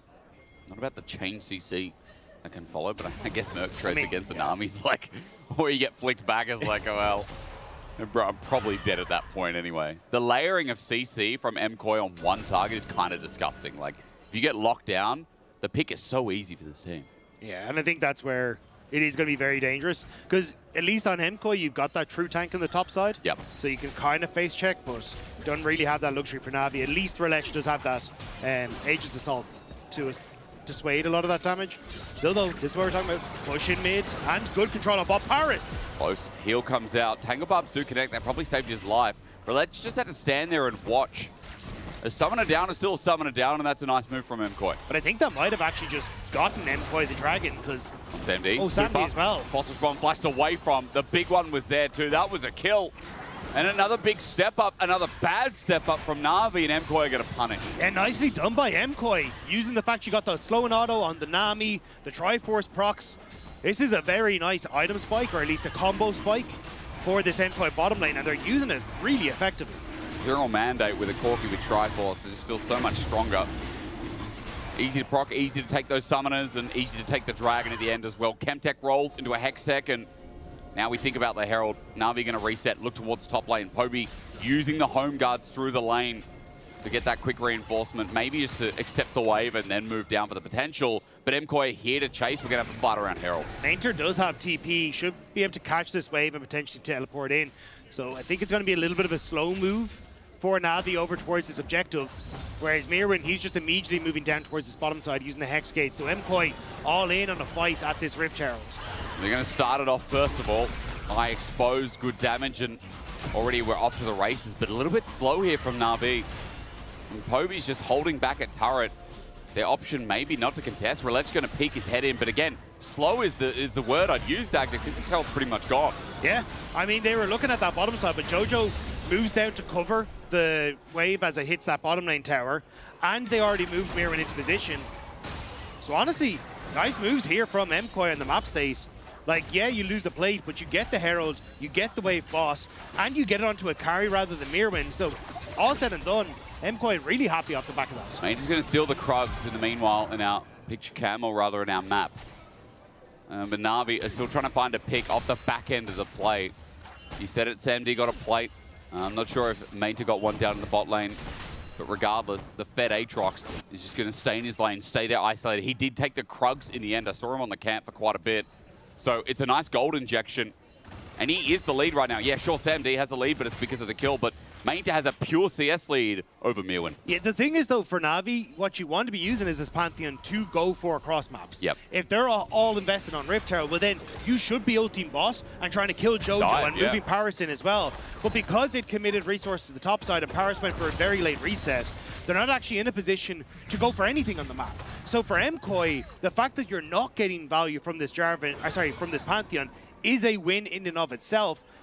And sure, you've still got like Caitlyn and Azir who will scale well, but it's giving you these moments where the game hasn't blown out of proportion and you're about to hit these 2 autumn spikes on a bunch of your carries. And you go into a mid-game versus Talia Vi, who can start doing things like this. They can play side lane as Mainta goes into the fire instead. Oyo hovering there, the clone going to spot him out, and Jojo almost found a pick off. Mainta still takes a lot of damage, but regardless, MKOI don't get their wish of finding that dead Aatrox. And Supa now still clearing well against SamD, so not even winning out on the mid push anymore. Now MKOI all moving down towards this bottom side, trying to just guarantee themselves a tower. And they're even investing more gold into Jojo. Like, he is the strongest portion of MKOI. Hey. And they're kind of realizing, hang on, as long as Jojo can win out on the side lane, then you have to put these resources as Na'Vi into trying to push him back. And Na'Vi right now just don't really have those resources. Like, sure, you have the Pantheon, but it hasn't really worked out. Mainta, okay. There Wings out, Wings of Fury, interrupts Jojo. That one ate a bug. That's for real as Rilech knocks down the kill. And that's what you wanted to see. Na'Vi immediately getting that ultimate off. And good job by Mainter as well, just flipping Jojo before he can escape. Meanwhile, Poby in a bit of trouble in the top lane. He's got Flash available, it doesn't pop, but he knows he's dead. Decimating smash into the hand. Elyoya slapped him silly. And that's a good cross map from Elyoya, but now Na'Vi trying to collapse. Vault breaker over the wall. Rilech is there waiting, stun out as well. Paris gets the flash out of Elyoya. The enemy jungler running away from Na'Vi, the tidal wave. Good defensive maneuvers. Vault breaker back in with an Acro Prism, but hang on a minute. Hang on a minute. Pop Blossom from hell. Paris sets it up. Elyoya has to stand his ground, but where's the damage? Super just got to kill Paris. Mainta now in without an ulti. And the stun up onto Mirwin, yeah, it's great, but the damage wasn't there. Root comes in after the TP, and now the top laner just has to stand and look at MKOI. So uncoordinated from Na'Vi of what looked like an overstay from MKOI. MKOI just realizing, hang on, your damage dealers aren't here. It's a Pantheon and a Nico, and we've got Supa on mid-wave. We can immediately collapse on this, and they get the kill. And again, MKOI, this is what we wanted to see from. This is the team that people were afraid of. Great map play, great understanding of how they can push their advantages. Yeah, they get credit. And this is just a good show of it. Understand they need to cross map because the Pantheon just showed up boss. Immediately get the kill onto Poby. And then here as well, the Caitlyn is stuck on mid-wave because you've just pushed in with Supa and Alvaro. So Supa and Alvaro get to move across first. Caitlyn has to take the long way around. And this is just 2v3. Like, SamD can't really do anything in these fights. It's a really nice pop blossom, but Alvaro's doing so much work here. Supa just gets to step up, and we just saw Mainta in the bot lane. They got the kill, but he used his Wings of Death for it. Mirwin great zone control after the fact as well. Mainta has to flash over the wall, or rather get out over the wall. Alvaro gets ganked by the Aatrox again, but he can't do much. Alvaro shouldn't have gotten away with that, to be honest. No. He face-checked into the Aatrox, and Mainter doesn't hit Q1, doesn't set up then for the rest of us, and Alvaro is able to walk away. Very lucky on that play. Mirwin now taking that top side, still has that TP advantage over Mainter. if MKOI want to try and push in. But yeah, MKOI, they are coming alive in this game. They are, and they're playing on the edge. I mean, talk about like a style of MKOI. I feel like when they're at their best, they play on an edge like this, right? That looked like a risky play. That looked like something they shouldn't have gotten away with. But they do, because at their peak, MKOI are 5 players that play on the edge of risk. MKOI also going to get themselves a dragon here. The stacking has begun. The gold lead has started to grow. Jojo in the lead from start of this game to now where he is. 21 minutes in, mid-turret falls. And MKOI are starting to break apart the pieces of Na'Vi's dream. You're waiting on his cue to come back off cooldown. SamD trying to play very far away from what is unknown territory in his own jungle. But it just, again, Super getting to clear out the wave. There was a big gold lead for SamD in that bottom side that is completely disintegrated. And Mainter barely holding on to what was a 1.2k gold lead, now down to a measly 500. Yeah. MKOI have evened up the lanes. They're not allowing Na'Vi to play through this 1-3-1. You don't have enough firepower in SamD to control mid-wave anymore. So LEC looking towards Mirwin in the top side, but I don't think you have enough damage here. No, even with the Pantheon coming in, how do we kill Mirwin? This guy's almost got 2 items. They at least push him off to get the turret, especially since SamD was on the way up as well. So gold evened out a little bit there, but breaking open the map, the next big question is, again, can they get this Pantheon rolling in the mid-game? Can they start moving to these sides, Dagda? Because the time for playing through these strong lanes has ended. But I think you have to start looking at a pick before this next dragon. Yeah. Like, if you can make some sort of play onto MKOI or they overextend somewhere, that's where Na'Vi can try and bring this back. But from this position, it is very tough. Supa is playing safe in and around this mid lane. They have a ton of vision to make sure that he's fine. Like, you can see it at the moment, just how much vision is invested around this mid lane. Like, they just, anywhere that you want to move is going to be fine for Supa. And it means that it's just difficult then for LEC to kind of get an angle here. Has been all game. 2 item Pantheons. We'll see how he approaches for, well, Baron's already up, but we'll sit on that thought for a little bit. It's Dragon in 3 minutes. MKOI are just still getting these pushes out and just absorbing gold. They've played time very nicely here as Na'Vi move into the brush. They've seen the Fog of War play today, but Super was also watching, expecting Na'Vi to be in the bush, and there they stand. And Paris in LEC really looking for a pick rather, to navigate the game. Ulti onto Super, but Aqua Prison, oh my god, Alvaro, what a read! The big one maxes range as well, and this Nami is clean. This fish has been swimming for years as Poby gets out of there, but not for long. Here's the pick'em composition, and Poby gets smacked down. Elyoya and Jojo firing as well. MKOI are just doing what Na'Vi wants to do, but better. They're finding the picks. Poby wandering through River, should not have been in that position, maybe expecting much more resistance in that mid lane. But now, MKOI starting to take down turrets. They're going to have items on reset as well. It's a great position for MKOI. And it felt like it was a starting, secret recipe that was working well yesterday, even though G2 didn't get the win. Operation Kill Poby is continuing to be a success and at least lead to a gold lead. And it may lead to MKOI being in playoffs. This is where MKOI needed to step up, and this is significantly cleaner than we've seen. Seismic shot back, he's got the shield up, but the whole team is here. Steps forward, knows he can't go anywhere, and Elyoya will survive. Outer turret goes down rather inner. MKOI just moved up to 4.5 and more. This game is quickly walking away from Na'Vi. But this is the stuff that we saw MKOI improving on last summer. Their side lane plays, play around Jojo and things like the Talia. This is kind of where we knew MKOI were at their most dangerous, and MKOI, we talked about in draft, they were feeding into this, we want to play back on this Azir pick, actually taking the Vi first, gifting over the Azir, so they could have Vi and Talia as an answer into it.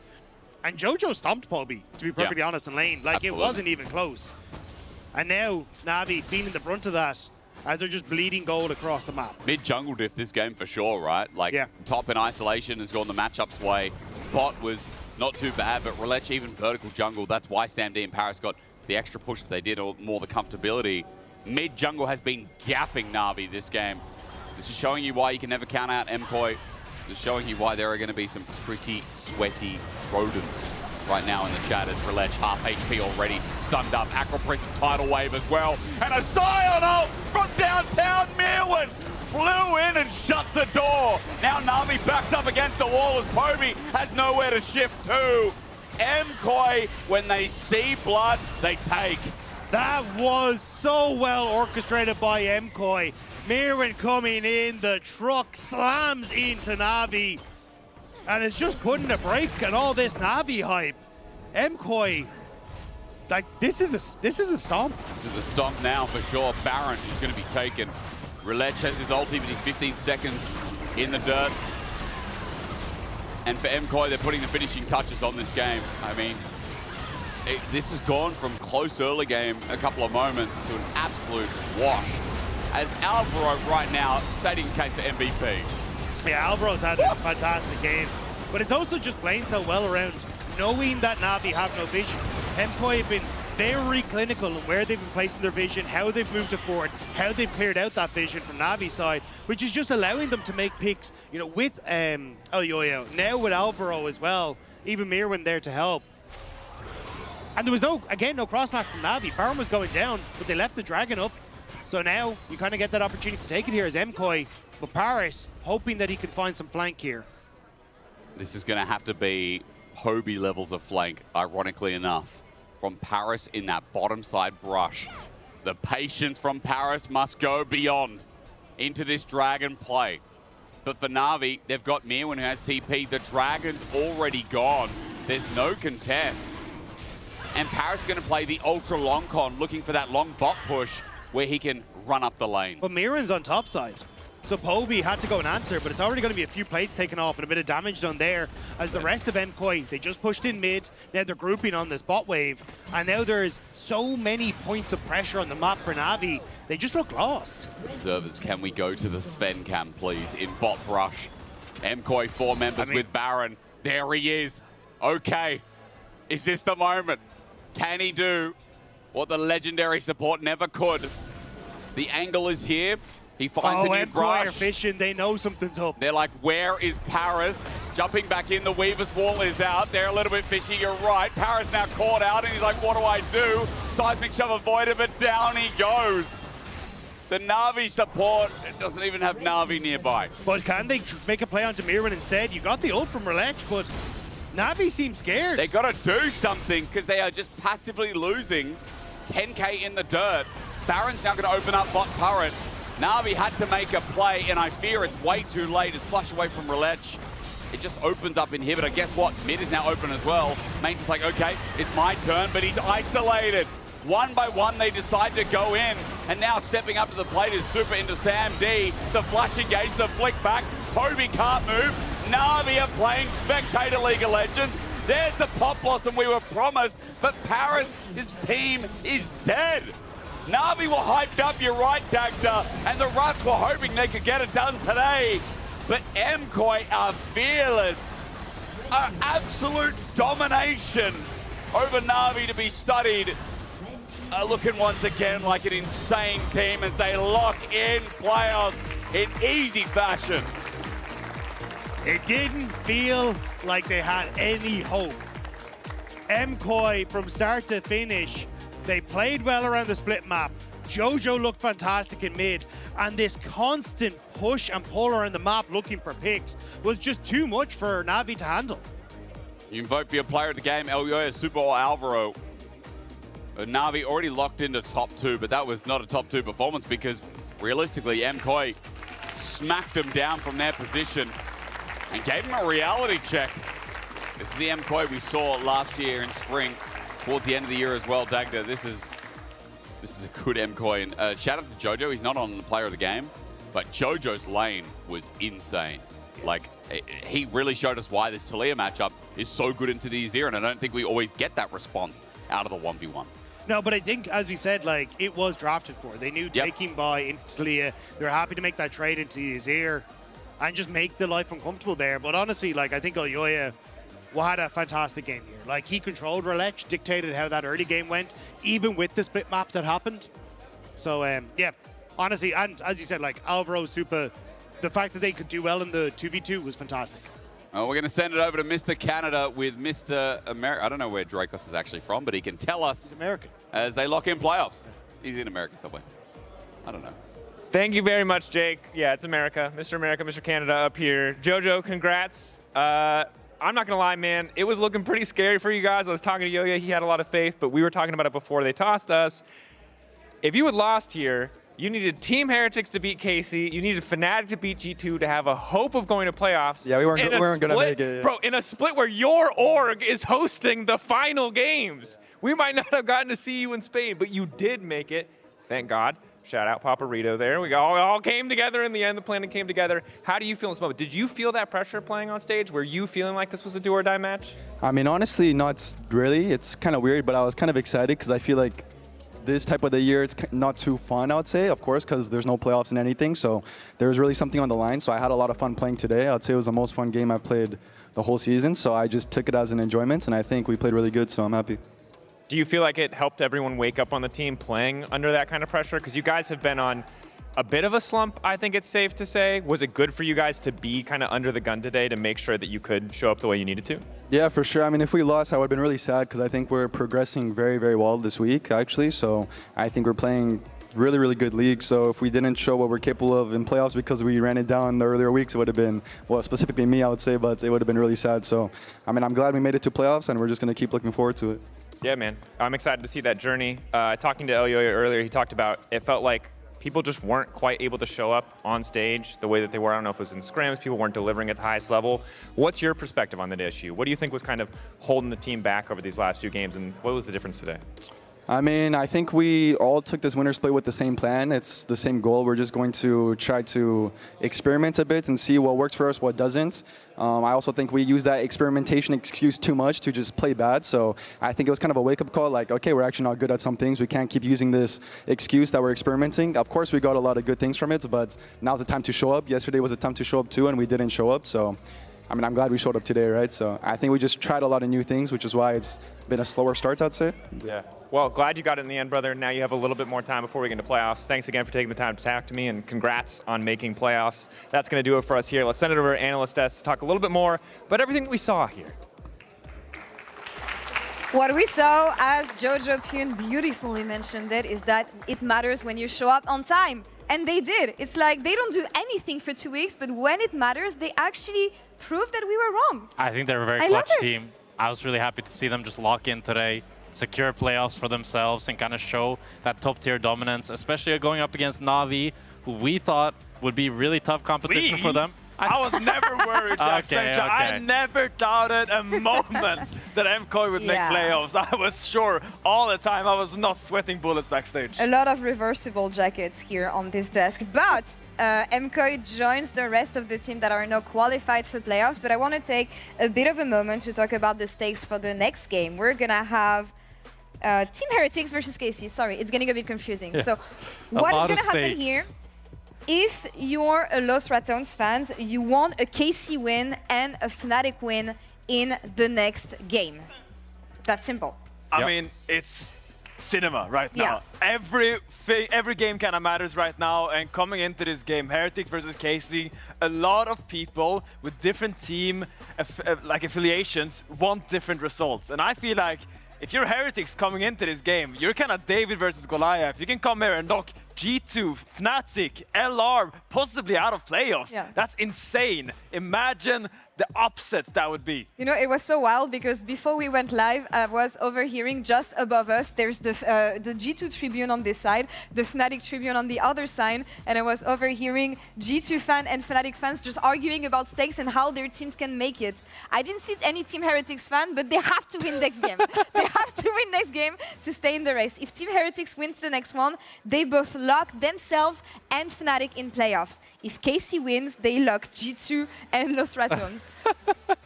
That's wild. That's crazy stakes on one game. Absolutely phenomenal season ending. I couldn't be happier. I mean, having such a game as well, like later G2 versus Fnatic, I mean, to have such stakes, it just makes sense that it's a medium rare kind of sequence. I mean, quickly, what do we think from both teams? Because KC are in this position where they locked first yesterday against GX, going up against Team Heretics, who were on the rise, but is that going to be enough against the most consistent team we had so far in the winter? I mean, all common sense dictates that KC should win today. They're the first place team. They've looked really dominant. But this is Europe, baby! This is Europe. Anything can happen. Heretics can walk on stage right now and upset the world. Come on, Jack Spectre, do you believe? I mean, Team Heretics, they might be TH or they might be T1 today. Who knows, really? It's LEC after all. I believe anything can happen. We will see that right after the break. KC Team Heretics for one of the highest stakes games we have still left in regular season. Stay tuned. No ult Pantheon. I'm moving. I have TP in 8, guys. He has nothing this Pantheon. Ulti, okay? Yeah. I'm flashing the wall. Aatrox no ult. I'm gonna TP in 3. It's a good fight. I like it. Look, Pantheon. We are slowing him. I can Q. I will ulti now. We don't reach there, okay, guys? Don't I'm ulti. I'm ulting too. I like Azir slowly. Look. Yeah, we'll go. I tank. Go forward. Has flash and ult. No flash. Let's go Nash.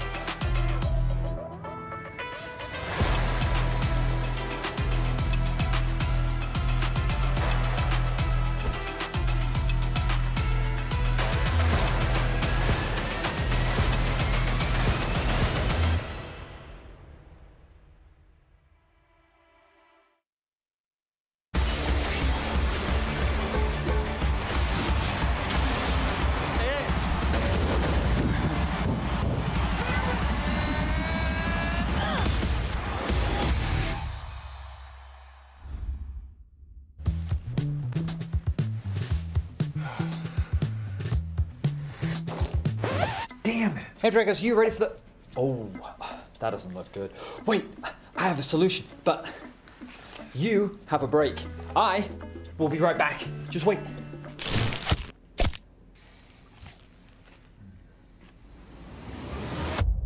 Have a break. Have a Kit Kat. See? I told you we'd figure it out. I don't think this counts. Come on, let's go.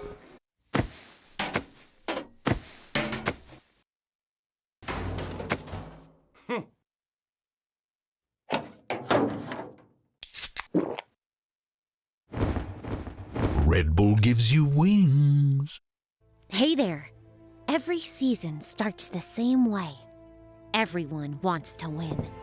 But not everyone prepares the same way. I can't wait to show you what I have in store. And trust me, this year, everyone's leveling up.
All right, another playoff stake for you coming up. This one's huge for your second last game of the regular season at LEC Versus Asterix Dagda, and we're going to run you through Team Heretics and KC. Now listen, if Team Heretics win this, not only do they lock themselves in, they lock in Fnatic, and Shifters will be Betty bye-bye. But KC win, they lock in G2 and LR, and then Team Heretics are out. So Team Heretics literally lock themselves in or don't. They're do or die. This matchup is all about them.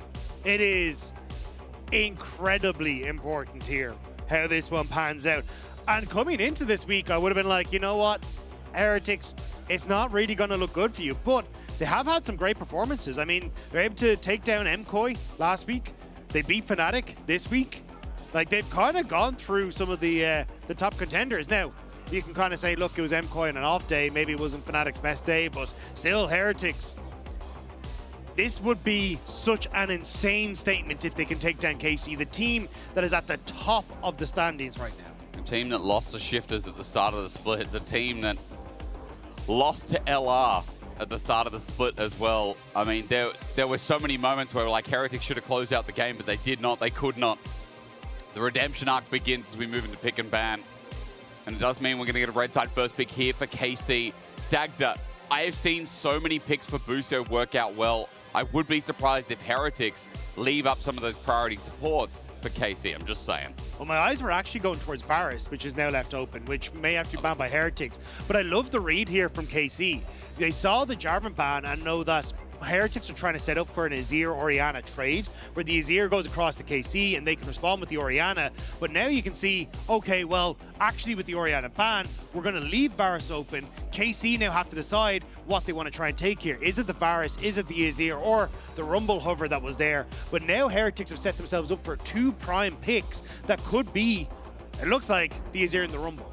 Because, I mean, are those prime picks worth it, I guess, is the only question, because Varus, to me, is the strongest out of any of the picks, just purely because of what we've seen in the LEC, but more so because it's Kalist on Varus as well. He's had some clean games last year. He's already had a clean game this year. Let's see what he can do on the pickers. You said Rumble. Jhin to match the range is the next question from Heretics. I thought they'd take the Azir, because then you're kind of forced as KC anyway to match top and mid. Because now you get Azir. And now they can take right? Azir, right? And they can then take their jungler.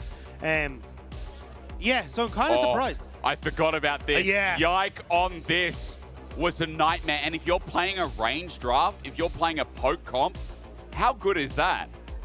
So this must have been what Heretics were thinking. It was like, look, if we go Azir, we've left ourselves actually kind of up a creek without a paddle. So instead, we're going to take the Jhin, does well into range. And now if they go for this poke style composition, we can respond with something different for Saren, something like a Zoe that we've seen from Humanoid, something along these lines. I wonder if that's going to be worth it, though, because then you also leave up Busio has Leona in the pick for long-range engage. I was honestly Bard was the thing that I was Bard, thinking. you're right.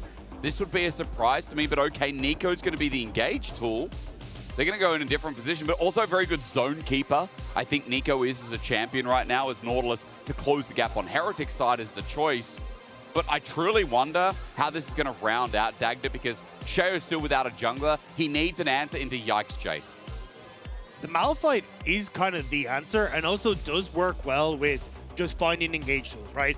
And Malphite Rumble, pretty strong combo if you ask me, you know? So you're not wrong. I'm wondering if that will be one of the bans that go away here. It's kind of surprising to me that we've seen it less and less, but honestly, I think Sheo has looked best on, we've seen the Mundo respectfully banned away, but on these tank-style junglers, so if you end up taking the Malphite, I think you're in a decent spot. Love the call. Malphite just in the back of my head, just simply because we haven't had the best games on in the LEC, but such a great response. Yike needs to be dealt with. Yike needs to be shut down. Sheo has been a bit of a Mundo jungler so far, a bit of Wukong in there as well. He's played the Jace himself, so you got to think that the guy knows how to respond to this jungler, as Vi seems to be one of them to close the gap. That's now taken off the board. Yeah, it makes the most amount of sense. And it's the same kind of logic as the Malphite, so wait and see. I am curious what Heretics are cooking up here, though, with the Galio on the opposite side, because I'm not 100% certain what their plan is for the mid lane. They were maybe thinking that was going to be a Galio top. Oh, sorry, Galio top. No, but you're right. Like, we don't really see it much, so I wouldn't be too surprised. But maybe Kana's going to cook a little bit more, especially since Rumble running into Asan, okay, it's just a mitigating matchup. Cassante might be the answer for Kana this game. What do you think? If you really want to get spicy, I think Aurora could work really well. Yeah. Got into the Rumble, we see it a little bit over in the LCK and LPL. And honestly, you're playing from range here anyway. So maybe that's the tool. But also nullifies the value of a Malphite if you do want to go for with both the Nocturne and the Viban by adding a lot of AP damage in as well. But what is the call here? We said the Zoe from You call Humanoid, out the Zoe. Please. Team Heretics, you go out with a bang. You play like what I would call a KT-style draft from what we've seen many times from them. Okay. They take the Aurora. Okay. So that's where I think Kana could have taken that. So I think Heretics kind of with a heads up to say, oh, this is something that could be pretty good. Can he just go Gnar? I mean, Kana's Gnar is legendary. Can he go Gnar into this matchup? What do you think? What's on the board other for option you? is Gwen. Is kind of a good matchup into the Rumble, but not exactly with the rest of the composition. So, like, you don't really have a lot of members on Heretics that are kind of playing into right now. But running into the Aurora, the biggest question is, like, what are we going to see from Yahoo this game? Because Cassante might just be, okay, I'm just going to take the bad matchup. I'm Cassante, it doesn't matter. But mid matters so much here. What is Yahoo going to pilot? The best team in the league. What are they going to run into this Aurora? What has... Do you want range? Probably something like a Rise or something along these lines, to be honest. I think so, but Rise is banned. Oh, Rise is banned, banned. actually, yeah. LeBlanc for Yahoo. I mean, we saw the Vayne Hobbit was cheeky. It was false. I mean, he could go for the Zoe if he really wants to, but... Lock it. Do is it. it going to be? Yeah, okay. Oh, yes. First LeBlanc on the last day LEC. Do we get the... No, we don't. Chill. Everyone chill. We need a jungle. We need a jungle. Is it Rumble Jungle? No. Not Rumble in the jungle. Surely not. I mean, it's That makes not... more sense. I think it's still playable, if I remember correctly. It is playable. It's just about what you think of the comp. I'm going to get you a question answered on that, Dagda, because Ambessa gets locked in. There is single target lockdown here. You're going to have to run me through, because I see a lot of poke on Team Heretic side. I see a lot of range. There's good team fight setup. But do you think they're like a shotgun comp, or what are we talking about I mean, here? KC is all about the poke, right? Okay, It's, KC, hey, I try get. and land a lot of that from the Varus, from the Jace, even a Blanc, like distortion in, Q, ult, and E, and you're just going to one-shot someone, especially if they're already taken low by the rest of the poke. Yep. And the good thing about the LeBlanc as well is that she can try and play in fights to match Aurora on flanks. Because a lot of what we're looking on Heretic side is, as you call the point-and-click CC with the Nautilus to set up for the Rumble, to set up for the Ambessa. It is a Rumble jungle, it looks like, as well. Is it? Yeah, I mean, well, it looks like it from the setup here, so... Yeah, so it's a Rumble Jungle. Oh, yeah. So I think it's good, because you get the Ambessa counterpick into the matchup in the top side. And for Heretics, all you really want to do is have that combo of picking someone off, finding engages with this Ambessa and with the Nautilus, and hoping Aurora can find some flanks to slow people down so you can play catch-up in the rest of the engagement. I'm just looking in a bit of solo queue, looking at the build as well. Looks practically the same with Leandre's as well. Ignore Speaker picking Vandal pipes up, but everything else looks pretty practical. So Rumble in the jungle for Team Heretics, and I think what I said came true, Dagda. They want to go out with a bang. This comp is a massive bang. A flash in the pan, because Heretics either live or die with the success of this draft. Welcome to this best of one, where so many teams watch closely. The lives of G2 Lost of Tones relying on the best team in the LEC right now in KC, while Team Heretics can change their fate and lock themselves into playoffs. So we're actually seeing some cool Jace tech in the jungle specifically from Yike. If you start without a pot, you can full clear into one accelerated shock blast combo with your first strike, which gives you just about enough gold on your first reset to hit 1,100 gold. So then you can pick up the early serrated dirt. That makes you very powerful then when you start to move through in the rest of this. So we'll keep our eyes on Yike to see what his reset looks like, but it's something that a lot of Jaces have started to do. And also, he's going against a comp that doesn't have a true tank. Like, it's really important to note that there is a lot of shredding. KC, it was like this last time. It was like this when Yike pulled out the Jace last time. And there was just no true tank, Dagda. And guess what? Casey got to run away with the game. And from there, he was 10-1 and 11 last time, by the way, as well. 1K DPM is what he pulled out. Set the of record Shifters. for the largest goal difference in the jungle in LEC on this pick. And a lot of that was because of how Yike and Busio interacted together. Now, you've got a good pushing lane on this bottom side. That opportunity for Yike and Busio to link up together is at an all-time high once more. Well, that jungle support, the best in our league, and again, they're not just getting that name because they're the top team, it's really how they've cemented themselves in this top position. For KC, it's going to have to start with that bottom lane. We talked a little bit about the Varus being left open, importantly enough. Ignore top for now as the Ambassador gets a good matchup, and as you expect, will get better and better with time, like a fine wine. But Dagged at that bottom lane, that Varus, we're going to find out if it was a mistake to give Kalist his Varus again.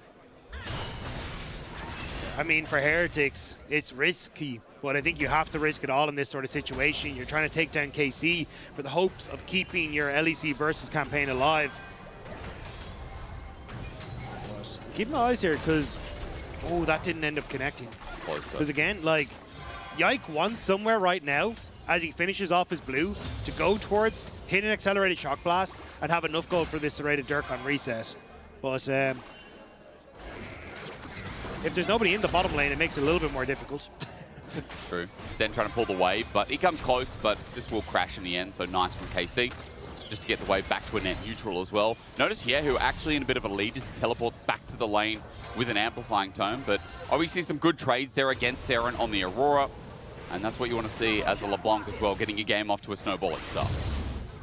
Yeah, Sheo going to move in, just get a ward down, matching Yikes, but this is what I was talking about here. Accelerated shock blast combo, hits, gets the first strike gold, and now he's got enough for the serrated Dirk on reset, so just if you're playing solo queue at home with Jace, this is something that you can't do. Use the rune, got it. Nice little take on the Raptor camp on the respawn here as well. So for Yike, he'll be at the right place at the right time. Same can be said here. Sheo as they're crossing the map for now. Brayson getting really good trades up in this top lane. And I mean, again, it was always talked about how Ambassador just a nice matchup into the Cassante. This last minute flex when we've had a lot of Ambassadors just go to the jungle. It's very sneaky from Heretics. So another question as to if this works out. Trayson's really going to have to make the top lane his own. Against Kana, who's a great weak side player, by the way.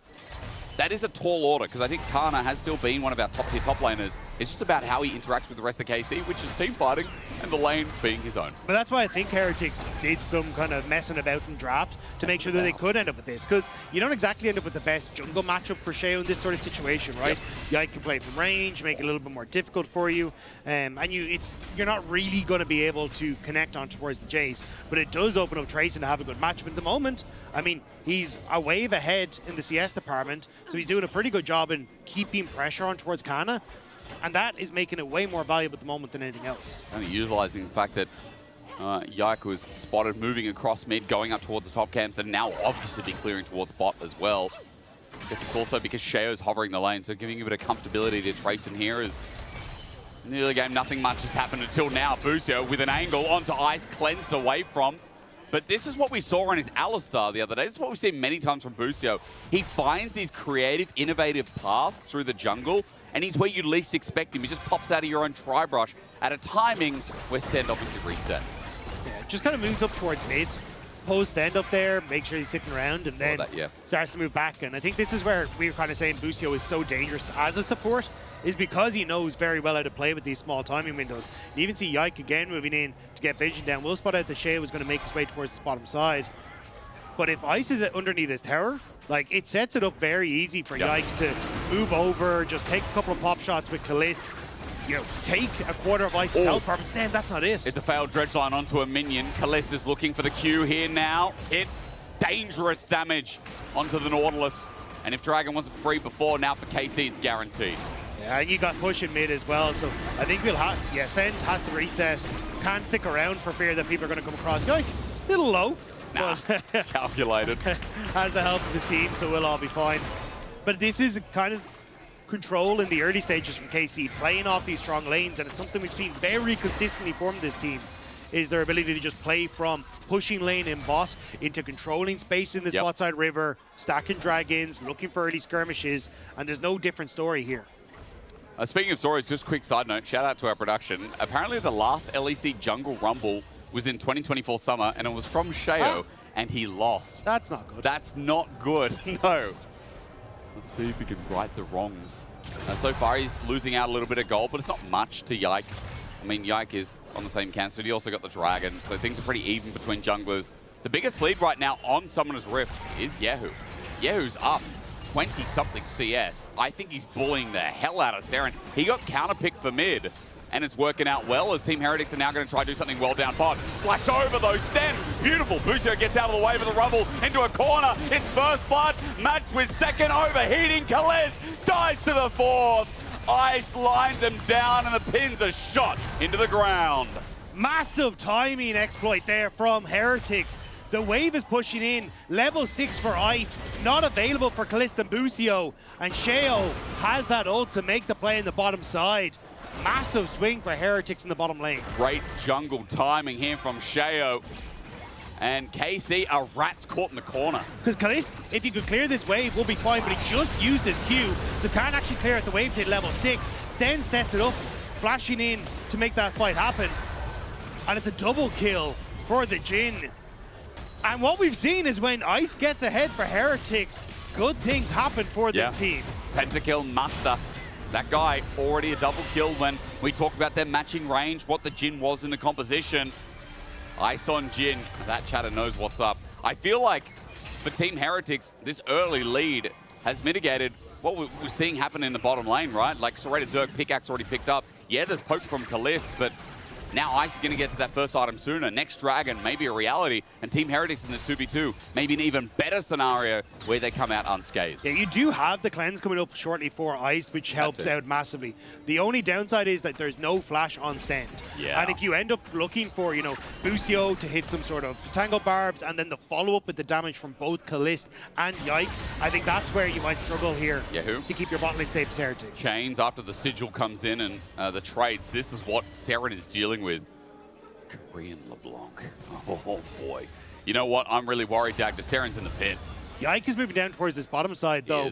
Expecting Sheo, I think, to go towards these Void Grubs, but he's actually moving into this bottom side to help protect them. Get something back for KC. As you said, that cleanse is now up and available for Ice. Chain miss there and a whiff from Kalist as Sten gets the hook in, but with the Tangle Bars follow-up as well, Depth Charge has to be used. Curtain Call going to come out. Busio has to block every shot here. Teleport in the flank. Heretics have an angle on Kalist, but the TP is so damn slow. Seren flash between worlds, and he gets both. Another double in the bot lane of trouble. Bot lane die is the name of the play here from Heretics, and they have been pulling it off beautifully.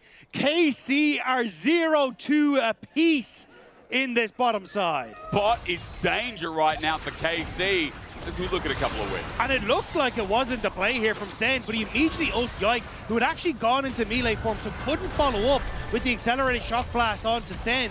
This TP comes through, shots raining down from Ice, and Seren, the flash over the Tangle Barbs was perfect to set up for those kills. And that was double flash, right? Sten in the first time over the Tangle Barbs, then Seren. Both these carries are reading the movements coming out of Busio here, and it has given him so much relief in a lane that he was losing so hard. Grub's going to be taken as we come back to live, but for KC, they're down 1,000 gold, sure. Mid is going well, but the rest of the map currently is either on fire or in a very happy place. Yeah, you're not getting the value that you're hoping for as KC in this sort of position. And as long as Heretics are keeping up this pressure, you're not going to get value that you're hoping for from this poke comp. If it's Heretics that are starting to take vision, starting to control River, you're in a good spot. There's still a lot of wards on this bottom side of the map, though, for KC. And I believe it may have spotted Sheo as he tries to move in here. A good face check with the clone as well. Sten narrowly avoiding, or rather missing here on the dredge line. But KC under so much pressure on this Varus pick, and it is nice. We asked, are Team Heretics going to have an answer for the Varus? Like, why did they let this open? Well, I think we're getting one now as we look for the top lane 1v1. Kana onto Trace, and the all-out going to be used. It's buffered. Trayson does get out of dodge as Kana takes a turret shot, but there's no Kastante 1v1 happening here today. At least not yet. Yeah, both top laners now more than likely going to need to reset, though. Kana a little bit healthier, so there is a teleport play if you want as KC to go down, but Kana, low mana and no ultimate, makes him a little bit less threatening. You see here, though, KC just trying to set up for that poke. But this should be Heretics. Look at the way flash dredge line. No setup here from KC. Instead of pick on support, Busio's down.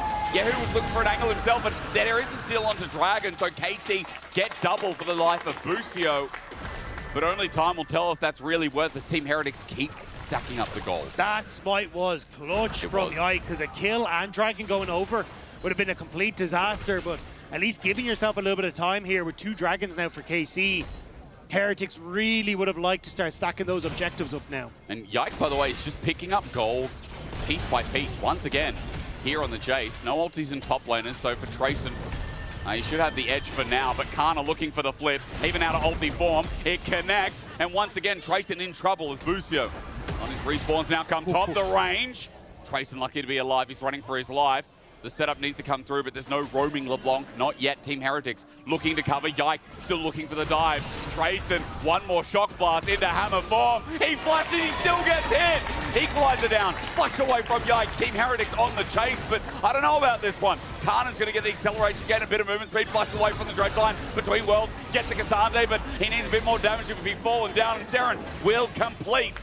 Heretics get one back. It is on to Seren again, who's now 4-0. It's a 1-for-1, but looking at mid, LeBlanc starting to take those turret plates. May even honestly take that mid lane turret as Heretics extend further. Yike needed his mana back, so he got the camp. Sheo flashes forward, he wants the blood, and with the dredge line, how easy is that? Sheo with a kill up as well in this game. He's getting out of hand as 1v1 between AD carries. He's firing off Callismus, the ulti and ice. Is running at him, doesn't even need to count to 4. The blood is raining and Heretics are making it flow faster. Heretics know this game matters, and they are putting everything on the Rift. KC, they're falling apart here. Yeah, who's gonna run out? He's okay for now. Trayson made the roam down. Nothing down on the bottom side of the map. It's just swapping lanes here so Trayson can get some turret plating. But Sheo is speeding the game up. I have to say as well, Seren's roams at first it sacrificed so much in the CS department, but it has paid off twice now. That goal's just about even between mid. Stend is playing out of his mind. And he is too. We've been looking at Busio as the best support in the league, like with Alvaro and him battling it out. But Stend has come in and he's flash Tango Barbs. He's flash engaged onto Busio to set up kills. And he's the one that's setting up these plays on the top side. Stend is playing fantastically here, and it does start off with this kill. Unfortunate from Trayson with the flash. Yike follows through. But it's here as Sheo manages to hit with the slow that gets Khan into position. Stend forces the flash. And then as they get the kill onto Kana, it's the follow-up here from Stend once more. These hooks have been crucial in setting up for the picks as Casey tried to take a camp. But again, slows from Sheo, sets up for Stend with the hook. And Sheo's just burning them alive. I think Yike thought he could get the camp and get out. You know, got the mana, would have his combo up, maybe look for a turn, but a bit of greed from Yike cost him instead of going through the lane. That guy's holy molying out of his mind, and Team Heretics are indeed everywhere. And chat is popping off today. But 1.7k is a concern for KC right now on ice, who's collectoring, almost going to be IEing. I mean, there is a very fed Jhin in this game, and while there is a tank, it is early enough where I feel like Ice is going to be able to shred the carries. It has to be on Yahoo to try and take Ice out of these fights. You still have the curtain call, which is always going to make him a little bit more dangerous. But I think you just need, as Yahoo, to firmly set your eyes on Ice. Because in theory, the rest of Heretics is going forward, which does open you up for a window. But at the moment, Heretics, they're just not letting go. Seren pushing in on top side, making things uncomfortable for Kana, who's gone for the Iceborne Gauntlet, so good lane matchups and assignments by Heretics to force this. But again, Yahoo with Yike on his bottom side, trading for the Rift Herald. Side turret goes down. Herald is the trade. Bit of gold back in KC is important, but it is shared. So these are the two strongest members right now of KC. As you said, Yahoo needs a bit of gold. I mean, Yahoo needs to be that threat onto Ice. Completely agree. I am just worried, though, that when we were talking about the angles these mid laners play, that Seren is going to have an equal, if not greater part at this point. He might not have his first item, but there's a Darksteel with 8 stacks, and there's an Aurora who has a Varus to deal with. Like, how dangerous it is to be an AD carry in this game. It's just because Yahoo has gotten all the plates, almost all the plates, I should say, in that mid lane turret. And the got CS a ton lead, of them on the bot and the CS lead. Yahoo, even with 4 kills onto Seren, I'm actually Yahoo surprised, still has a lead, right? Didn't even think about that. So this is where, again, like, you have opportunities as this block. You've gotten an item nearly up to 2. You are quite strong. And if you can pose a threat, you have a chance. And KC already established on this mid wave. Heretics want to try and use this Rift Herald play to draw KC back out of River so they can actually establish themselves. Poke's not bad. Herald's Horn gives a distraction. It was from Callist onto Ice, but Ice is having to step up. Remember, he has ulti. Who gets hit by Seren. That's a big chunk Teleport not available here from Yahoo either. Dragon as simple as that from one spell from the mid laner. Yeah, that's Heretics fighting back. Huge poke from Saren. Nullifies everything. You're still having Kana pushing this top side, so should be able to get the tower. But KC were hoping they'd be able to play that a little bit slower. Saren just shuts that down. They thought wrong. Aren't going to go down to Kana in the meantime. That's something here. But Team Heretics fighting off their ass. I mean, this is a brilliant game so far. Like, if I saw this Heretics all season, what a joy it would have been. What a different story they would have painted. It's like when the fear sets in. You know, Heretics play out of their mind, I guess. I mean, a lot of teams do, right? Quick side note as well. I'm going to keep reminding you all what today's all about, because we still have a couple of teams unconfirmed. We said it at the start. We'll say it again. Heretics literally do or die, obviously. But also, if they win, Fnatic will also lock playoffs. And then G2 will have to fight for their lives at the end as well.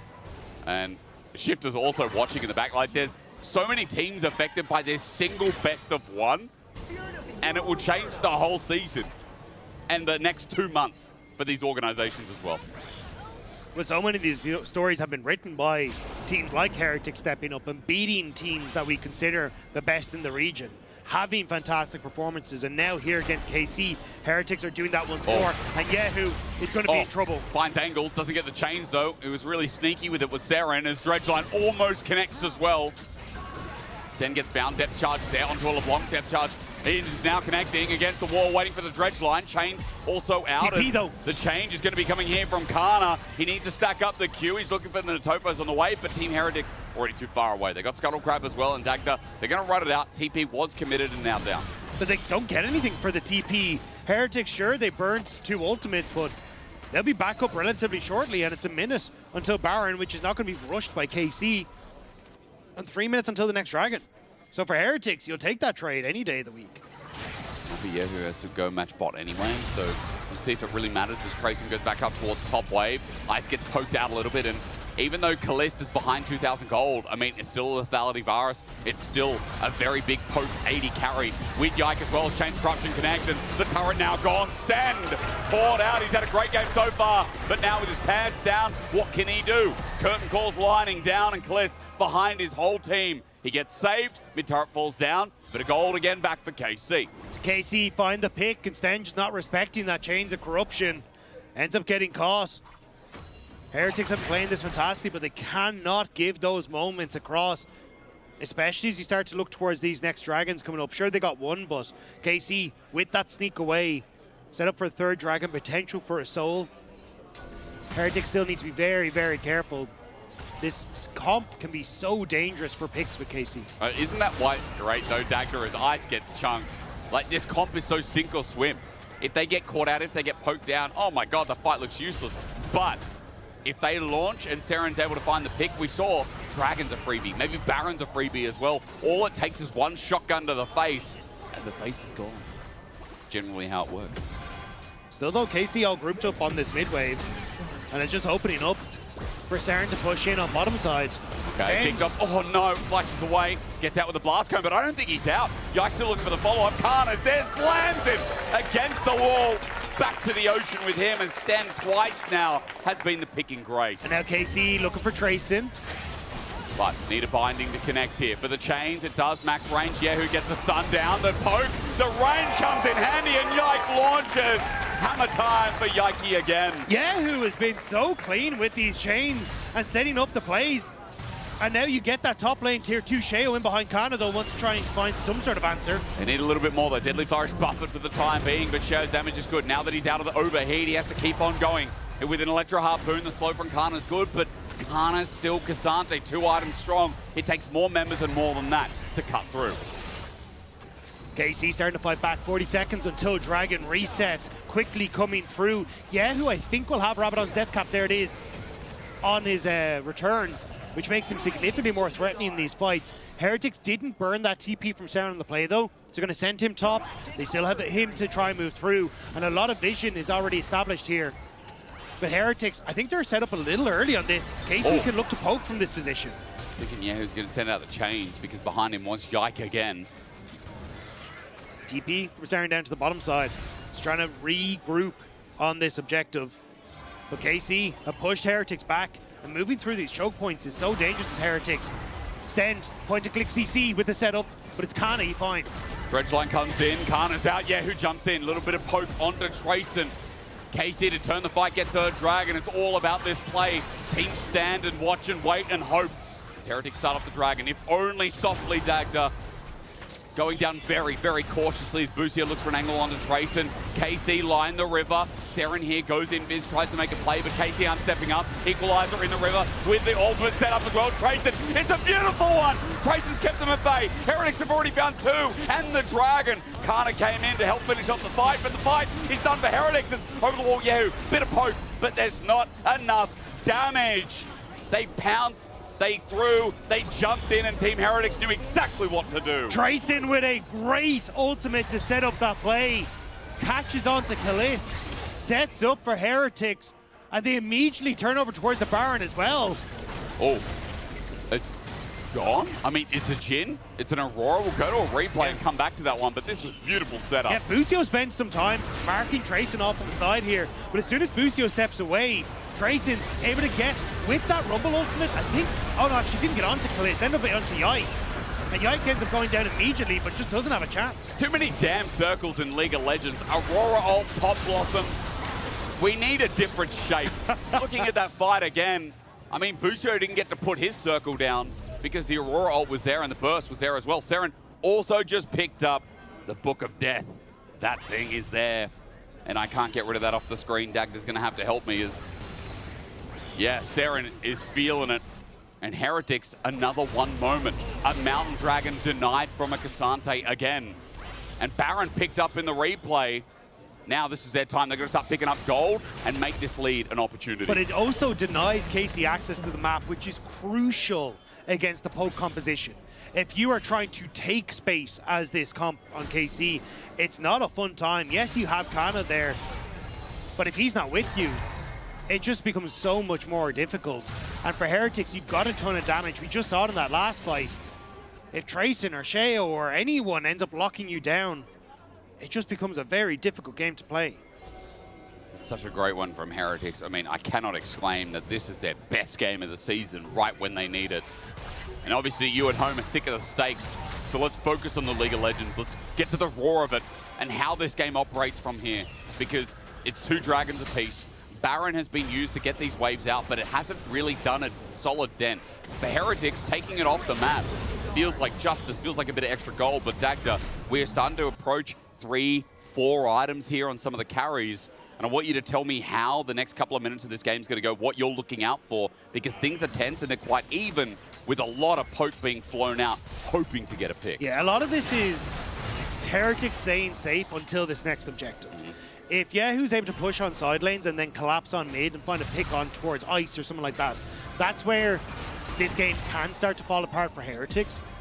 But at the moment, if Heretics just play safe in lane and don't give that opportunity for a pick, it's significantly harder. But Stend is kind of playing with fire here a little bit. He knows Yahoo's missing. He's been found out as well. Yahoo over the wall, chain doesn't connect. Now, as you said, Sten plays with fire because if he gets caught by one chain of CC, the rest follows, he's dead. That's all it takes. Sheo's able to block a bit of damage there.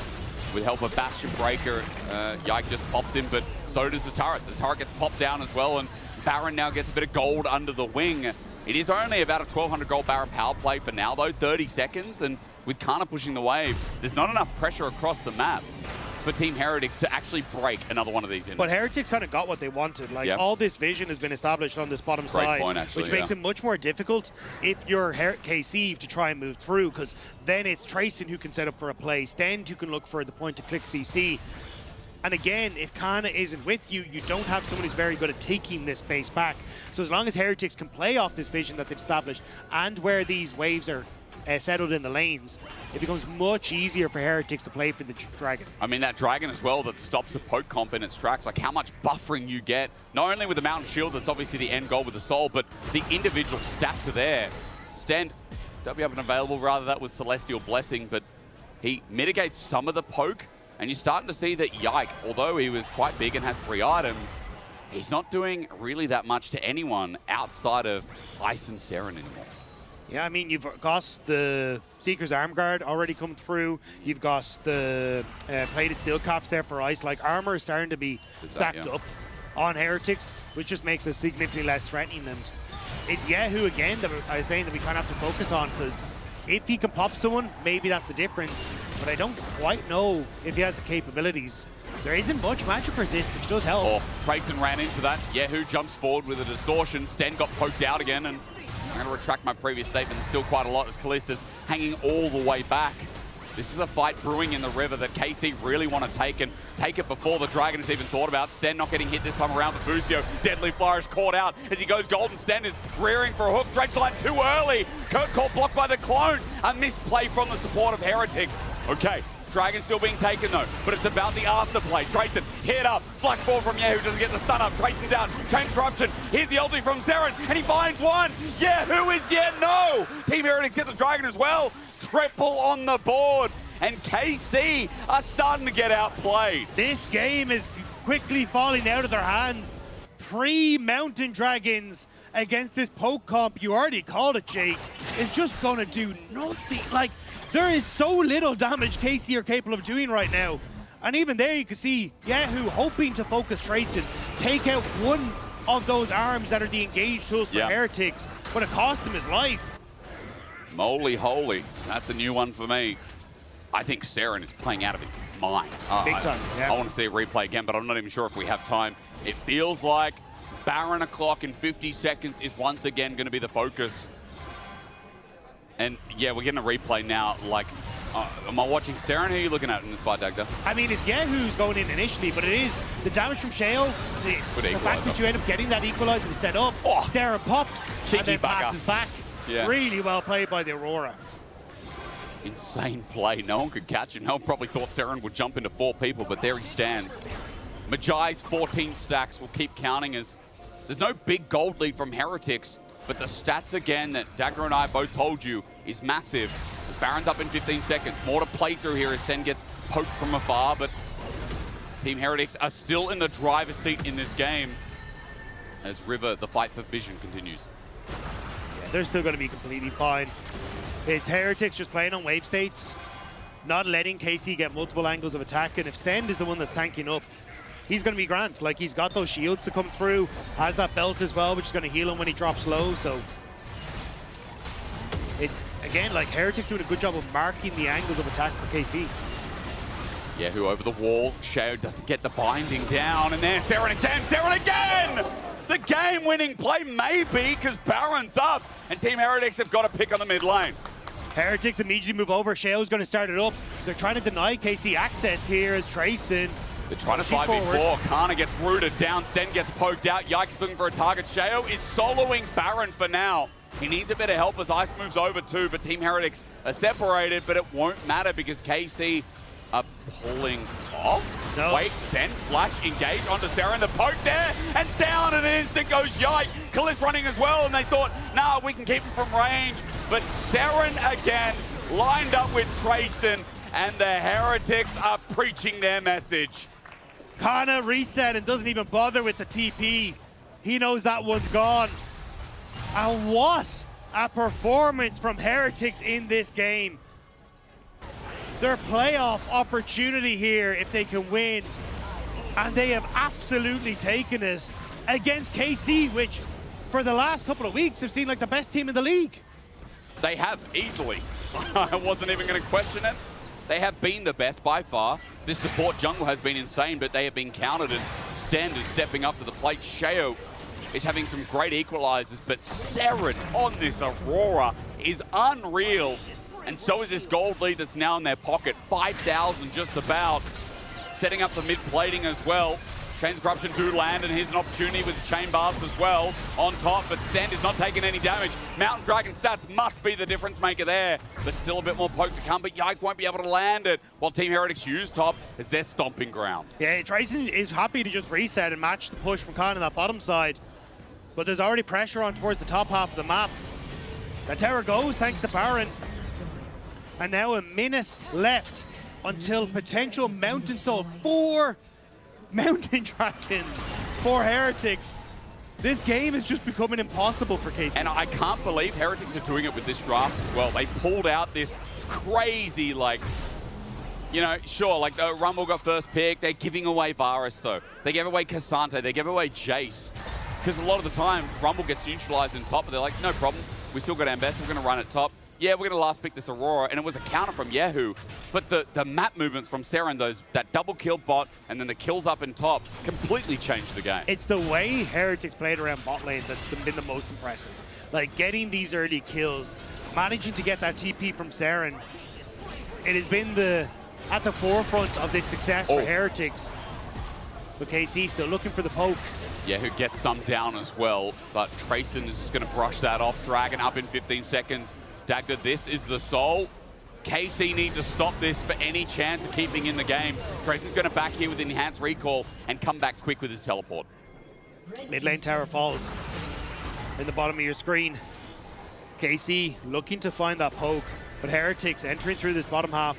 You've got Seren on a flank as well, which makes this even more difficult. Boostio has to try and match, but I don't know. Yeah, you can see the ping. Seren just kind of moving around this vision that KC have established. But yeah, who's done a lot on the side. Curtain Call's going to start off the fight, but at 5k, the Dragon is already in threat range. Seren now spotted out by a clone. The Curtain Call doesn't do too much either, and Yahoo gets iced down to half HP. 4.5k, Team Heretics, the fight is skirted out. These equalize down in the back. Trayson looks for an angle, but it's stolen. Yike's going to die for it though, as Yahoo is found out over the wall. Match, triple flash, they find him. KC now on the run. They've done the dirty work with the Pop Blossom, is kept in place. Best support of the league is taken down a notch as the Heretics are continuing to preach. It's Dragon for base though. The minions are here, and it's only Kana that is left standing. Heretics have just done it. They have just locked themselves playoffs. They're the best team in the league. That's what we thought about KC. But what is the best to the Heretics, who now hold hands with the Fanatics alike? We are moving to a different kind of church today. The believers of Team Heretics, step on in. We welcome you. It is a Sunday after all that Heretics will not let us forget. What a game from Heretics.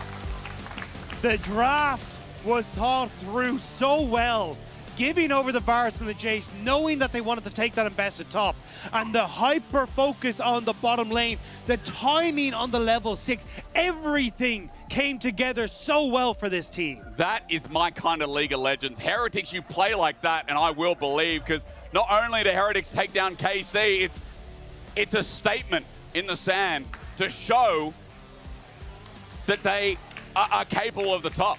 And they lock playoffs, but they also secure playoffs for Fnatic. But it does mean, sadly, that we do have to say goodbye to Shifters. But I think for Heretics, that could not be further from their mind right now. Yeah. What a game. Shifters gone, but a lot of teams now waiting to see what happens in the final game. Your player of the game in this very strange day is Sheo, Seren, or Ice. Seren popped the hell off on those angles were ingenious. Ice had another great game where he scaled into the split to show he's an 80 carry not to be trifled with. And Sheo is getting some of that jazz back, man.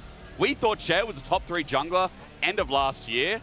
And now look at these smiles, man. Heretics lock in playoffs. And I'll say it again, they play like that and they will go far. Which just leaves us another turmoil for our last game as well. Yeah. Law, ask Sten to tell us what the hell. He just gapped Boostio out of this world. What does he do? This day keeps on getting better and better, Stan. Thank you so much for joining me. Congrats on taking down KC today. I was seeing a lot of glazing for you on social media. Hysterics right now was saying that you just took down Boostio, the best support in the league. People were comparing you to Keria and Hylissang in game for some stuff as well. You're sweating and you're all red right now, so tell me about your performance and what happened here. I mean, yeah, I'm really happy we won against KC, especially Boostio playing really well this split. We had a lot of angles to kill them on bot. We dove them, we TP behind them, we killed them a lot. So yeah, really happy about that.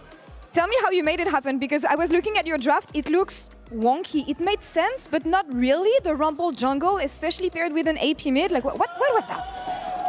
I mean, we cooked a bit today. Yeah. I think their darts was a lot about poke, and they didn't have a chance to tank my hook. So the com was just send it and fight. So that's what we did. What gives you the confidence to send it like this and to take so much risks, especially when you know that it's an elimination game? Because unlike other teams, your fate was in your hands. You lose, you're out. I mean, yeah, there was a bit more pressure today for sure, but since 2 weeks we have this mindset of do or die because we were like 11th at some point in the standings, yeah. Yeah, in the standings. So today we just had no regrets, when we play. So just send it and see what happens. No pressure, just send it. You qualified yourself and Fnatic in playoffs.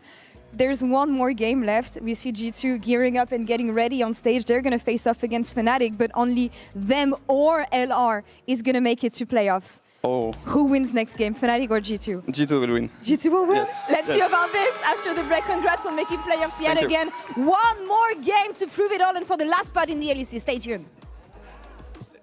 Curtain call going to come out. Busio has to block every shot here. Teleport in the flame. Heretics have an angle on Kaliz, but the TP is so damn slow. Saren flash between worlds, and he gets both. Good fighter if you see something. Oh, so you get the stream? Nice, good job. I need help. Den pressure slår ned. Here. 1 HP. Nice. I'm fine. I'm hooking 2. Is that? Look at this. No press, no press. Go bot.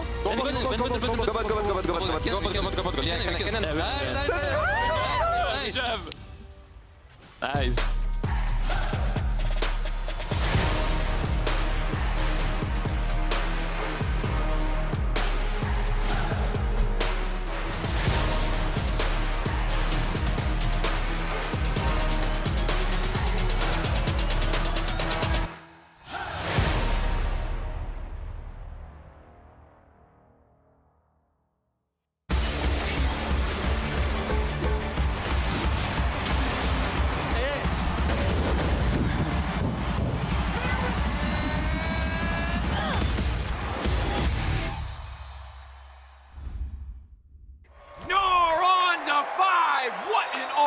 What an incredible play there from... Oh, that was incredible. You love to see it. Right, yeah, let's really What a move!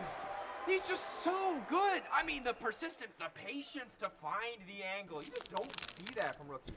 He's got it all. He's got the command. Have a break. Have a Kit Kat. Ooh, that looks good. Do you want to maybe share a little bit? Yeah. What a move! Hey there. Every season starts the same way. Everyone wants to win. But not everyone prepares the same way. I can't wait to show you what I have in store. And trust me, this year, everyone's leveling up.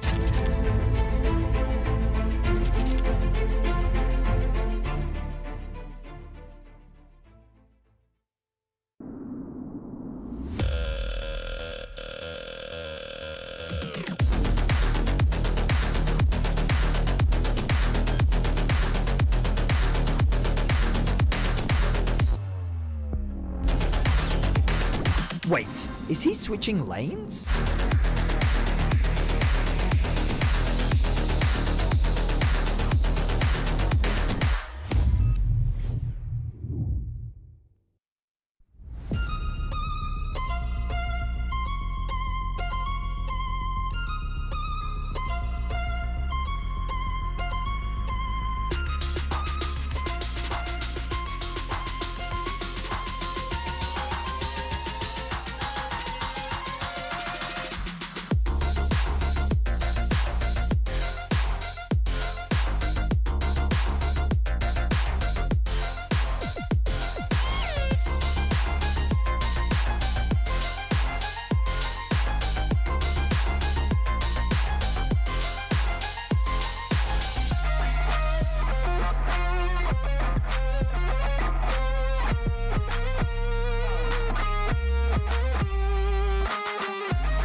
Fnatic versus G2. It all comes down to this. A decade-old rivalry. Fnatic, the original champions. World Season 1, 2018 Worlds Finalists. Reckless and Caps, back-to-back on the precipice of greatness. 2019, the era of G2 and MSI that rewrote expectations for European League of Legends and made a region believe once more. But the league changed. New blood arrived, and in 2026, two of Europe's most iconic teams are now struggling to make it into playoffs. Today we watched this match, not to see who is the best, but to see who will survive. One seat remains in the playoffs. Fnatic are locked in, while G2 fight for their lives. And Los Ratones are watching, waiting for their misstep, because if G2 fall, that seat is theirs. It's the final match of LEC versus regular season. A match where we will watch two of the LEC's most storied rivalries play out. Fnatic versus G2, Cadril versus playoffs. Okay, I don't know if that guy's laughing right now. I can't see into his booth, but I mean, is the curse just real? I don't know. Yeah. I don't know. Because honestly, today, like, there were so many chances for Los Ratones to get into playoffs with the rest of the teams supporting them in, right? The Vitality win was almost there. The matchup we had before, what was it before Team Heretics and KC? It's been such a busy day. We've had another situation where it should have happened and then didn't. And then we had Team Heretics versus KC. Dag's going to look for me. Oh, it was MKOI versus Na'Vi. Na'Vi were a top 2 team. Then MKOI just came out of the woodwork. And then Team Heretics versus KC. And then Team Heretics suddenly have the best performance of their life to lock themselves and Fnatic in playoffs. Now, in this 9.6% probability world where Los Ratones would not make playoffs, we're staring down that barrel and saying, can Fnatic go against the now heightened odds? In our last matchup of the regular season, Fnatic are already locked in. They're fine. G2 have the pressure on them, and domestically, I will say, when they have pressure on them and everyone's like, oh, G2's going to fail, that's when they prove us wrong. It is G2 in playoffs, or it is Los Ratones in playoffs. One of these things will happen after this last game of the regular season. And it's been a long while since Fnatic have been able to take down G2 in a series that would define whether G2 stayed in a playoff run. Like, you can look back at summer where G2 did fall to Fnatic in the first round of playoffs, but when it actually came to later on, it was still going to be G2 were able to take down Fnatic. Yep. There is a history here that only makes it so much more difficult. As you say, I mean, Cadril still have yet to make playoffs, and if the curse is just that real, can G2 keep that alive, or can Fnatic finally do the unthinkable and take G2 out of playoffs? But let's end the regular season in style. Welcome to Pick Ban. Fnatic on red, but they get first pick. Rumble's gone, Yunara's gone as well. The Jarvan and the Mundo ban against G2. That guy who came up in face paint, unfortunately for him, well, he'll be only Mundo on the Rift, or at least in the studio for today. Also the Yike that, the Jace rather, that we just saw Yike pull up, that didn't get a win, is now also taken off the board. First pick from Fnatic, Dagda. The Vi was there in our last game. Razork loves this Vi, and he's going to put it all on the line for it. I mean, just saw in that MKOI game how you can try and look for this trade with the Vi. You take these here for caps, okay, cool, but we're going to take the Vi and the Taliyah. We're going to set that up. But also, if you think back to one of the most successful comps that Fnatic ran last year, it was the Vi and the Kai'Sa combo that was at the forefront of that Fnatic discussion. So is that the angle that Fnatic want to try and go back towards here? Just more of that engage. But they're going with the Orianna and the Xin Zhao, so bypassing these here altogether. But do they, I mean, lock in Taliyah here, right, for Vladdy? I mean, Vladdy's got a good Taliyah. I'm just going to look at his stats. I mean, he's played it 3 games outside of that, and yet his win rate is not the greatest, but Fnatic aren't the cleanest team right now. Outside of the last game, they were also vying for a point in playoffs. They were going to be one of the last teams in. But Dagda, we've got Vi, we need pairing. It's going to happen again. A bit of range added into the mix for upset here.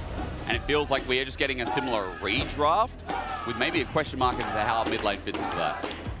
So it looks like it may not be the case that we're going to go for any of our top of the meta picks. Yeah. It is instead looking like the Akali. I mean, it works for dive. Actually, no. Last second, got to swap over to the Seer. So Most played. yeah, Comfort.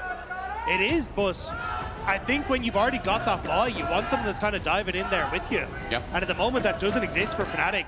So unless you're looking at something like an Ambessa for Heroes, this is where you are kind of now playing buy without a lot of those tools that she wants to function. And you also have options for the tank buster here, or rather tank pick, I should say. You talk about Ambessa, Sion's up, Casante's up, running into a Jhin with only an Azir.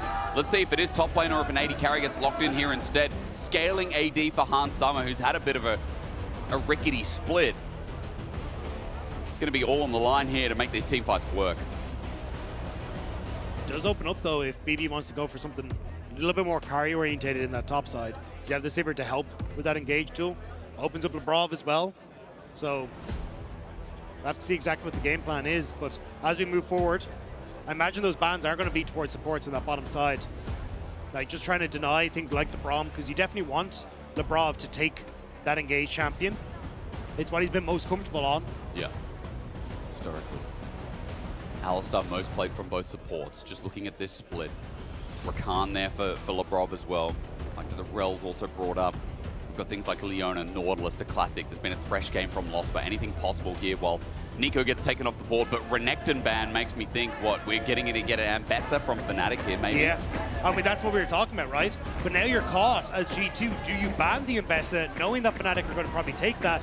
Or do you ban the Alistar, which is such a good pick into the Sivir here as well? Yeah. So, I mean, it's a difficult call.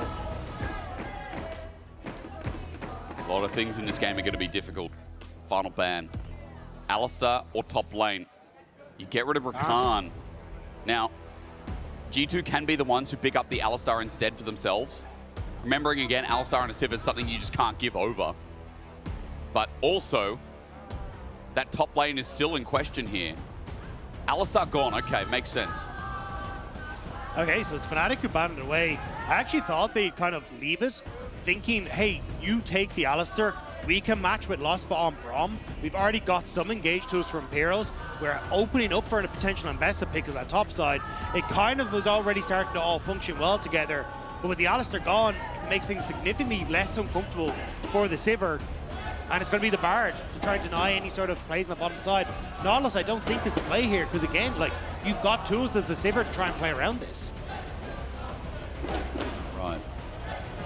If Nautilus gets locked in here, it's another piece of engage to follow up on that Vi. But then we have to show cards to the top again. Cassante, Sion both still open. Easy to see how either would operate here. Empros has played a lot of Cassante. I think right now they're opting into Comfort. Jax would be more so for the Xin Zhao, and I don't think Empros is going to play Vi top. Like, I don't think this is going to be a flex, you know? We're not talking about Baals. Well, you kind of just need frontline here. You don't really have those champions. So Broken Blade kind of has to either go for, you know, the Cassante or a Sion, which opens up good opportunities for that Ambessa. So the Poppy is what he's going to go for. Or it's a good response, into Azir, into Vi, into Ambessa. Forget just about the lane because it's whatever, but into the comp. Poppy, a monster pick here for Broken Blade as G2 look to keep themselves alive. Dagged a bit of scaling here as well. They now have a front line and they've got reasonable engage and set up for the ball. Yeah, I think with the last two picks on either side and the bans, I think G2 have rounded out nicely. Yeah. I think Fnatic had windows to try and snooker them, but the Alistar ban isn't really doing it for me. Could have been that Poppy ban, could have set up better for the Ambessa in the top side, but now, you already called us, Derek. Poppy, great into so many of these picks on Fnatic's side. Sivir, relatively untouched by that Nautilus, unless you're going to invest two ultimates in her with the Vi and that Nautilus. And shockwaves for, you know, two dive members as well, who aren't exactly big tanks themselves. So there's a lot of answers here on G2 side. But what we've seen throughout this split is that it is not about the draft. It is about how these players enacted on the Rift. And at this moment in time, I don't know where that lands.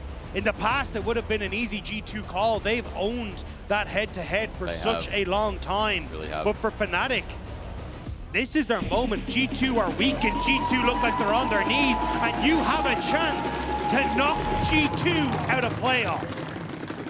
For the first time ever, that would be true. G2 have never missed playoffs ever.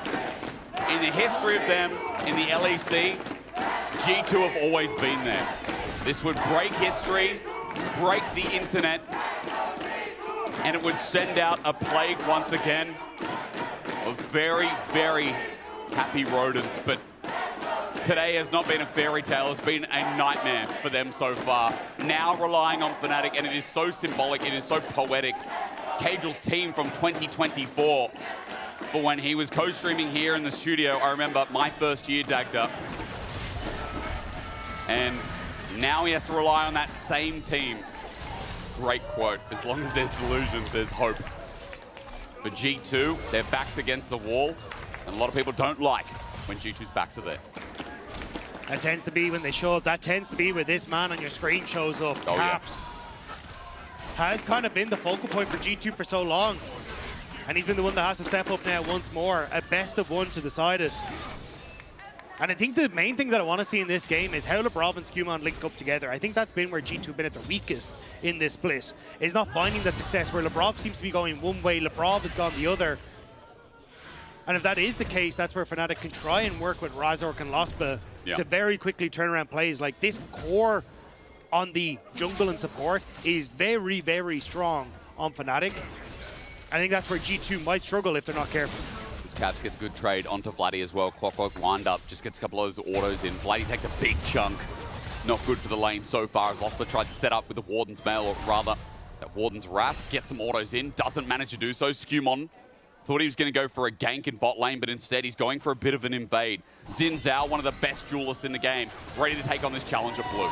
Still though, I don't think that wave has been pushed in enough on bot, and Lospa could try and respond. Razork has Lospa coming, but it's level 2 support to level 3. Yeah, Lebrov, all he needs is a wall and to line it up. Lospa, dredge line onto the jungler. The stun up though is great. Deadly Flourish follows through. Blue buff over to Skumon. Now the heist he wants to get on out. Magical journey through. Skumon is there, but it's taken. Fnatic are going to follow up dissonance for movement speed as well. Lebrov, now the new target as he flashes over the wall. Lospa will not commit his. Blue and out. G2U summoners, but they get the objective. Yeah, it was a very early reset from Vladdy in the TP in.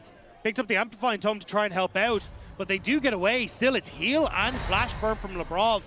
May not be the most worthwhile blue at the end of the day, but at least Skumon holding on to his means that maybe he can still be a factor when it comes towards those early duels. Got a full top side to clear as well. Nice spell shield from Hans Summer.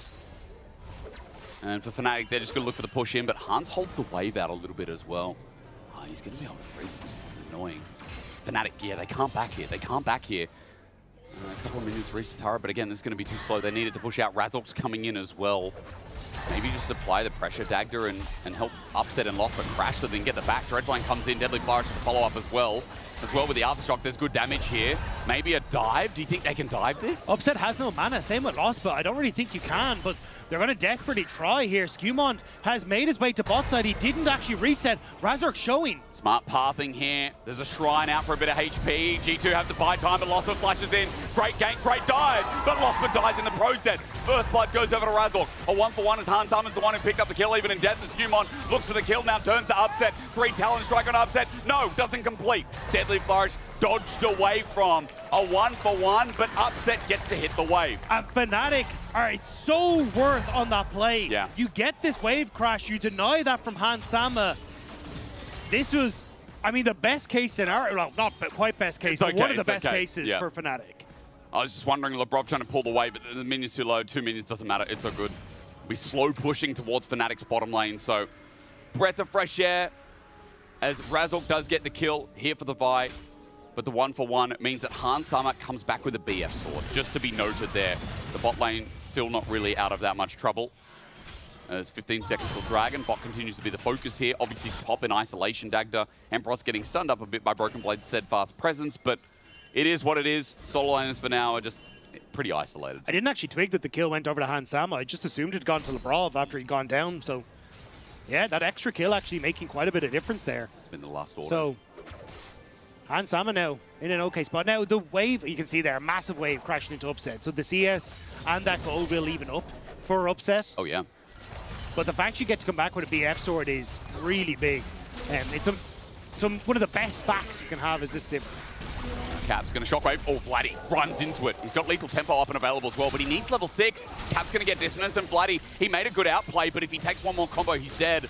Lethal tempo keeps him in the fray, but Vladdy needs that level 6 now, and he needs to make a flashy play with Razork in the vicinity. LeBron found out. Razork sends himself up with the Vol Breaker. Skumon manages to get the Wind Becomes Lightning. 3 Talon Strike gets a knock up as well. Razork in trouble as Vladdy. He's level 6, but he doesn't want to go in. He's scared as Razork flashes away. And jungle help from Razork becomes a bit of a disaster as Summoner's now down. Yeah, Razork preemptively flashing because Skumon could have flashed to redirect. The Wind Becomes Lightning connected with it, and that would have been Razork going down. So Razork, respecting this, flashes away, but still pressure on this mid wave. This is getting very, very tense. G2 trying to make plays in lots of different areas. I mean, Skumon has just switched it on, right? Like, yeah, there's a small lead for Razork because of the kill, but Skumon got the invade before. He's kept tempo up. He's a bit ahead in CS. Now with that flash burn, he's able to just take the drag and set up the first of this game. And with bot being so precarious, a really nice start to G2. And Skumon will be level 6 soon as well. And we'll see if he can get some of these summoners out of these solo lanes, because there's still flashes up and available. People like Vladdy, Empross, Upset. Surprisingly, Skumon needs to start taking them away and start snowballing this game.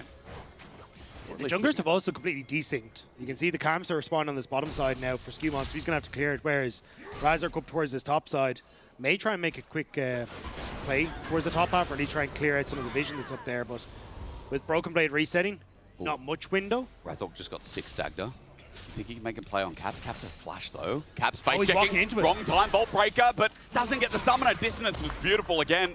Shockwave up in 3 seconds. Razork will back away. If Razork had hit that Q, Caps was dead. The ultimate from Vladdy, the ultimate from Razork, there just would have been too much damage, and he would have had nowhere to go. And Razork just a little bit short on the play, actually coming in clutch for Caps. I can't believe he got away with that. Great timing. Ward was placed in the end as well. As Vladdy misses, whips the ulti. Shockwave in response. Caps has him on the spot. LeBron, what a roam timer. Flash away from Vladdy. Cosmic Binding doesn't connect, and that probably saves his life, but Vladdy in a game that is so important will absolutely miss. I don't know what force field is around Caps, but I need one of them for my solo queue games. Yeah, because nothing is hitting that man. Oh no, we're but doing does this Skumon again. have the same? Razork coming in, still has his ulti up and available. Skumon gets a 3 Talon Strike, Wind Becomes Lightning over the wall. The blue is taken away by Razork this time. Stretch line, but numbers mismatched. G2 had the advantage. Teleport's going to come in from Vladdy, but he just uses ulti. Skumon flashes away from Razork, cease and desist, but Vladdy has nothing. You just saw him miss air as Hansama gets a kill. Now Razork has to get out, but he's interrupted. G2 have switched on right when it counts. G2 have just turned Fnatic off. This has been a stomp.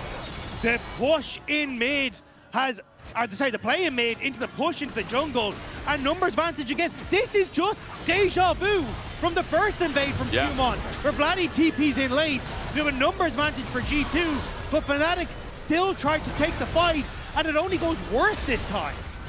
Vladdy, even if he had the ulti there, G2 have already done the damage. Engages out the window.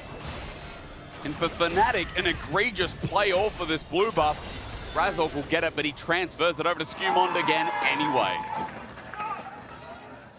Sigh of relief from Dylan Falco on that play. And G2 know they are in a comfortable position. Dragon stacking.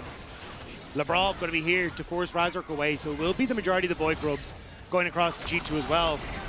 But the kills are all going to the areas they need. Like Hansama, 2, 1, and 2, very quickly stacking up towards his items. Caps in a good spot as well. And with Dragon in 2 minutes time, like, you should have these first items completed. And G2 should be in a reasonably decent spot to contest, just because Caps had so much control over this midway. G2, as you said, with those kills in the right spot, obviously very, very confident here. 2K gold lead. They've got a Dragon under their wing as well. It really is a game right now that you kind of expect to see from a team like G2 when it counts as a top lane. Getting a little bit frisky. Empross takes a hammer shock, but not the second charge. Broken Blade's been fine in the matchup. In fact, he has a bit of a CS lead. And Empross, I think, will be okay once he gets that Eclipse, once he gets that item to get the shield, trade a little bit better. Maybe things do get better for the top laner, but for now, it is G2's story, and we are just simply telling it. Almost first item for Hansama there, by the way, as Skumon gets his. On the other side of the map, I can't see any first items there, so Skumon obviously quite ahead. It's just the fact as well that you can't really make plays now as Fnatic. You wanted to try and play around this bottom side with Lospa having the setup to enable Razor because he hit level 6 to try and make plays on towards Hans Sam and Lebrov, like take out the squishy bot lane. But with Skumon repeatedly invading on this bottom side, the advantages on the push for Hans Sam are there. The ability to actually make plays has just gone out the window because you're constantly on the back foot. But Vladdy, one more time. I wasn't sure if he wanted to try and go for the shuffle there. Yeah, but Caps with Lospa behind him. Blade again, good interrupt, but the shot back, a turret shot. Empross has to be careful.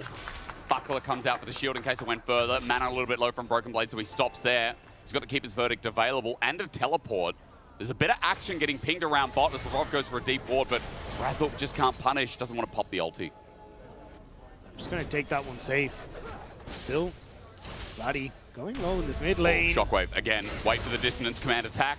Vladdy gets out with the shifting sands, but as he walks back into the last minion, his teleport's not available. Caps has a 1 minion lane in front of him. That gets pushed in. Vladdy has to stick around, and now Razork has to cover again. But Lebrov following through. Magical Journey is there. Wind becomes lightning, doesn't connect. Caps goes through, pokes out Vladdy. This mid laner is constantly under fire. Caps is gapping right now. And that's causing major issues. The Dragon's up, and G2 just get to take it for free. Vladdy's reset got interrupted. Razor couldn't try and play around mid. And I wanted to see Lebrov and Skumon working together. Well, they're like a two-man army right now. There's nothing Fnatic can do to get past them. It's a lane kingdom. I mean, this is what you want to see. And we've seen it a couple of games, this split from Caps, but seeing it right here at the very last one is impressive stuff. 2 dragons for G2. It is not looking good for the team of the people. But remember, before the team of the people, there was the team of Europe. People will argue it's Fnatic. Yeah, Season 1 world champions, but G2 have long since been the dominating force. The fact they're in this position still blows my mind. We haven't seen many games like this one, though, to be fair, as Lane Quest is complete for Caps. As one of the first, G2 have got the top side of the map, in fact, completed. But this is where G2, we talked about, are the most dangerous. We know they're a team that can just turn it on when it matters. And now against Fnatic, it seems like they're doing just that. 2 minutes now until the Rift Herald. Imagine resets are kind of where our push out into looking for resets for items, into starting to shift people around the map is where G2 are going to be. And I think if I'm Fnatic, I want to start trying to make plays towards Caps. He still has the flash, which does make it tough. But when this Orianna enters into a side lane, that's where she's at her most vulnerable. But BB. Flash, but the flashback is even better. Empross can't escape. Now he's got a 2v1. So well played from Broken Blade. And Skumon is running the top side of the map too. And Vladdy nearly died in mid lane as well with Caps in the 1v1. Yeah. Had to shuffle away. Dredgeline comes in. I mean, the 2v2, what are they going to do there? Storm Surge Sivir. Doesn't really matter. Upset doesn't have a full item in his name, and it's just nullified. G2's bottom lane are chilling in their own right. And as you said, Caps is finding so much pressure in this lane. And Vladdy still has his flash, but now he's to burn TP again. And he's just not standing a chance. I know that Orianna wins the matchup early, but it's not supposed to be quite to this level. Caps making a statement game here. And the fact, again, that he's been doing it without having to burn his flash, without having to burn these spells, is what's causing more issues for Fnatic. Like, again, Razor can play mid with Vladdy, where Vladdy ults once, you burn the flash and Caps, and then you just go for a repeat performance. But Razor's been under so much threat. And as well, Vladdy just hasn't been able to win out in the 1v1. So now you're looking at level 9 on Razork. Skumon a full level ahead of him. G2 setting up on this bottom side for Dragon. Sorry, Provision, if Fnatic try to make some sort of cross-map play with Rift Herald coming up, but there's just no way you can do it. If there was ever a player, Razork would have to be him. 30 seconds till Herald. Oh, they just died in the boss. They're taking everything, yeah. Empross is now just spotting it out. Good sidestep there. The wind becomes lightning, but Lebrov's still taking the angle. If Empross steps forward, he's still in trouble, but Caps is solo taking the turret plating, and Orianna's very good at this. Just winding up the clockwork yet again with 2 grubs. This will be another plate eventually, but more minions denied to more members of Fnatic. That's why this gold is never-endingly growing as Upset gets boomeranged out, but mid-plate also taken as well. Upset gets a deadly flash, but it doesn't matter. And Razork, you can see, looking for an angle, but what can he do? Losbom shifted bot lane to cover for a potential dive, but there's no one in the tearing down the Brav. Exhausted to use. Okay. But in a 3v3, G2 win. And Skumon's always here. Skumon's always covering. Dredgeline narrowly avoided. or rather miss. Razork is going to start up the Herald, but Broken Blade is in position. Reset on Caps in bot lane. He can TP into this play. G2 want to fight, they know us. It's Keeper's verdict, though. With a teleport coming for a flank, Fnatic need a miracle here. They find a pick, and maybe that's it. Everything used in the kitchen sink on Skumon, and down he goes for a shutdown. Broken Blade is found out with the TB from Empross, and some relief for the Fnatic fans and faithful as they minimize the gold a little bit. At least there's something back with Rift Tower. Caps will continue to push on the bottom side. Won't get the tower, I believe, but put a big, decent dent in it. But that's what Fnatic needed. Again, G2 just a little separated on the play. Caps didn't get the reset, didn't get the TP, and Fnatic could collapse. They used a lot to do it, but it won't matter because there's no response play from G2 as we look at the replay. Yeah, you can see Caps' reset on the bot side, so I assumed it was reset into teleport, but then he doesn't actually get the TP, cancels it. Yeah, because you've already got Skumon caught. So Fnatic finding that opportunity. And again, the Rift Herald would just give them a little bit of gold. A little bit of pressure on the map. And it's these little cracks that might be starting to form here that Fnatic want to just try and get a fingernail in, something in, to try and find any way through the wall of G2 right now. It went from 3k to 2.3, but Labrov is going to solo take a mid turret as the support with Grubs. So it's back to 3,000 yet again. Not often do you see Labrov, or rather a Bard, just opening up mid by himself, but it was already quite weakened. Caps did a lot of that by his lonesome too. He's even working on the bot side turret, which is very close to going down. Labrov making the roam up, while Razork's up in the top side of the map. Herald's going to be spawned. Broken Blade in ult range, but Razork doesn't have it. So he's TP'd out. He's going to TP, he's going to get on out. Herald's going to charge up, but Caps has got full access to the bottom lane turret. This is, I mean, still a decent trade for G2. Remember, they got 2 turrets in total. It's also the gold went to Razork, because Epiros wasn't in range for the plate gold, which doesn't really help out in the matchup, and sure helps out Razork a little bit, but Caps is getting solo gold. Yep. And if I wanted gold on anyone, it would not be the Vi in this comp. And they just got 3rd Dragon Dagger. While G2 play bottom side of the map, it's a timer around Dragon. So again, it's like Fnatic are grasping at straws. But I think G2 are, you know, the business that's selling them, as it were. You know what I mean? I do. Good. And now it's G2 that get to set up, back out onto the map a little bit sooner. Razork is hovering mid with Lost, but we haven't quite seen this combo work out for them. And now with G2 once more en masse, 4 members here. Fnatic sent packing. And it'll be a repeat performance with getting vision in this bottom side jungle, keeping Orianna safe on her bot lane push, and making it difficult for Fnatic to make these pick plays onto a side lane. And we haven't even seen the Caps Skumon combo with Xin Zhao yet. Like, now that Cap's getting some items, and will have his honors pretty soon as well, with just the AP and the advantage he has in this game, there's a lot of dive, especially with the Bards. So for G2, their options are only getting greater. Caps has a 1,700 gold lead and a 40 CS lead over Vladdy. I know the matchup is, I mean, good in the early levels, but I didn't know it was this good. I mean, this is just a player difference right now that Fnatic have to overcome, either at the Soul Point, at the Dragon that's coming up in 340, or the Baron fight, or some kind of pick that G2 inevitably is also setting up. Lost base check, not good. Found out, dredge line out. Blast Cone saves his life. Interrupted midway by the 3 Talon Strike. Tempered Fate also going to catch the support out. And now Labrov has a wall there, but Tempered Fate going to be used and not found anything from. Blue buff is the response, however, and G2 still have control of the bottom side of this jungle. Yeah, they don't get the kill, but they get all of Razork's bottom side, which is just as painful if you're a jungler.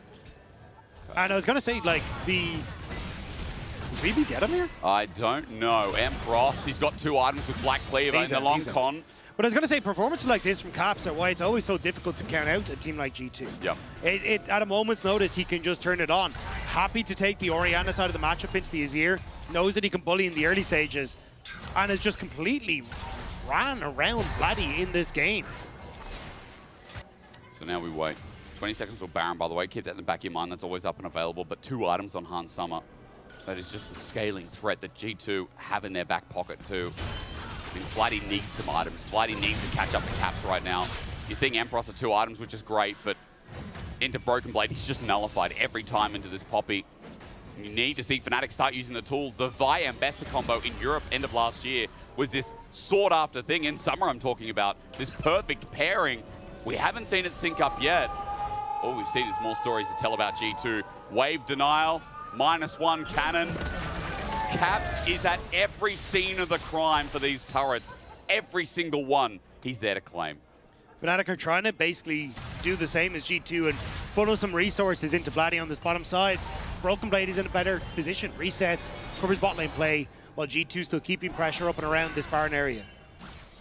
Caps even willing to face check as well. Level 13 Orianna.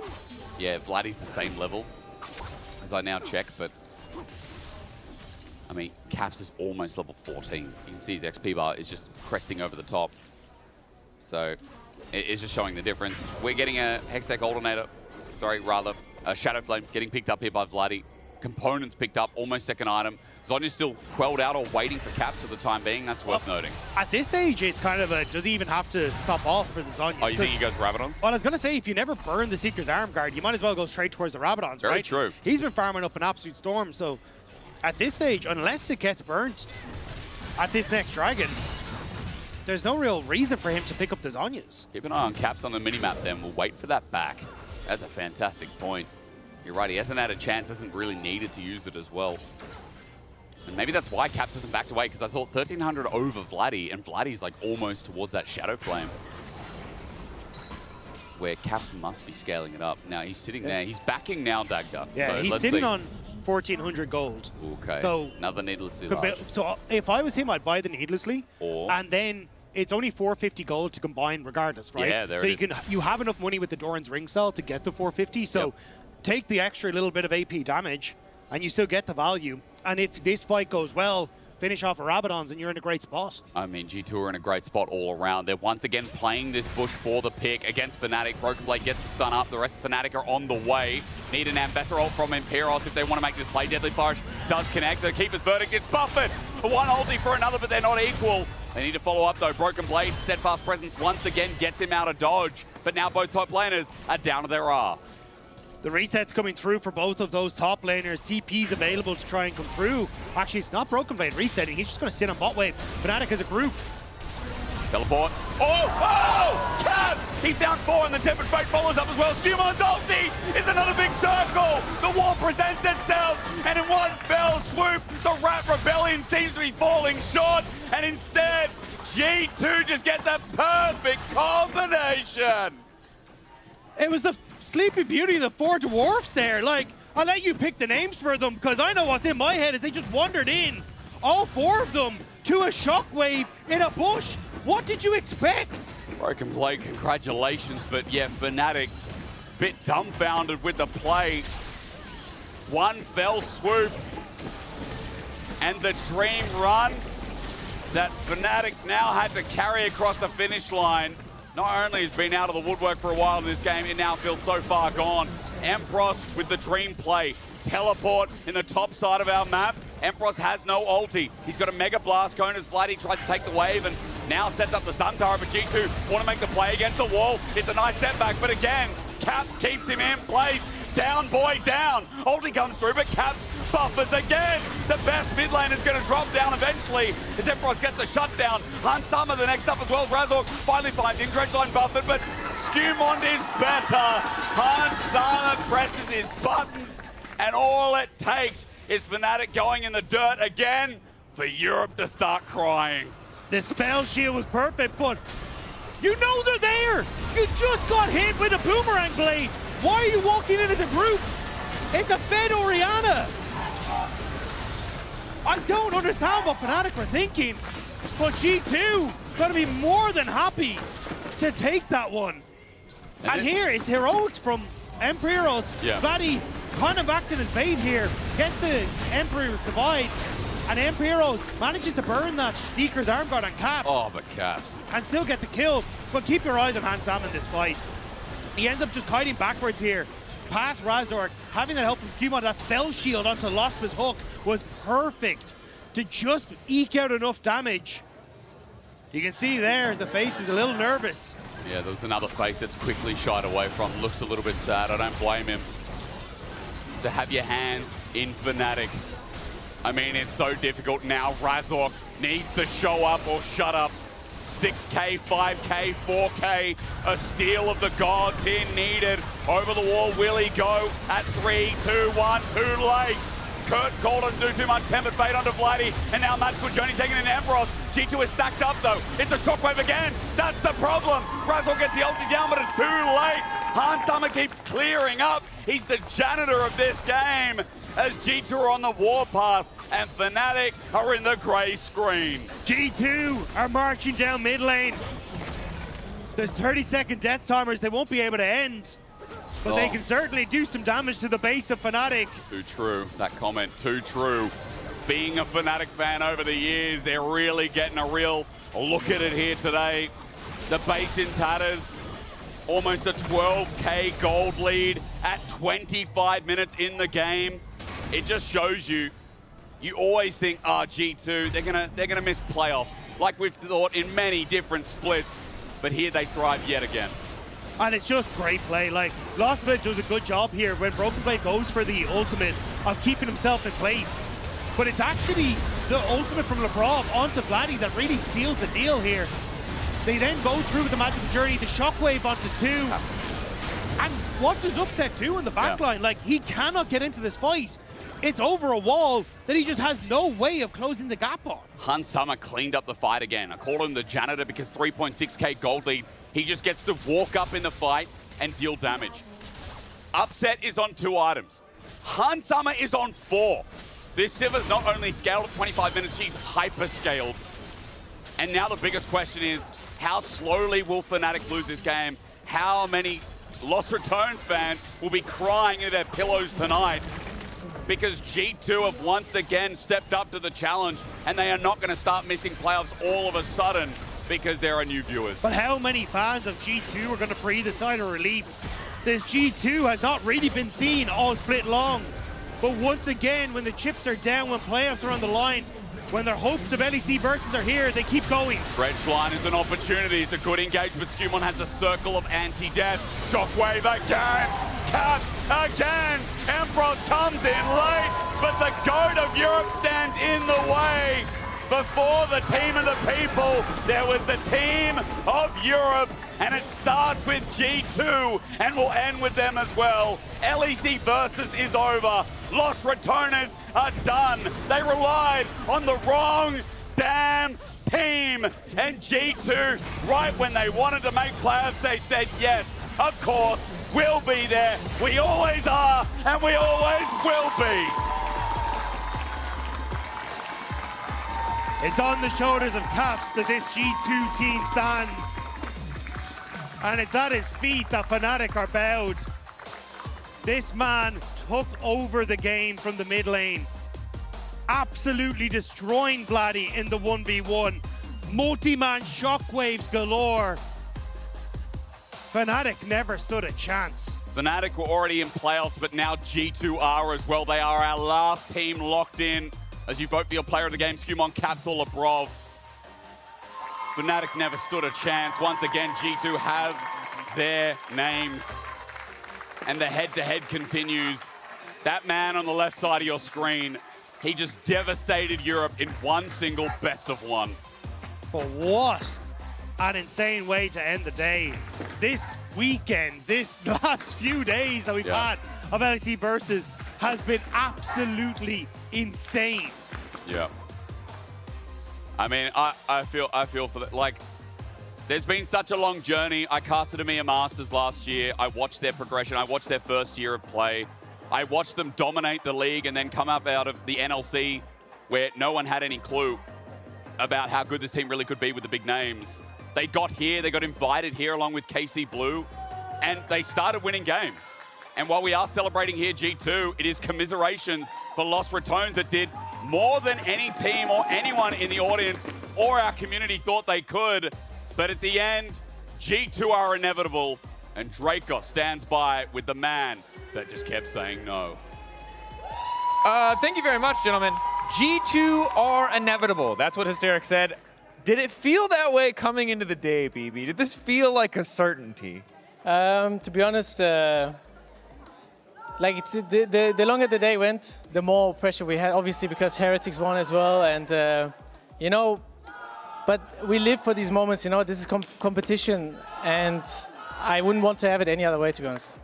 You're so good at turning it into something smooth every single time. Thank Talk you. to me about this game in particular, Caps on the Oriana Inform. I looked at your draft, and I'm going to be honest, I was like, this is a classic G2 Dylan Falco special. The safest draft imaginable once the pressure is on. Was that the vision behind the draft? Where you're just like, we're going to play comfort, we're going to play things that are pretty good. I think your Poppy was a bit of spice, but it was a solid counter pick. I mean, to be honest, we were kind of just reactive.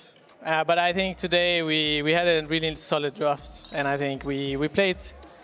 This is giving me some glimpse of the old G2. Let me tell you something. Oh, okay. All right. Let me tell you something. You know, so. There it is. One question, not about yourself, so I'm very happy that you can make it to playoffs, but unfortunately your absolute dominance of Fnatic has taken out Los Fratones entirely. Any thoughts? I am very sorry. They beat us. I wish for them they would have made it. To be honest, a bit sad that. Actually, I'm just not gonna say. You know, whoever went to the playoffs, they deserved it. You guys are the GOATs. But when it comes to playoffs and G2 is in it, we're gonna do it. You know what I mean? All right. Are you about to feed me? Like, the fans believe in you, but I need to understand. We're always talking about G2 plot armor. Is the plot armor there again? Is this another, we're going to pretend nothing happened in regular season and we're right back to the script is normal? I mean, to be honest, this was the first time that I was in G2 and I was sweating for a playoff spot. It kind of brought me back to my old days, you know? And there's a lot of rookies right now in the split. So I'm very thankful they make me feel this way, you know, that I have to work my ass off to you know, be the best still, and I will do it until the day I retire, for sure. Sure, I like it. I like that attitude. Final thoughts. That's the last best of one we have to see domestically for the entire year. Are you ready to be back into Fearless? Yes, of course. Easy, simple, clean. Let's send things over to PGL to get it kicked off. We have quite the motley crew of guests standing by to talk all about this week. And what a week it's been! And to celebrate everything, we have a special PGL today with Scumond and Pyro. Stan, thank you for sticking around as well. And Finn! Woo! What a week! Woo! What a week! What a week! What a day! I feel like game one was like 2 days ago. Captain, it's regular season. Like, it's crazy. It feels like I've progressed so many years from my life just by watching this day. Every game was so intense. I'm aging by the hour watching you, all of you guys play, honestly. Best of one has been insane. A round table, I want to have all of your opinion. One word to sum up LEC Versus so far. Scumond, you go first. Surprising. Surprising, and Pyros? Upsets. Upsets, all right. Fits with your team as well. Stand? Close. Close? Yeah. I guess that sums it pretty well. That's true, yeah. Let's take a look at the standings because I have no clue what they look like right now. The only thing we knew was that KC was first. Navi grabbed second on their very first split in the LEC here, followed by Team Vitality. Team Heretics clutching fourth place. What the hell, man? Yeah, I didn't expect that. I think nobody expected this, but like props to you guys. GX, they were second. They were second yesterday. They dropped to fifth today. MKOI finally grabbed their victory, which is great because we're going to have the finals in their country in Madrid, so I'm happy that they qualified. Yeah, I mean, it's incredible seeing Heretics at fourth place because I think like 2 weeks ago you guys were at 11th. Yes. What that is an insane. absolute run. How has that been like this last 2 weeks? What really clicked at this stage? I mean, we had this do or die mindset since like 2 weeks because we are 11th, but we didn't change our practice daily. We had this mentality of day one, like every day is day one. So we just kept working hard and we clutched the last 2 weeks. Scumond, any first impressions on this 7th place? It's very unlike G2, but still. You guys made it. Yeah, I mean, obviously, really relieved right now after the after the win. But it was definitely like very stressful. I really think that we showed like a really poor face this whole split so far. But I'm really like confident that coming to the playoffs will improve a lot. And I know that in Fearless we'll be able to have like so many picks that enemy teams can't really counter. So I'm really looking forward for this. Caps was Kia player of the game for this game. Any comments on his performance the whole split? From what I kept on seeing, he's been maybe the most consistent member for the lineup. Is that something you felt as well? I mean, he just like the shockwave he did, like I think 4-man shockwave, 5-man shockwave was just a clutch, right? So obviously like really well played by him. But I'm really proud of like everyone because I think it's one of our cleanest games so far in the split. So I'm just happy about it. And yeah, I mean, if we keep showing this face, I'm confident that we'll be really strong. And Piero, sadly, you were on the other side of that shockwave and of that matchup. You still qualified for playoffs, so congratulations on your very first playoffs in the LEC. I mean, thank you. We kind of didn't deserve it this week, to be honest. You know what? Yeah, Making it matters. But yeah, talk me through this game and what went wrong for you guys. It was a very stressful week, to be honest. Like, our practice also was not the best this week, but yeah, very lucky that we kind of went to playoffs that way, even without winning. But yeah, I'm sure if we keep practicing well, we can do good things in playoffs. You said that this Fnatic lineup was pretty much going to be the same, not the same thing, but the same dynamic as last year. Is that something we still feel confident about at the end of these 4 weeks? I mean, I think it's early to say with a new team like Fnatic. There's a lot of new pieces in this lineup, and I think they haven't really found what really works for them consistently yet. Speaking of like Fnatic and G2, because we talked to Jojo earlier today, Skewmond, and he said that he felt like he had fun today, finally, because there was finally a little bit of stakes in the games. And he said this finally allowed them to play well. Did you feel the same way about this in G2, or did you feel like it was just pure stress? I mean, for sure, right? Like, after watching like the Heretics KC game, we were like, okay, we have to lock in, you know, like, let's sort this out. I don't want to go on vacation yet, so yeah, I mean, I felt like everybody was really like focused during the game and like thinking about like the game plan and like how to just progress. And honestly, I think it's the first time we actually played as a team properly this split, so I mean, that was nice, yeah, for sure. And same for you, Stan, actually. I mean, you've been in these difficult seats actually for quite a while now, but knowing that today, you told me in interview, knowing that it was going to be the last game and the last chance to qualify, you pulled the wonkiest draft ever. You won with it. Pressure?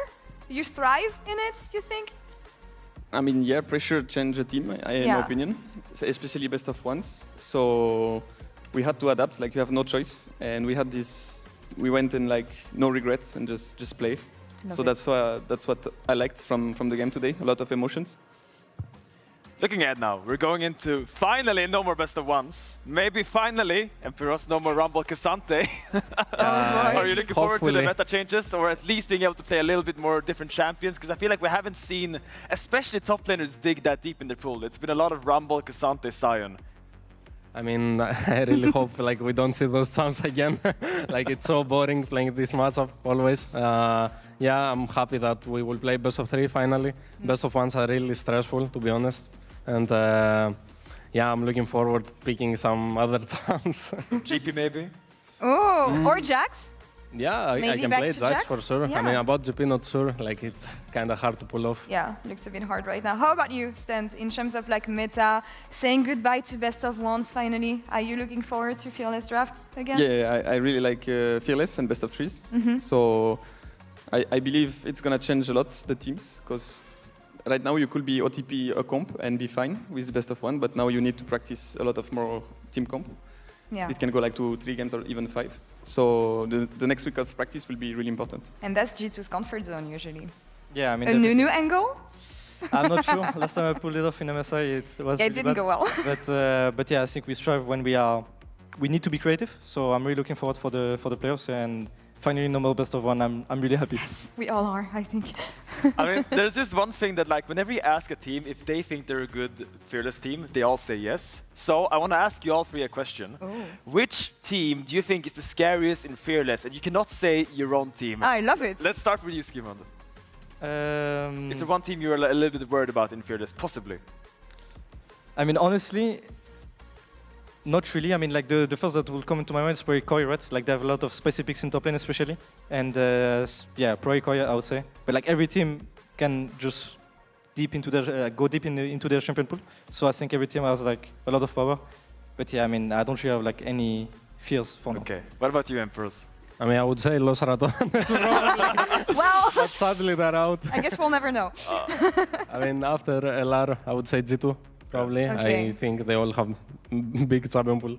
Yeah, that makes sense. What about you, Stan? Yeah, I was thinking G2 as well. They have a lot of experienced players that can pull a lot of old champions. So I would say G2. What about you, Finn? Outside of these 3 teams and making it harder for you? Man, I don't know. I just wonder what Na'Vi is going to do in playoffs. Because I feel like Realish is the only jungler just playing these constant skirmish-heavy jungle playstyle. And I wonder if this is going to keep working out as the pools get a little bit thinner, because eventually you run out of Aatroxes and Nafiris. What do you think about that, Skimond? I mean, that's very interesting. I think that it will for sure like change how they play because these champs are really strong right now, especially because it's a flex, right? And it just gives you a lot of power in the draft. But yeah, like once they're out, you will have to just either play like standard champions, like I don't know, like Zane, Wukong, this type of champs, or like if you are really creative, you can look for another champ, right? So I'm not sure, but it will definitely like make them lose a lot of draft power. Yeah. Yeah, I mean, it doesn't matter if you're jungler, you're playing competitive. Eventually, you have to lock the Maokai. Oh yeah, actually, Maokai. I mean, he got buffed as well this patch, so might have to bring it back. Enjoy. Yeah. Back on the leash for the jungles. Talking a bit more about the league and the fact that we've been playing best of ones for so long, Stan, do you feel like it's going to take, you only have all 1 week to adapt back to Fearless, back to best of 3. How hard do you think it's going to be to flex that muscle again when it comes to training in scrims and getting ready? I think it's hard to practice because you cannot replicate stuff in like game 2, game 3. It's hard because every series is different. So 1 week is really fast. It's like maybe 5 days of practice. Yeah. With like 1 day off. So I think it's gonna be hard. So the quality of the games will be important to have a good practice. Day off tomorrow for all of you, and then back to scrims? Yes. That's Yes. the Yeah, schedule? Nice, nice, nice. I want to take this opportunity to actually celebrate the fact that for once in LEC we had 2 new teams. By the way, the draw is happening backstage right now. We'll review the results once they're ready. But yeah, LEC Versus, we had 2 new teams coming from ERL. So you're new, of course, and Pyros. But how has it been, this experience for you guys, having KCB, playing against KCB, seeing Los Ratons as well? What did you think of them? I think it was very nice that we saw some ERL teams in LEC. I think it never happened before. No, so it or was, ages ago, but yeah. It was very fun also for the crowd to watch new teams and new players coming to stage and performing well. So that was nice. And for you, Skimon, who's a bit more experienced in the league, having rookies and your teams. Yeah, I mean, we all came from ERLs as well, so like I know that like winning EU Masters is like such a like nice thing to have, and like going to LEC afterwards is like such a nice feeling, and I think it's like so nice for these players to have like to get this experience in the LEC stage. And I really think that they played like pretty well both of these teams. So I think it was really nice to play against them. I think they were really creative. Yeah. Those was nice especially. And KCB, honestly, like even though like the score is like not the greatest, I truly believe that they played like really well against like top teams, even against us, right? Like they were like winning a lot of early games. So yeah, it was like a pleasure to play against them. Something that we often talk about when it comes to having new teams from ERL or just like looking at prospects is who is going to join the LEC next? Who are the next players who are going to join the league from these teams? So who do you think we're going to see? We've been talking about Yukino a lot. I mean, it's really hard to say because it's still winter. I think EU Masters is still quite a bit away. Yeah, it doesn't have to be this year, by the way, but yeah. I mean, I think for sure Yukino is a person a lot of people are looking at. Man, even if you go to ERL, the talent pool in Europe runs quite deep. There's a lot of interesting prospects out there just waiting to be discovered. So I'm really excited to see where we end up. As a French player, do you think Prime is someone we could see as well? I'm not sure. You're not sure, okay. I mean, I agree with Yukino. Yeah. He did good. As well, I was thinking of Nemesis. If he wants to play, I'm almost sure he could have a spot. That's on him, man. Like for Yeah, years, I that's- feel like he's been declining offers, but yeah, definitely. It felt good to see Nemesis again. Actually, what did you think? Because we've been talking a lot about how he helped Los Ratons. It's a different thing performing in ERL, but coming back to a stage you haven't been playing in for ages and playing to that level, to me, Nemesis may be the player who impressed me the most. Yeah, man, I think especially because he played professionally 2019, 2020, latest time, right? And I think the game pace has really evolved since then. Because back then the games were quite slow if you look back at it. So I thought he would struggle a bit more due to how fast the game is being played now. When you like overload side lanes, people started doing that like 2020. That was a new concept back then. So I'm really impressed by how fast he accumulated, and I think he showed great individual mechanics and just deep knowledge about the game. Yeah, I'm really excited to see all these players, honestly, coming back and maybe renewing the experiment of inviting teams in the LEC. Was it weird for you guys actually going from like 10 teams to all of a sudden having 12 teams and new opponents? I mean, yes and no, right? Like the format was the same as last year, so like best of one again, sadly. Yeah, we don't like them. Let's not do that again. But I mean, yeah, it's just like 2 new teams to play against. I mean, it's for sure like better for like scrims, I guess. Like you just get to see more like different play style and draft identity. But yeah, not really a lot of changes. Looking at the bracket that we're going to have soon, hopefully, I want to talk about potential opponents, if we can have the standings once again. I'm unclear on who they can face, though, so I'm going to need production to help me on this. But any opponents. I know that usually you guys tell me that you need to face off against every team, so it really doesn't matter. But if you could choose a first opponent, who would it be? You can go first. Okay. Okay. I go first? I mean, yeah, all right. I don't want to be offensive, but I will choose Fnatic. Okay. Yeah. I think they have not been fully consistent recently, so I will pick them. What about you, Emperors? I will say Team Heretics now. For their beef. A match made in heaven. Let's make it happen. So we get revenge versus stand. Fair enough. Simon? I'd like to play against Koi to take our revenge again. I think like our first game was like really like a big disaster, and I truly believe that we can just beat them. So it will be fun to play against them again. It's also like a rematch of the final, so that will be fun. Yeah, we know how this one went. Obviously, different year, different times. Any matchup specifically that we could be excited about? I mean, I know that I want to see rematch against all the junglers in the league. Yeah. For me, that's the most exciting. I mean, also a team we haven't really talked about is KC, because they did finish the That's season true, in first actually. place, and they have looked really, really dominant. So I kind of want to pick your brains a little bit. Like, why do you think KC did so well in this regular season? What is it what makes them so winning? You can start with you, Skimon. Yeah, they've been really consistent. I think that they were playing like a really like stable game, you know, stacking drakes and like usually like pushing strong lanes. And they are just like really stable scaling, and I think that obviously they have really good laners, right? And they're just able to like pressure you, like kind of on repeats, and they were leaking up pretty well. And I think they're just individually like pretty good. Looking at your improvements, actually, that you could make happen between right now being two teams that are struggling. Okay, let's make it three teams that like had a hard time making it there. What are the main improvements that you want to see for your team with the little time that you have? Skimon first.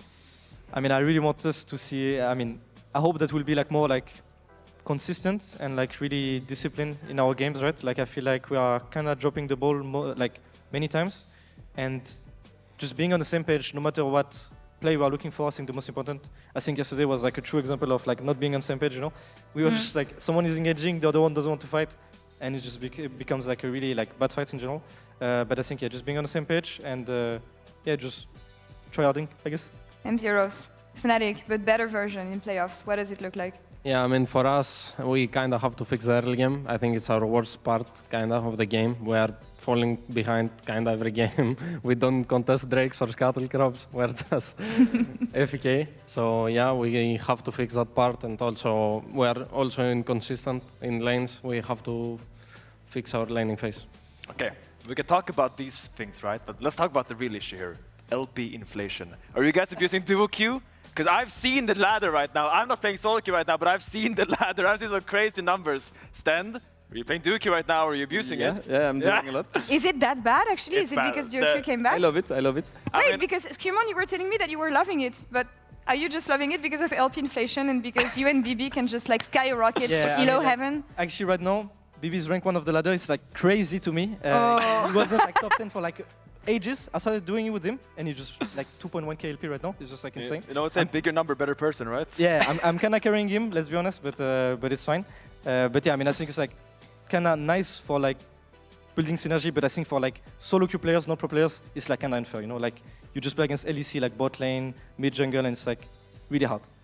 What about you, Imperius? Are you abusing? Are you being mad at all the pre-made bot laners you see just carrying the game 2v2 while you're playing top lane and you cannot do a thing, or is that just me? Yeah, I just play solo. That's why I'm not top 10. My guy. Top lane life. I mean, I'm high elo still, but yeah, I'm playing solo. Like my teammates are not playing with me. Vlad is playing with Kana all the time, and Razork is not playing that much. Okay. Razork, hello. I remember it as well when I was scrimming back like 2019 when there was duo queue. It was like scrims are finished, and then my bot lane goes to queue up, my mid jungle goes to queue up, and I'm just sitting And in you're my like, corner like.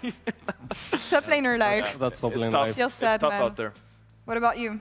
Yeah, I'm doing a lot with Ice, and I did some duo with Naknako as well. Oh, nice. I think top sup duo is actually really good because you can affect the. Well, there you go. There you go. You can snatch. Yeah, I could play with Lospa, but Lospa is playing with ADC, so yeah. Sad. What's the Elo rank between you three, actually? And you, Finn? I mean, I don't know if you're still good. No. I don't want to play you. Okay, let's not talk about him. Okay, Elo rank.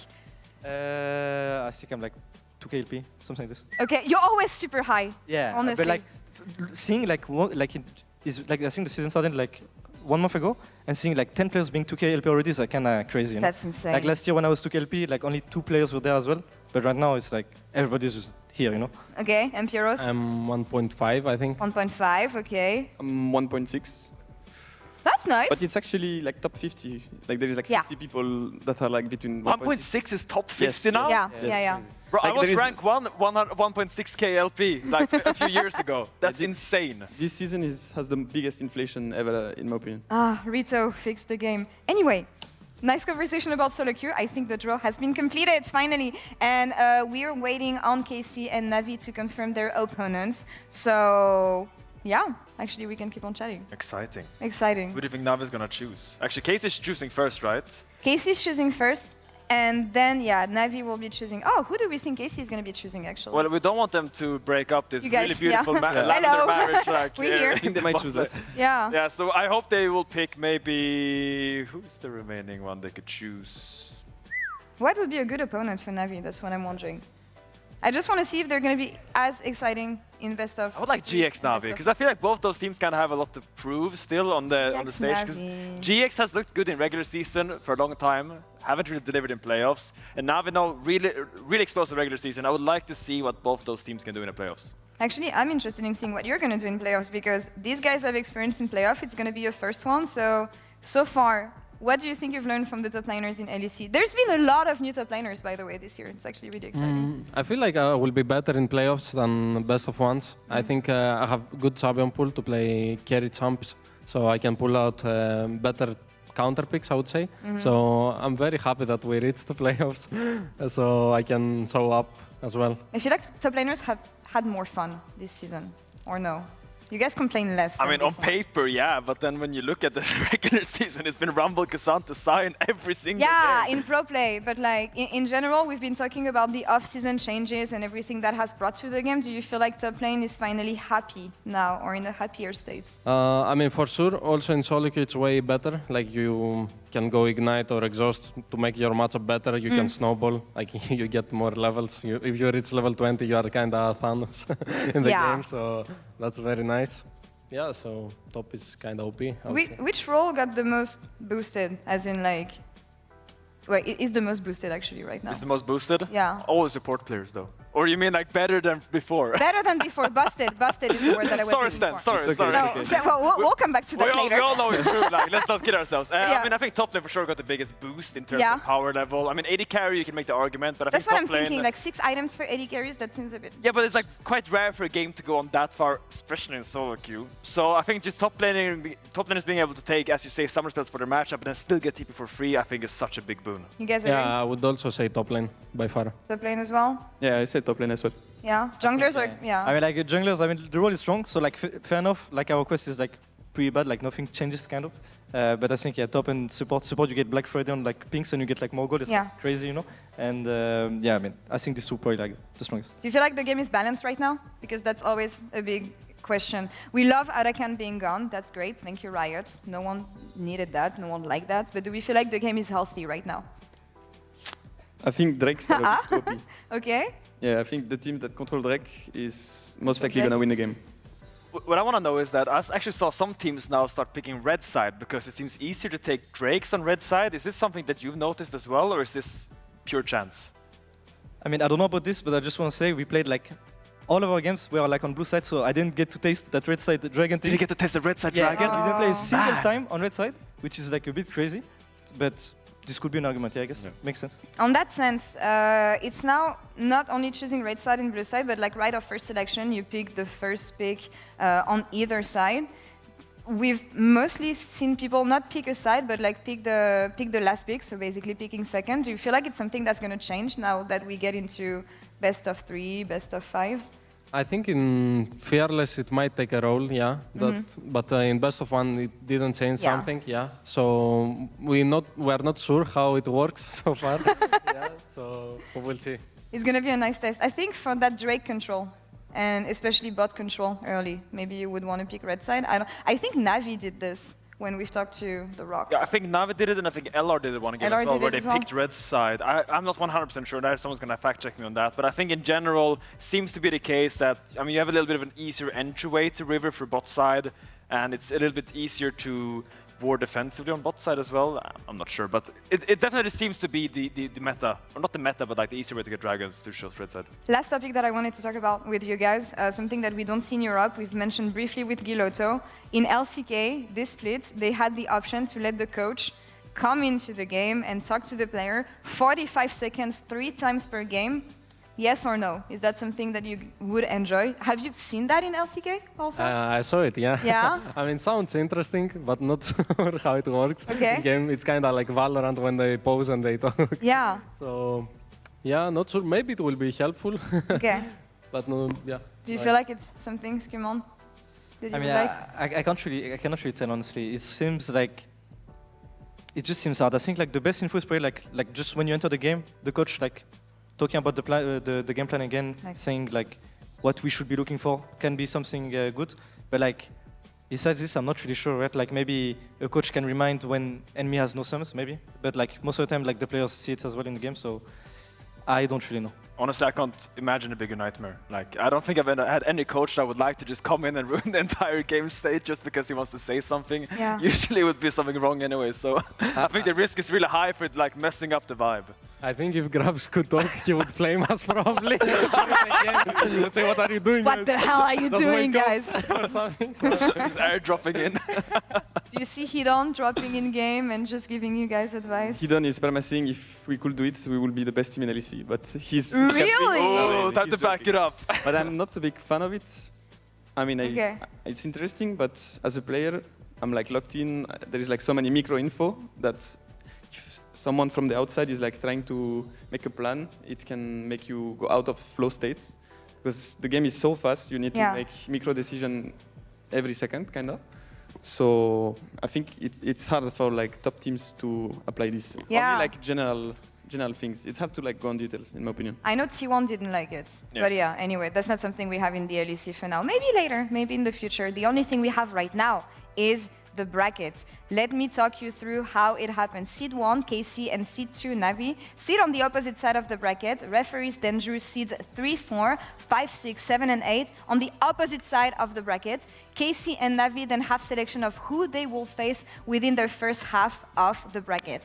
And the final bracket for LEC Versus is...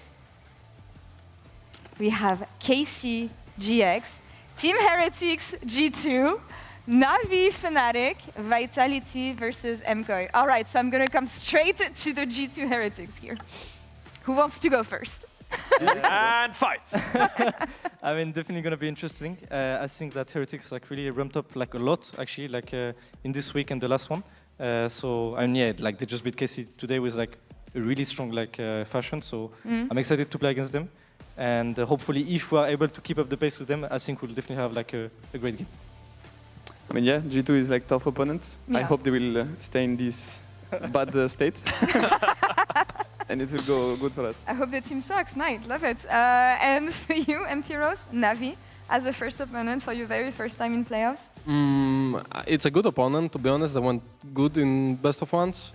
I'm looking forward to play versus them. Also, Minter is my 1v1 partner most of the times. So nice. it's going to be fun playing versus him in playoffs. What did you think about him in the LEC, actually? Coming on as a rookie as well in the league. He was very consistent Yeah. in his gameplay, and also he played kind of Sion, Cassandra.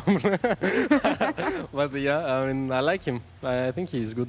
Love it. Finn, any comments on the matchups we have overall? I mean, I'm looking at MKOI Vitality. I think that's going to be a Same. carnage. I am surprised we ended up with this matchup this early, but I guess MKOI's ending so far down allowed this to happen. I think it's a super hype matchup. There's a lot of really key matchups. I'm thinking the bot lane is going to be chaotic. Top lane matchup is also really interesting. I think Nako versus Mirwin and the Fearless best of 3. I think there's going to be some sparks flying there. Let me look at the rest. GX, KC, actually. They're all interesting. They're all really So interesting. it means KC chose Giants first? Yeah. Yes. Okay. That's interesting, actually. What Yeah. do you think made them confident? Today? Today, yeah, today. Today's a good No, example. I'm not sure, actually. It's difficult. It's hard to know what they mean or what they want. Also, I don't know exactly what choices they had to choose between. Maybe they could only choose between MKOI, like the lower 4 teams, I imagine. So maybe there was a little bit of substitution going on there, because I think like our league right now is very stacked. Yeah. Like the teams are spread out a lot, so it's difficult to make that call. And Navi chose you guys. Time to prove them wrong. Yeah, of course. One We week will to show do them. so. Before we sign off, quick note, we had a really interesting schedule heading into playoffs in the next few weeks. Week 2 of playoffs is going to be played as a super week, going from Friday to Monday, February 20th until the 23rd. And finally, the Versus playoffs hosted by MCOI in Barcelona is going to take place from Friday to Monday, February 27th to March 1st. And you can get your tickets now at lec.gg/Barcelona. In the meantime, if you want to watch more League of Legends, LCS is on. Shopify Rebellion is taking on Dignitas, so head over there. Thank you so much for watching, everybody. Thank you guys for sticking around with us and talking about this playoff. It's been a pleasure. Finn smurfing it as always. We'll see you guys next week. Take care, be nice to each other, and see you next time. Bye-bye. Who's in charge of What's it going to be? Let's see. Na'Vi, Na'Vi, okay. okay. Sion is through. It's open. Holy f, it's open. It's open. Oh my god, Sion is open. Oh my god. I stun you on. Nexus. I'm in my bad. I'm so. Referee, you will be sad because it's last game for us? I can't say if I'm sad or not. I can't show any bias. Yeah, but you can say if you're sad that you will not see us spring, you know? Yeah, it's not really biased. It's not biased, yeah. It is. Kill him. Aatrox too. Nice. Good job. I'm stuck I'm looking now. Azir, no flash. Nice. Sion. Careful, Kai'Sa. Nice. Finish. Can you guys finish? Oh yeah, I'll finish. It's you, bro. Yeah, I'll take The upper going in here with the ghost, looking for Badut. Puts down the Featherstone, flash away. Up there. Oh, yo. Maybe can win, no flash. Wait, TLC, Kirk.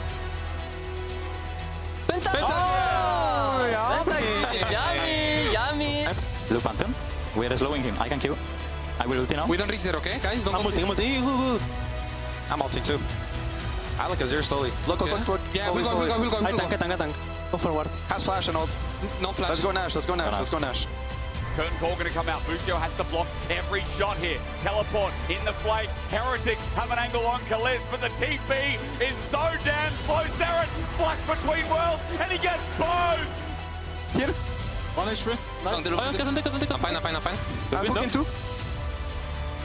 Is that? No flash. Go. Yeah, I've stuck right now. Take my portal. I'll take the portal. I can cover you. Guys. Back okay? Maybe no. It looks good. Nice. Let's go, guys. Okay, we're not out yet. Nice.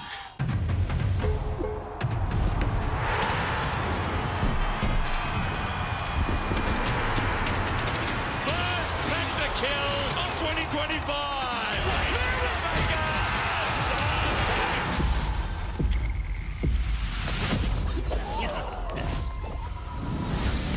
A new wave is coming to the LEC! That's gonna be one of the best LEC intros I've seen in years! Oh, Jackies! For a bit, Crowd's all ready for that trash slide. Their rapid, crazy minds right in the arcane again. Everything blue in this arena. Everything blue.